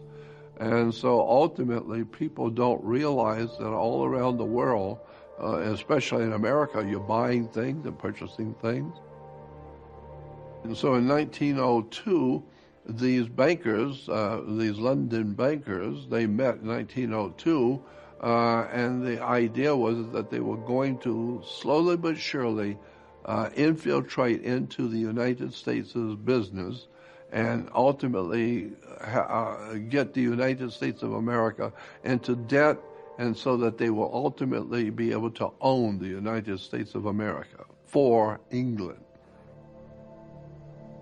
We have documented evidence that the Federal Reserve is a part of that plan to actually take over America and do it in such a way as to get America involved in business, so that eventually the British banking cartels around the world will ultimately own the corporation called United States. And so that's what happened today. We are now under the authority of the British government, in point of fact. Under this system of the Federal Reserve, it was supposed to be, what we were told is that the Federal Reserve was being put together to protect the fluctuation in business. Sometimes we make money, sometimes we're broke, but to make sure that we always have a nice, even flow of money, we need someone to control that.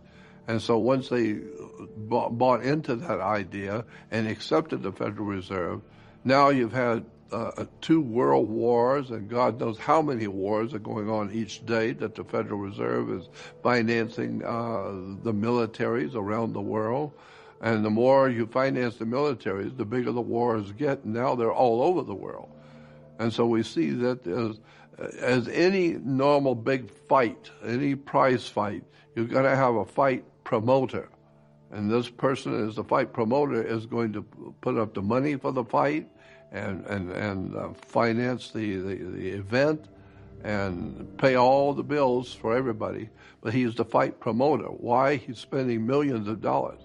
But he's spending millions because he's going to make multiple millions on the fight.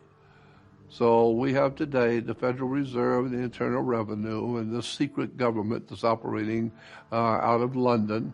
And ultimately, they are the fight promoters. They're causing the wars all around the world. And United States citizens and people are getting involved, in these wars, never realizing these wars are being financed to have a fight, period. They're called fight promoters. First of all, what we're talking about when I say the dawn of a new day, it's a catchphrase that means something to powerful people in the world that we're not supposed to know anything about. Like George Carlin said, it's a big club and you ain't in it. But if you were in the big club, you would already know what that catchphrase, dawn of a new day, really means. So in order to explain this the best way I can, we need to go back to the California legislature back in 1953. It's called the 11th Report, Senate Investigating Committee on Education, published by the Senate of the state of California. And in it, the lead article talks about the fact that since many intelligent people seem to be unaware of the secrecy of governments and secrecy of things going on that we're not being told. And so the state of California Investigating Committee back in 1953 said, we would like to make a few things clear to you, that communism is rampant around the world. And so as the California State Senate is saying that we would like for you to understand that communism is not synonymous with Russia. Communism is all over the world. Russia just happened to be the first victim. It goes on to say that communism is actually a self-perpetuating group of people who want to control power all over the world and are using communism to exploit the people. It goes on to say that so-called, this is in the California Senate report, and I'm going to read this because it's very important. It says, so-called modern communism is apparently the same hypocritical and deadly world conspiracy to destroy civilization that was founded on the secret order of the Illuminati in Bavaria in 1776, and that raised its hoary head in our colonies here at the time of the revolution. See World Revolution by Nestor Webster. There's a book on that subject. It says the world revolution conspiracy appears to have been so well organized as to be ever continuing and ever on the alert to take advantage of every opportunity presenting itself or that the conspirators could create. It is significant in this connection that as early as 1783, when unsettled conditions and dissatisfaction in some quarters, a subversive anonymous sermons were circulated among the colonial army to incite dissatisfaction and rebellion. George Washington immediately called the army together, and in addressing them, he said, "My God, what can this writer have in view by recommending such measures? Can he be a friend to the army? Can he be a friend to our country? Rather, is he not an insidious foe, some emissary perhaps from New York, plotting the ruin of both by sowing seeds of discord and separation between the civil and military powers of the national and of this continent? And what a compliment does he pay to our understanding when he recommends such measures, and either alternative is impractical in their nature." And this was taken from Marshall's Life on Washington. He goes on to say, "It is plain that George Washington believed that the center of this secret conspiracy to be, so far as this country was concerned, to be located in New York City, and felt it to be his duty to make such a charge."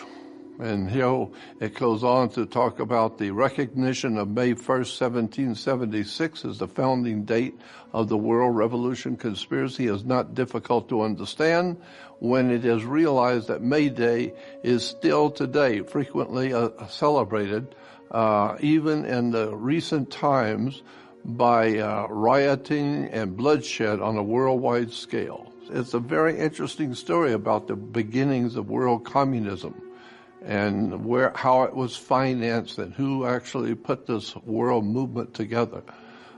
In the book Conspiracy Against God and Man, it says much of what the historians had to say is enlightening.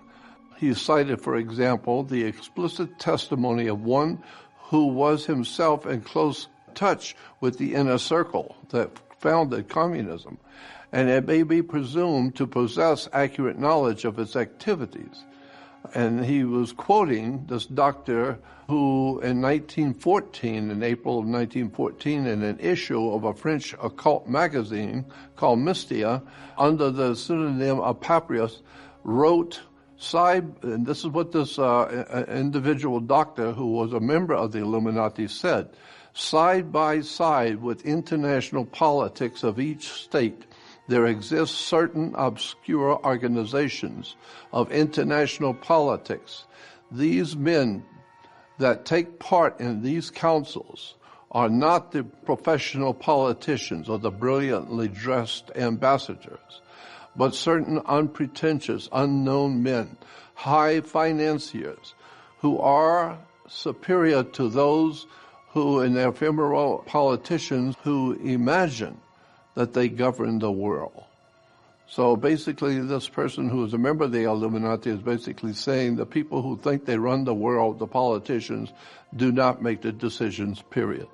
Secret Societies and Subversive Movements is a book that came out many years ago by Nesta Webster, in which she really explains and goes into the background of the Illuminati and the general secret societies and fraternal orders that are operating around the world to overthrow governments and to overthrow especially America, because America has been the leader around the world and introducing the concepts of freedom and liberty and justice. And so these secret societies are not interested in the people being educated or being free. So there's a world of conspiratorial apparatus operating around the world to overthrow the United States and overthrow the whole idea of freedom and liberty and justice.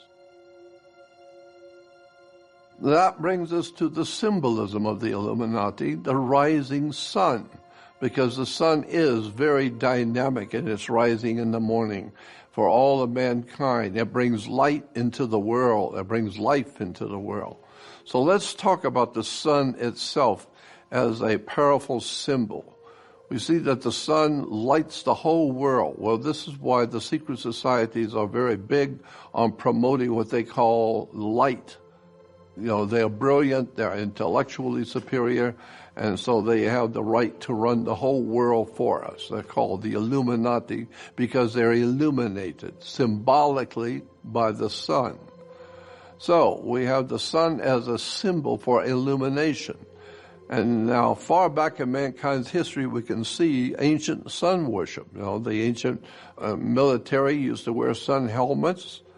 Romans wore sun helmets. And even today, we have cultures around the world that are celebrating with headdresses, sun headdresses. So the idea of man being dominated by the sun is nothing new. And one of the oldest symbols of the sun was and still is an eagle. Eagles have always represented the sun, and the eagle, incidentally, has two wings, left wing and right wing. This is why in America you have something called left-wing politics and right wing, because of the American eagle represents the sun order. All cultures have always recognized the eagle as the best sun symbol because it flies very high.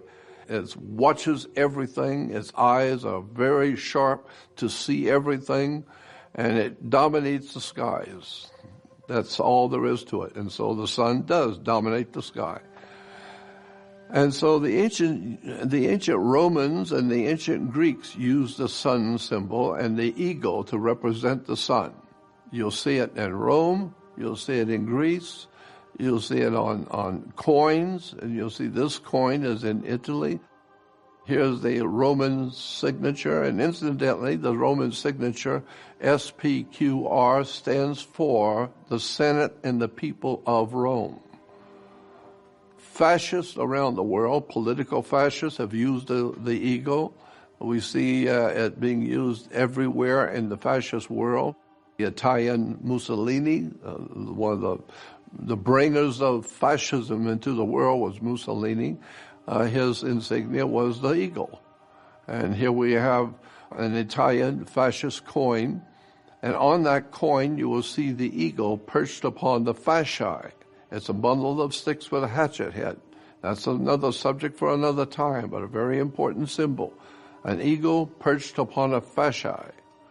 And so here's another picture of another coin.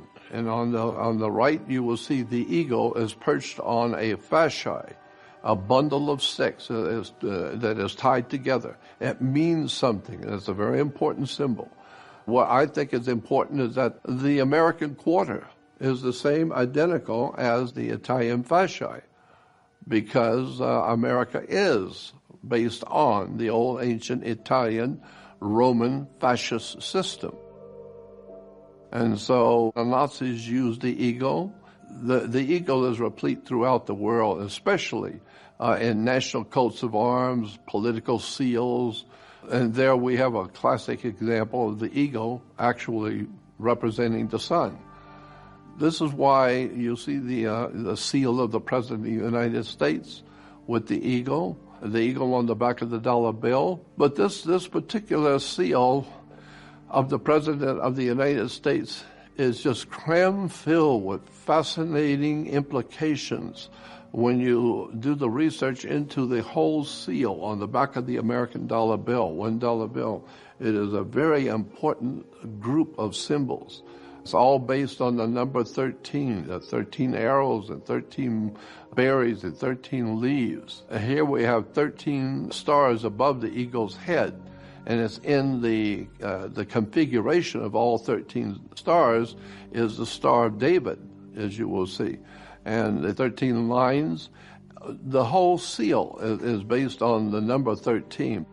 The sun in its rising brings light into the world. And so it became a very powerful symbol for secret societies, especially Freemasonry, to give the idea that they're bringing light into the world. And that's what the sun does. One half of the earth is in darkness and sleeping, while the sun is moving across the earth and waking people up. And so it's a war going on in heaven continually between light and darkness. The sun is always symbolized not only light for mankind to see his way each day, but more importantly, intellectual and spiritual enlightenment of the inner soul and the mind of mankind. So therefore, the sun has always been used for newspapers and magazines that are bringing new ideas and new concepts. So we see so many newspapers and magazines carry the word the sun. The New York Sun, the Sunday Sun Times, Sun Sentinel, the heart of your community is the sun. So we see that the idea of the sun is in almost all newspapers around the world. Why? Because the sun brings light into the world, where these magazines are trailing on that idea that they're bringing light and intellectual enlightenment to the world. Here we have the idea of the sun rising between two mountains, and this is a very important symbol. The sun rising between two mountains. Here we see on a ring, the sun rising between the mountains of the east. There's a sensational amount of material on the idea of the sun rising between two mountains. And many of the presidents of the United States have said that and said publicly that they see themselves as representing the sun rising between two mountains, between the mountains of the east. Well, here we have British Columbia with the sun rising behind the mountains. Here's the Lady Liberty walking toward the mountain, and you'll see the sun rising. This particular coin in America is called the Dawn of a New Day coin, where the sun is rising on a new time, a new day. Now, the Soviet Communist World Movement, when it took over Russia, there were many different smaller countries in Russia, and they all had to accept the idea of the sun rising behind the mountains. And here you will see the idea is always the same thing, the sun rising behind the mountains of the east. And we see it today in all of our advertisements. Here on a stamp in America, we have a stamp which is almost identical to the eagle which is used by the Nazi Party. It looks like a Nazi fascist symbol, and you'll see the sun rising between the two pyramids of the two mountains.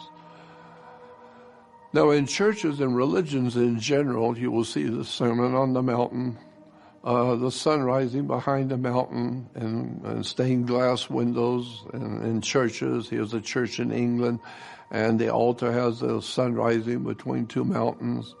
You will see it all around the world, this general idea of the sun rising behind the mountains. But what's important about this is that this is an Illuminati, secret society symbol, which then begins to show you how pervasive the Illuminati and the secret societies are in world religions and world government and world finance. Even in the Islamic world, they still have the same symbol as we do.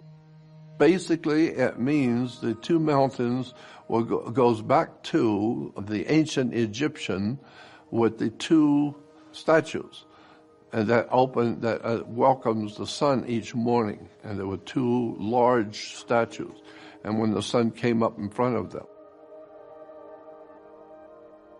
The rising sun of the morning is called the dawn. So when spirituality and intellectual enlightenment comes into your heart and your mind, we say things like, oh, it just dawned on me, what you were saying. Oh, that just dawned on me. Dawn implies the sun has finally brought light into your life, and you see now something you didn't see before.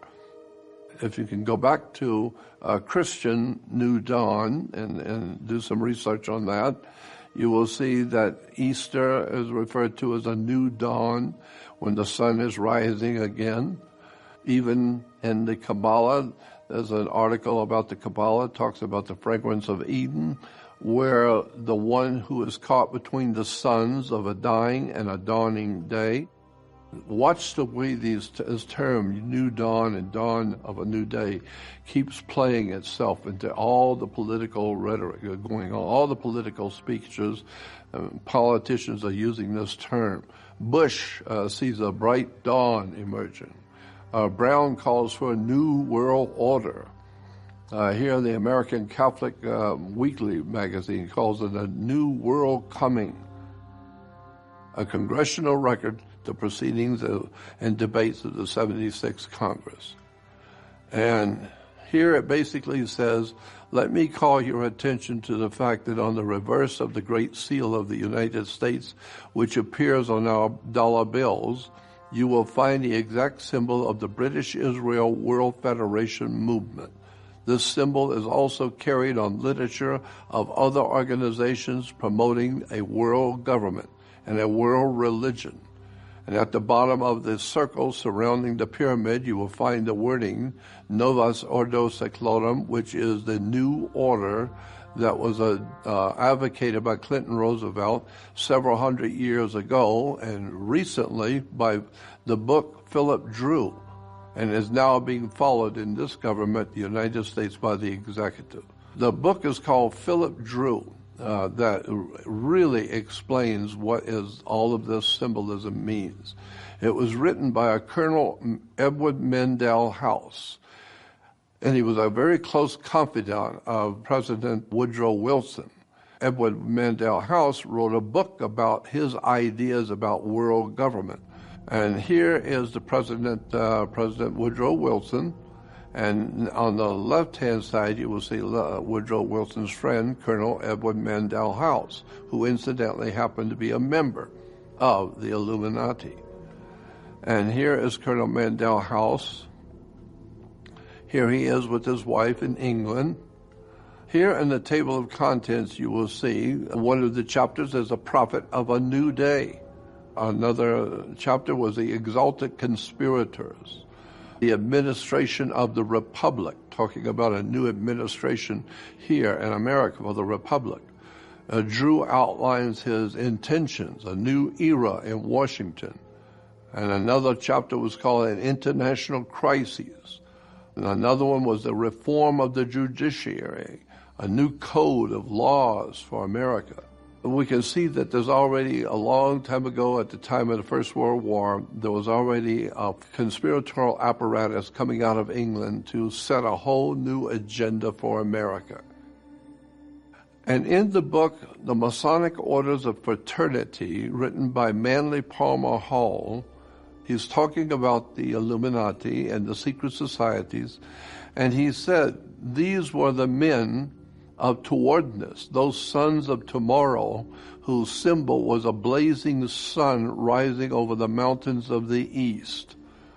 And while it is difficult to trace the elements of a pattern never intended to be obvious to start with, the broad shape of a design is dimly apparent, an invisible empire taking over the world. An invisible empire which was not supposed to be understood to start with. But if you really study it, you begin to see that there is a conspiratorial apparatus to guide the destiny of America. And they were the men of towardness. Here we have the men of towardness, building a new world. George Bush and the communist leader. Here we have a new order of the nations. This was published by the United States military. Here's another book called America and the New Order, back in 1949. Here's New York, and then New York is referred to as the Empire State, which is the new British Empire, or the new, actually, Roman Empire. And so the new empire is here in New York. So New York is the center for incredible treason and all kinds of secret societies and money and all kinds of political machinations are going on in New York against the American Republic. We begin to see that all of this is connected behind the scenes by secret societies that want to be the directors of our destiny as a country and as a people. We need to look at a book by a man named James Billington. He wrote a book called Fire in the Minds of Men. James Billington is probably one of the finest historians America has ever been able to produce. James Billington today is the chief librarian for the Library of Congress. He is considered to be a master historian, and he's taught history in England and America, throughout the world. He's an incredible writer, fascinating his views on the ancient history and the history of the world today. He wrote a book called Fire in the Minds of Men, The Origins of the Revolutionary Faith. And in it he explains all of the machinations going on in the minds of the guys who are putting this conspiracy together to overthrow the United States. In the introduction, he explains something very important. This is the introduction, one of the introduction pages, where James Billington says, quote, "A recent mythic model for revolutionaries, early romantics, and young Karl Marx, and the Russians of Lenin's time was Prometheus, who stole fire from the gods for the use of mankind. The Promethean faith of revolutionaries resembles in many respects the general modern belief that science would lead men out of darkness into light. But there was also a more pointed millennial assumption that on the new day that was dawning, the sun would never set. Early during the French upheaval, or the French Revolution, was born the idea of a solar myth of revolution, suggesting that the sun was rising on a new era for the world, in which darkness would be vanished forever. The image was implanted at a level of consciousness that simultaneously interpreted something real and produced a new reality. The new reality that these secret societies in the French Revolution, what they sought was a radically secular and stringently simple idea. The idea was not the balanced complexity of a new American federation, but the occult simplicity of its great seal on the back of on the top of the pyramid over the words Novus Ordo Seclorum. What he's saying is that Prometheus was a favorite of the ancient gods with the Illuminati because he brought light into the world. And so today at Rockefeller Center, the main picture and the main thing in the Rockefeller Center is Prometheus, who stole fire from God. Here we have the footnotes for the introduction, where you will see that the idea for the revolution, they talk about back in the 1800s, they talk about the year 2000 in New York. And I think that's interesting. As far back as the 1880s, they were talking about the revolution in New York in the year 2000. Well, that's what happened in about 2000 was 9/11. This begins to imply that there's a very powerful secret society working behind the world governments to overthrow the United States, and that 9/11 was part of it. Here's another footnote. In the back of the book, it says, even speculation about the year 2000 began not with the futurologists in 1960, but the dynamic work written back in the 1780s. The same figure who invented the word communist. The very idea of communism back in the 1780s, they talked about New York in the year 2000 would be a time when the whole government of America would be overtaken and overthrown. Well, it was. 9/11 has destroyed the whole concept of a freedom-loving constitutional republic. But most people are not aware of any of this. Now, let's look at some of the symbols of countries that use this rising sun for communist countries. Here we have in Romania, you'll see the rising sun behind the mountains. And this one is Mongolia, Armenia, Arizona, Illinois, Montana. This is Ohio, New York State. So in the book, Flags Throughout the Ages and Across the World, you'll see this entry says, the Soviet coat of arms, which is left, graphically presents the dawn of a new day for the entire world. Here we have another state arms of a country. The rising sun is a symbol of a new dawn for the country. The sun for Liberia, the sun which heralds the new day. Then you have the red dawn. This red flag represents communism. China has the rising sun. So these are just political symbols, but are all saying the same thing about a secret society's idea about how to overthrow the world of mankind. And you get the people to understand that they are going to be living like kings in a new world order. When all of this malarkey is all done away with peace and freedom and liberty and justice, and a constitutional republic is all overthrown and done away with, and now we will have a really wonderful world to live in, when we will all be equal and we'll all live under the dawn of a new day. And the people buy into it because they don't know what the words mean. They don't know where it comes from. So the bottom line is quite simply that the world that we live in today is totally and completely dominated by and guiding the destiny of America and the world, being guided by a secret society, a most powerful, well-organized, well-financed, highly intelligent secret society that has America by the throat and has the world through the United Nations and all other international organizations, banking fraternities, has the whole world in its arms and guiding the destiny of the human race, and we don't know it.